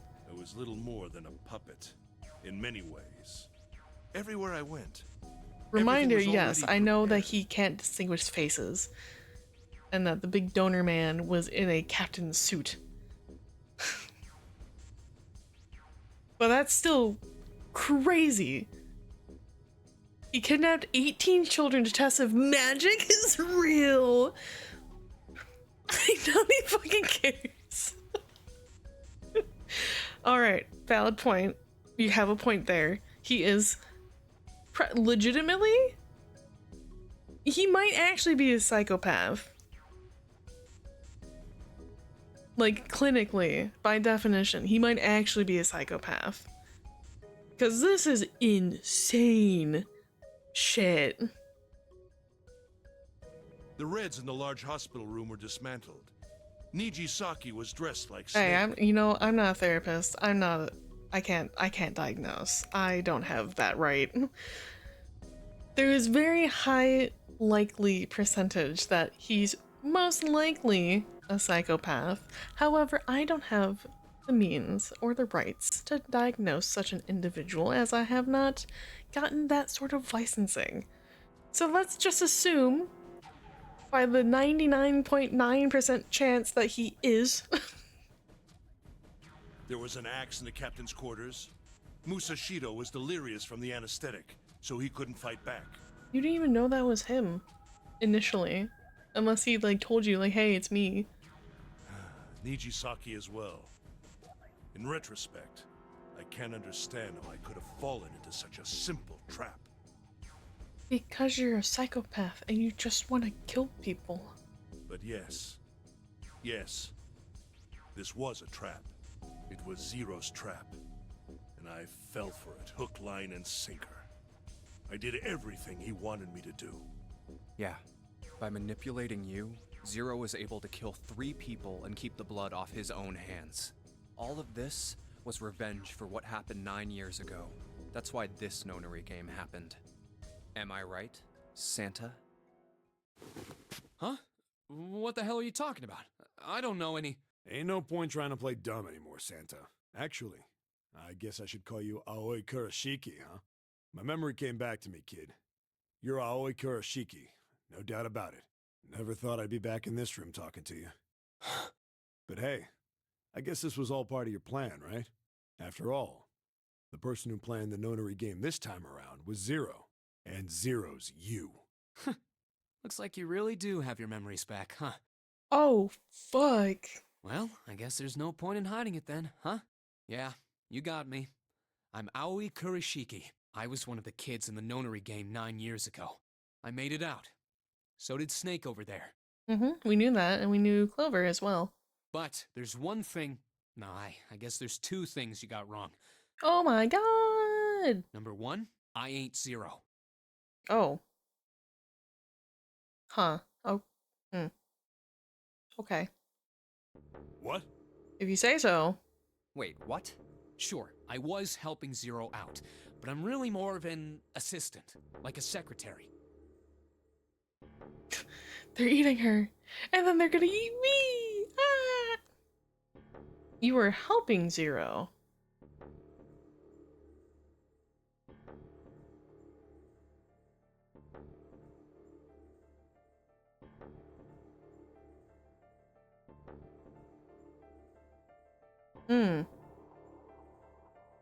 Okay. I have my thoughts. I don't want to say anything yet because I feel like they're about to say who it is, so I'm not gonna say, but I have my thoughts. But an assistant's only an assistant. I didn't come up with all this. All I did was follow Zero's orders. Then, if you're not Zero, who is? Calm down there, Junpei. Didn't I say 2 things? You made You one did. more mistake. Junpei, you just said all of this was revenge for what happened 9 years ago. Well, yeah, that assumption was made because we thought you were Zero, and because you wanted revenge for your sister dying. So, you know, that was the key part in there. That would have made sense. That's why this Nonary game happened. But that's not it. Revenge isn't the only purpose. Oh, there's more. There's another reason you guys were playing the Nonary game. To save someone.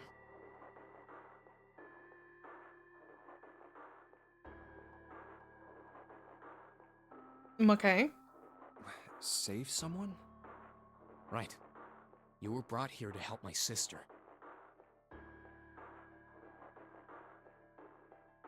The one that died 9 years ago? To save Akane. What the hell are you talking about? Akane Kurashiki died 9 years ago in this room. I was there. I saw... What? What the hell? Where is she? Where's Akane Kurashiki? Ugh! Oh, my head! My head, it feels like it's gonna pop. 7! What the hell is going on? I don't know. I Oh, I swear to God, my head feels like it's about to explode! What was the Nonary Project? I'm sure you know already, but I'll tell you one more time. God, it's like explaining the rules again for the Nonary Games. Holy fuck. It was a project designed to test a particular phenomenon. Yeah, the fucking Metropolis fields. And what was that phenomenon? For two organisms to communicate with one another in the absence of physical contact.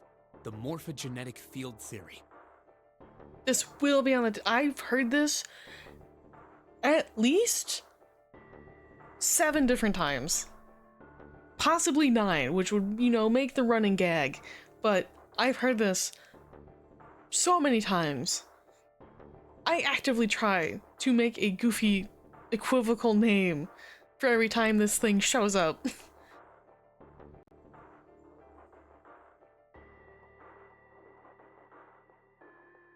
Gotta be hilarious, yeah, if this was talked about 9 times, further adding into this, yeah. Could human beings use these invisible fields to exchange information? Yeah, the monochromatic field, That was what this experiment was conducted to determine. I was gonna say mouse and cat fields, just like...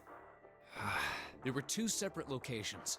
One was the Gigantic, and the other was a building in Nevada called Building Q. The 9 children trapped in Building Q were faced with numerous puzzles, copies of identical ones on the Gigantic. Yeah, like something vaguely similar works. They were told to send their answers into the morphic field set and transmit them to their brothers and sisters on the Gigantic. The transmitters were put in Building Q, and the receivers were put on the Gigantic. Each sibling pair was supposed to be split up, but there was a mistake. Akane was a transmitter. She should have been in Building Q. However, for some reason, she was placed on the Gigantic with the receivers, like me. So there was a receiver that was in Building Q with all the transmitters then? That had to be like the swap? Perhaps she was mistaken for someone who was supposed to be in Group A. Whatever the case, Akane ended up on the Gigantic. I think I've told you enough. You get it, don't you? I'm pretty sure you know where this is going, Junpei. Where what is going? Don't play dumb. You know things you shouldn't. Things you couldn't. How did you know Ace had prosopagnosia? How did you know why Ace wanted to kill Kubota and how Nijisaki was killed? Were you surprised when you found out Ace was Hongo? And what about the coffin Snake was trapped in? How the hell did you open it? Well, that's... He's got you there. He knew because I knew. Junpei was receiving information that I sent to him through the rat trap. Sorry. I wasn't prepared that this word was gonna show up. Boo, I know. Sorry. Mousetrap. Mousetrap field set. Simple, really. How do I know the alternate futures then? Imagine a river that splits in 2, like an upside-down Y. The river flows from top to bottom, a single stream, into 2 branches. It only flows in one direction. It can never flow backwards. Information is the same way. It moves from the past to the future, but never flows backward. That's why people at the river source in the past will never know about those downstream in the future. But the people downstream will never know about one another either, so these 2 won't understand each other. Information only flows along the path of the river. But I am different. I can manipulate the morphic field set to pluck knowledge from the future. I know what happens on either fork of the river, even though the people on either fork know nothing about one another. Now, who am I? I am I, the 9th letter of the alphabet. But I am also 0. No, that's not true. I'm not really 0. Not yet. Perhaps you could say I am less than 0. 0 is my future. In 9 years, I will be 0. I love how much of a hard-on this game has for the number 9. What are we reading? We're reading important future past dialogue. Where'd you go? June, no. Akane, where did you go? Santa! Why is Clover... Oh, shit. Freeze. Santa's got the gun.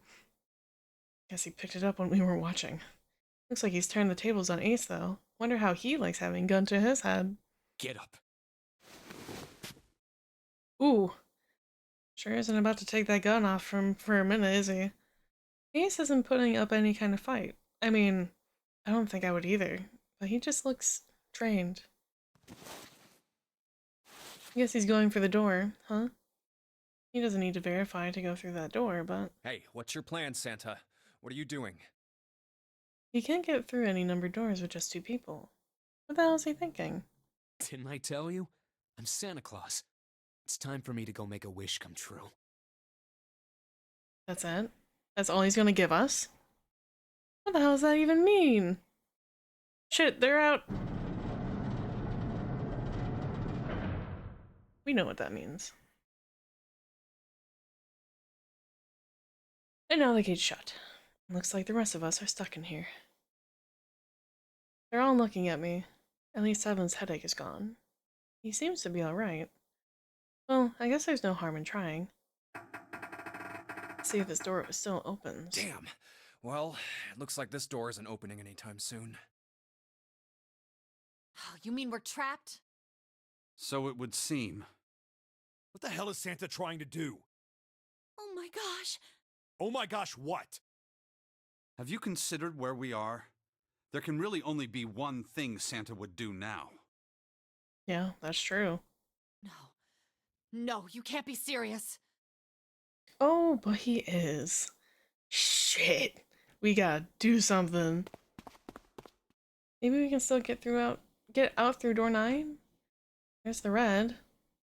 Yeah, alright, we can do this. I've just gotta... No, it's not gonna work. There's no way. The 5 of us can't open this door. 2 plus 4 plus 5 plus 7 plus 8 is 26, and 2 plus 6 is 8. Is there any combination that'll work? Junpei, can I borrow your pen and notebook? You may. Sure. Why not? I don't think I'm gonna need them. Ever again? Well, she certainly looks purposeful. Looks like she's writing equations. A lot of them. Huh? Oh man, she doesn't look very happy. What? Hey, no, I need to be ripping pages. No need to be ripping pages out like that. Jeez. What the hell are you doing, Clover? Give me that! Alright, at least 7 got it away from her. Maybe now I can look at what she is writing. Let's see.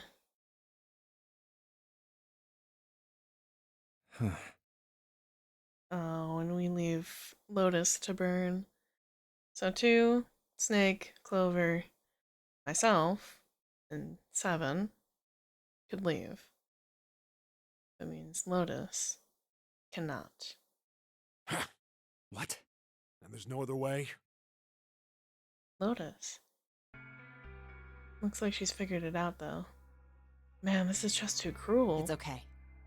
Go. Lotus. Come on, you know we can't do that. Oh, don't give me that. I'm sure you'd love to get rid of me. God damn it, you idiot! Whoa, where the hell did that come from? Looks like she expected that about as much as I did. Without... if you're not... Look, it'd be bad, alright? For Comp, he sure doesn't have much confidence. Bad? Yeah. If there weren't assholes like you around, I'd be out of a job. Yeah, alright. Yeah, that's the word you wanted to say. Uh-huh. Look, I'm just not leaving you behind, alright? End of story. 7. He's right. I'm not leaving you either. Me too. You didn't honestly think I'd abandon you, did you? This man is boofing his attempt to ask her out. He's blowing it.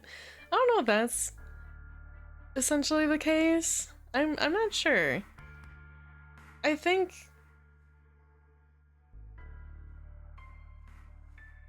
I'm not sure. Maybe. Maybe not. You're all idiots. Act as tough as you want, Lotus. We can see that you're about to cry. That being said, however, I doubt we would be able to open the door anyway, even if we were to leave Lotus behind.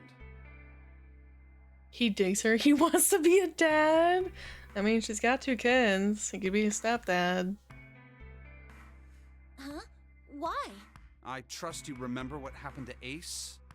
I couldn't, see exactly what happened, but I was able to guess what he was attempting to do earlier at the Red.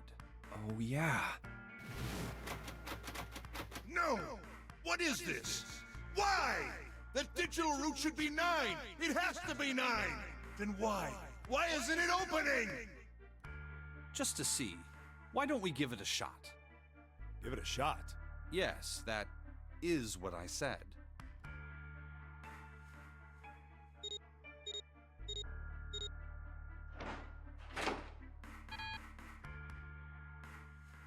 Two plus 4 plus 5 plus 7 is 18. 1 plus 8 is 9. You were right. It ain't opening. But it did open 9 years ago. The digital route was 9 then, I'm sure of it. You think maybe they changed the settings? Perhaps. Shit. If we can't get through the door, we can't get out. The walls are way too high. There's no way in hell we could get to that hole 7 popped out of 9 years ago. All I can do is stand here and stare at this door with a 9 on it. Guess this is it. This is the end.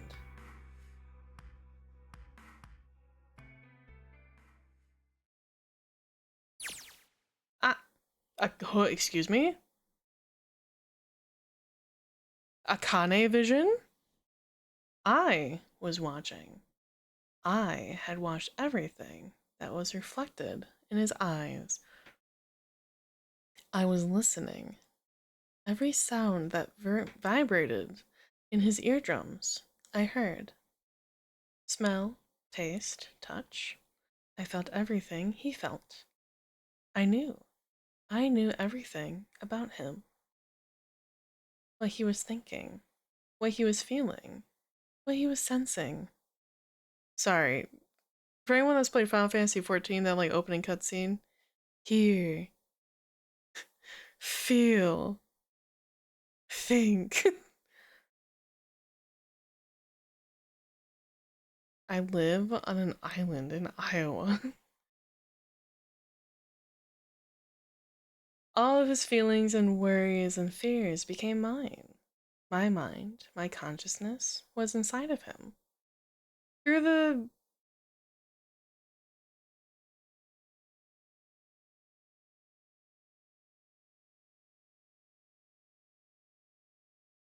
Oh, fucking Michelangelo field set. We were resonant and we were one. I was him, and at the same time, I was an observer. It started with a tremendous noise, like a clap of thunder. Fucking 10 out of 10, I've redeemed myself, thank you. That was approximately 9 hours ago. A bomb had gone off on the ship we were on. That was when my resonance with him began. My resonant event melted into him, and we became one. Inside of Junpei, somehow, I found myself in Junpei's mind 9 years in the future. But I didn't lose myself. I was living in 2 realities at once.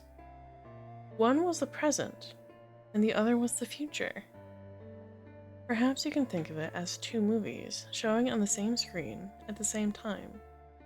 Eventually, it becomes difficult to separate them and determine which movie is which. However, if I concentrated, I was able to focus on one or the other. That's why I was able to grasp what was happening in front of me. Come on, over here! Oh, okay. So we have Snake, or 2 screens. Wait, the DS. Fuck. So we have Snake, Santa, we have Akane. This looks like this would be like Lotus's one daughter. Well, I hate to leave at my favorite part of the story, but my ass has to get to bed. Enjoy the ending. Thank you, thank you. Thanks for hanging out. Yeah, it's been quite long. I'm sorry that we haven't had, like, the time to pause. Where are we in here? Oh, we're like halfway. Ugh.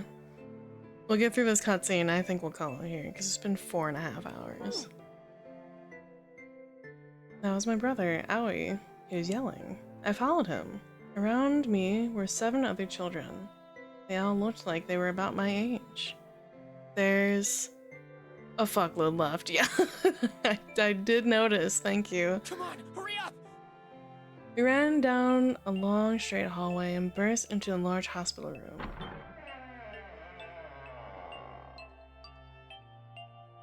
Yeah, and Kyler, the fucking asshole, said, "Oh no, you can finish in one stream." Yeah, a fucking 8-hour stream. Jesus Christ. Everyone was arguing. 2 of the boys got in a fist fight. A girl watching them began to cry. "I want to go home," she cried. "I want to go home." Another girl slapped the crying girl and glared down at her. It's been 2 hours since the Nonary game began. We were starting to fall apart. But just when all hope seemed lost, Light started talking. He was blind. This is Snake. 9 years later, we would call him Snake. Hello, everyone? Could you come over here for a moment? He was older than most of us, and his voice had authority and dignity. The fights died down, and we gathered around him. I have a little sister. She is very important to me. Right now, she is over in Building Q, and is desperately trying to send information over to me. Her name is Clover, and today is her 9th birthday. Oh, Clover's name is just Clover? So she just outed her name? As he spoke, he pulled something from his pocket. In his hands were 9 4-leaf clovers. Damn, dude! I was going to give these to her as a birthday present. I was outside picking them when I was abducted. Yeah, Clover's name was just Clover? Wow. I mean, it works. But like, damn, she just fucking outed herself like that immediately, huh? I'm sure I've already told you, but I am blind. For a man who can't see, collecting 9 of a very specific plant is, well, it is difficult. That is quite impressive. For even just 9 4-leaf clovers, that's quite hard because they're rare. It's a genetic defect. But my sister means a great deal to me, and I hope that these would show her how much I cared for her. Genetic defect's not the right word. It's more of a recessive gene in the clover plant. Since it's her 9th birthday, I thought 9 4-leaf clovers would be appropriate. Every one of you has a brother or a sister in Building Q with Clover. Except for these 2. Oops! For their sake, we have to survive. We have to get off this ship. Do you understand? If we're going to do that, there are 3 things you have to remember. We need trust and love, and we have to have faith in one another. If we can take all 3 of those to heart, then I promise that good luck will come our way. Did you know that the leaves on the 4-leaf clover mean faith, trust, love, and luck? Those words are leaf words. They're leaf words, guys. So if you believe what I've told you, and you understand, then I want you each to have one of these. They're a promise between friends. He gave a clover to each of us. I took one too. Eventually, he was left with only a single 4-leaf clover. He had one last thing to say. Now don't ever forget, so long as you have that, we will always be connected. Do you understand? When he finished, the tension of only a few minutes before was gone. We were home. After that, we ran around the ship for a while longer and opened several of the numbered doors until we finally found a door with the number 9 on it. In fact, there were 2 doors with 9 on them. We found them in the chapel. We split into 2 groups and walked through the doors.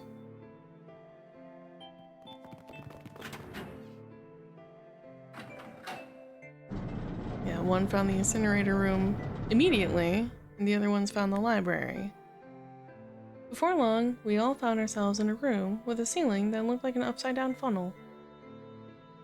For some reason, this room had another number 9, but this time it was only 1. So if there's only one door, that meant only 5 people, at most, could escape. What are we gonna do? There aren't any other doors! We began to panic. Then, as if things had not gotten bad enough already,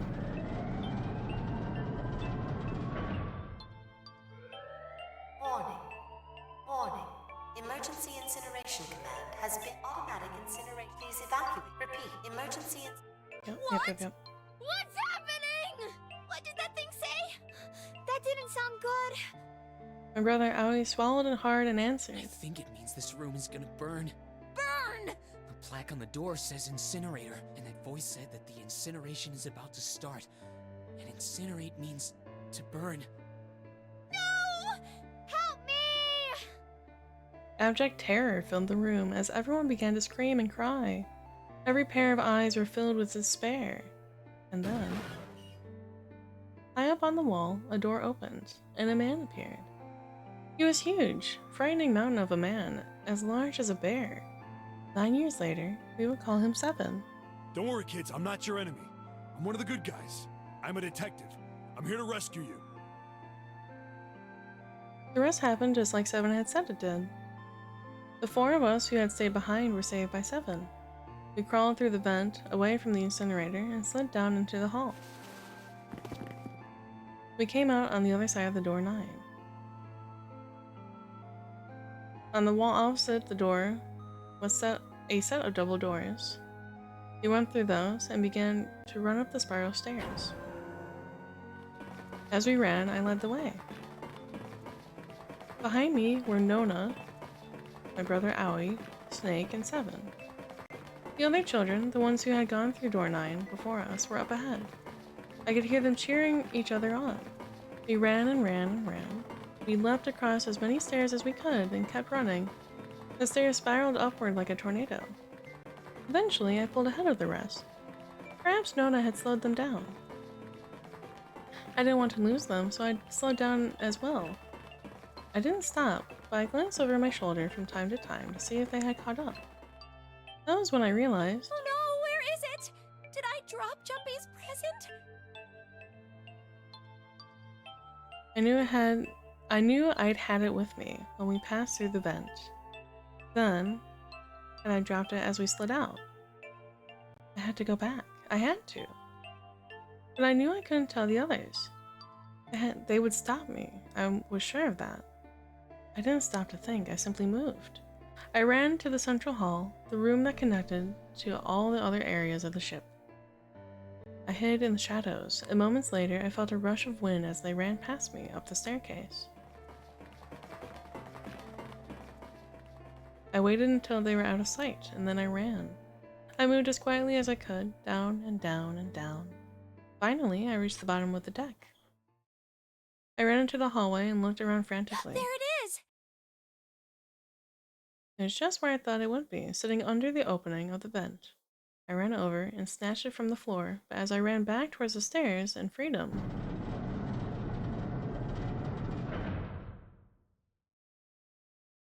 the door to the incinerator opened, and a man stepped out. It was Hungo. Gentaro Hungo. 9 years later, we would call him Ace. Ah, how wonderful to see you decided to come back. His smile made my blood run cold. It looked mechanical, as if someone had simply pulled up the corners of his mouth. Come with me. We must continue the experiment. I shook my head, eyes wide. Slowly, I began to walk backwards. 1 step, 2 steps, 3 steps. Then I spun around and broke into a run. I felt Hungo's hands close over my left wrist. I said, come with me. There was an edge of insanity to his voice now. I pulled as hard as I could. No! Stop! Let go of me! Let go! I shook my body and flailed my arms, trying desperately to get Hungo off to let go of me. But I was still only a child. I was no match for a man like Hungo. Stop struggling, goddammit! Do as I tell you! He heaved on my arm, trying to pull me into the incinerator. I screamed. Help me! Somebody help me! Then suddenly, Akane! The door to the stairs flew open, and my brother Aoi burst out of it. Behind him came Seven and Snake. Akane! He cried my name again as he leapt towards Hongo. You came back! I cried out. But then, Ah, you're too late, idiot. Hongo threw his full weight against my arm, pulling us both into the incinerator. The force of it threw me to the floor. I scrambled to my feet and looked towards the open number 9 door. Hongo stood between it and me, but behind him I could see my brother, his fists clenched. But those fists never reached Hongo.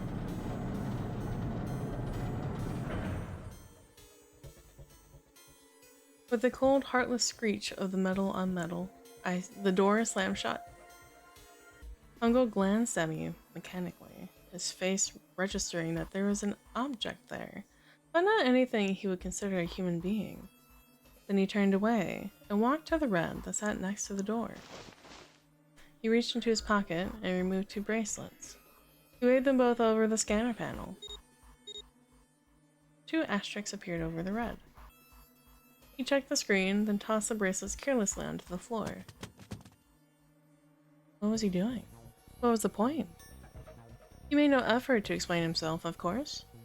He said nothing at all, and walked past me as though I were nothing more than a rock by the roadside. A few moments later,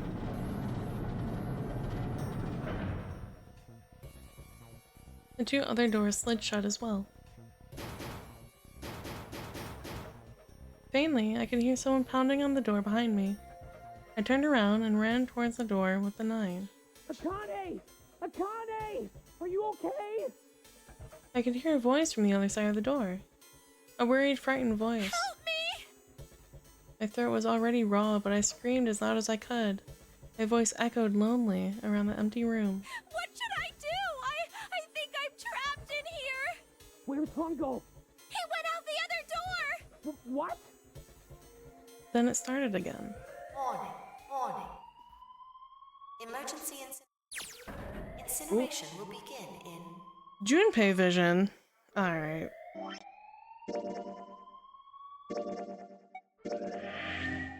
That's where we're leaving that. We're leaving off at Junpei vision. Oh my goodness! Ugh. My god, this ending is so long. Longer than I expected it to be, I'll be so honest, but I know we're definitely like close to the end. Like we have another Seek a Way Out moment. And then like a bunch of like actual story. So, thank you for joining me. We'll finish this next week. I thought we were finishing it today. We're finishing it next week. And I think we're just gonna end it off here. Because I need to go eat food. Thank you all for joining me. Hope you had a good time. I will be back on Sunday for a new game. Yeah, new game. It's gonna be Under Lilies. Because I must apparently have a Metroidvania on rotation. So we'll be back for Sunday. We're gonna start Under Lilies. You're gonna watch my ass get kicked. But I will see you then. Have a lovely rest of your day. Stay safe. Stay hydrated. And I'll see you then. Bye-bye!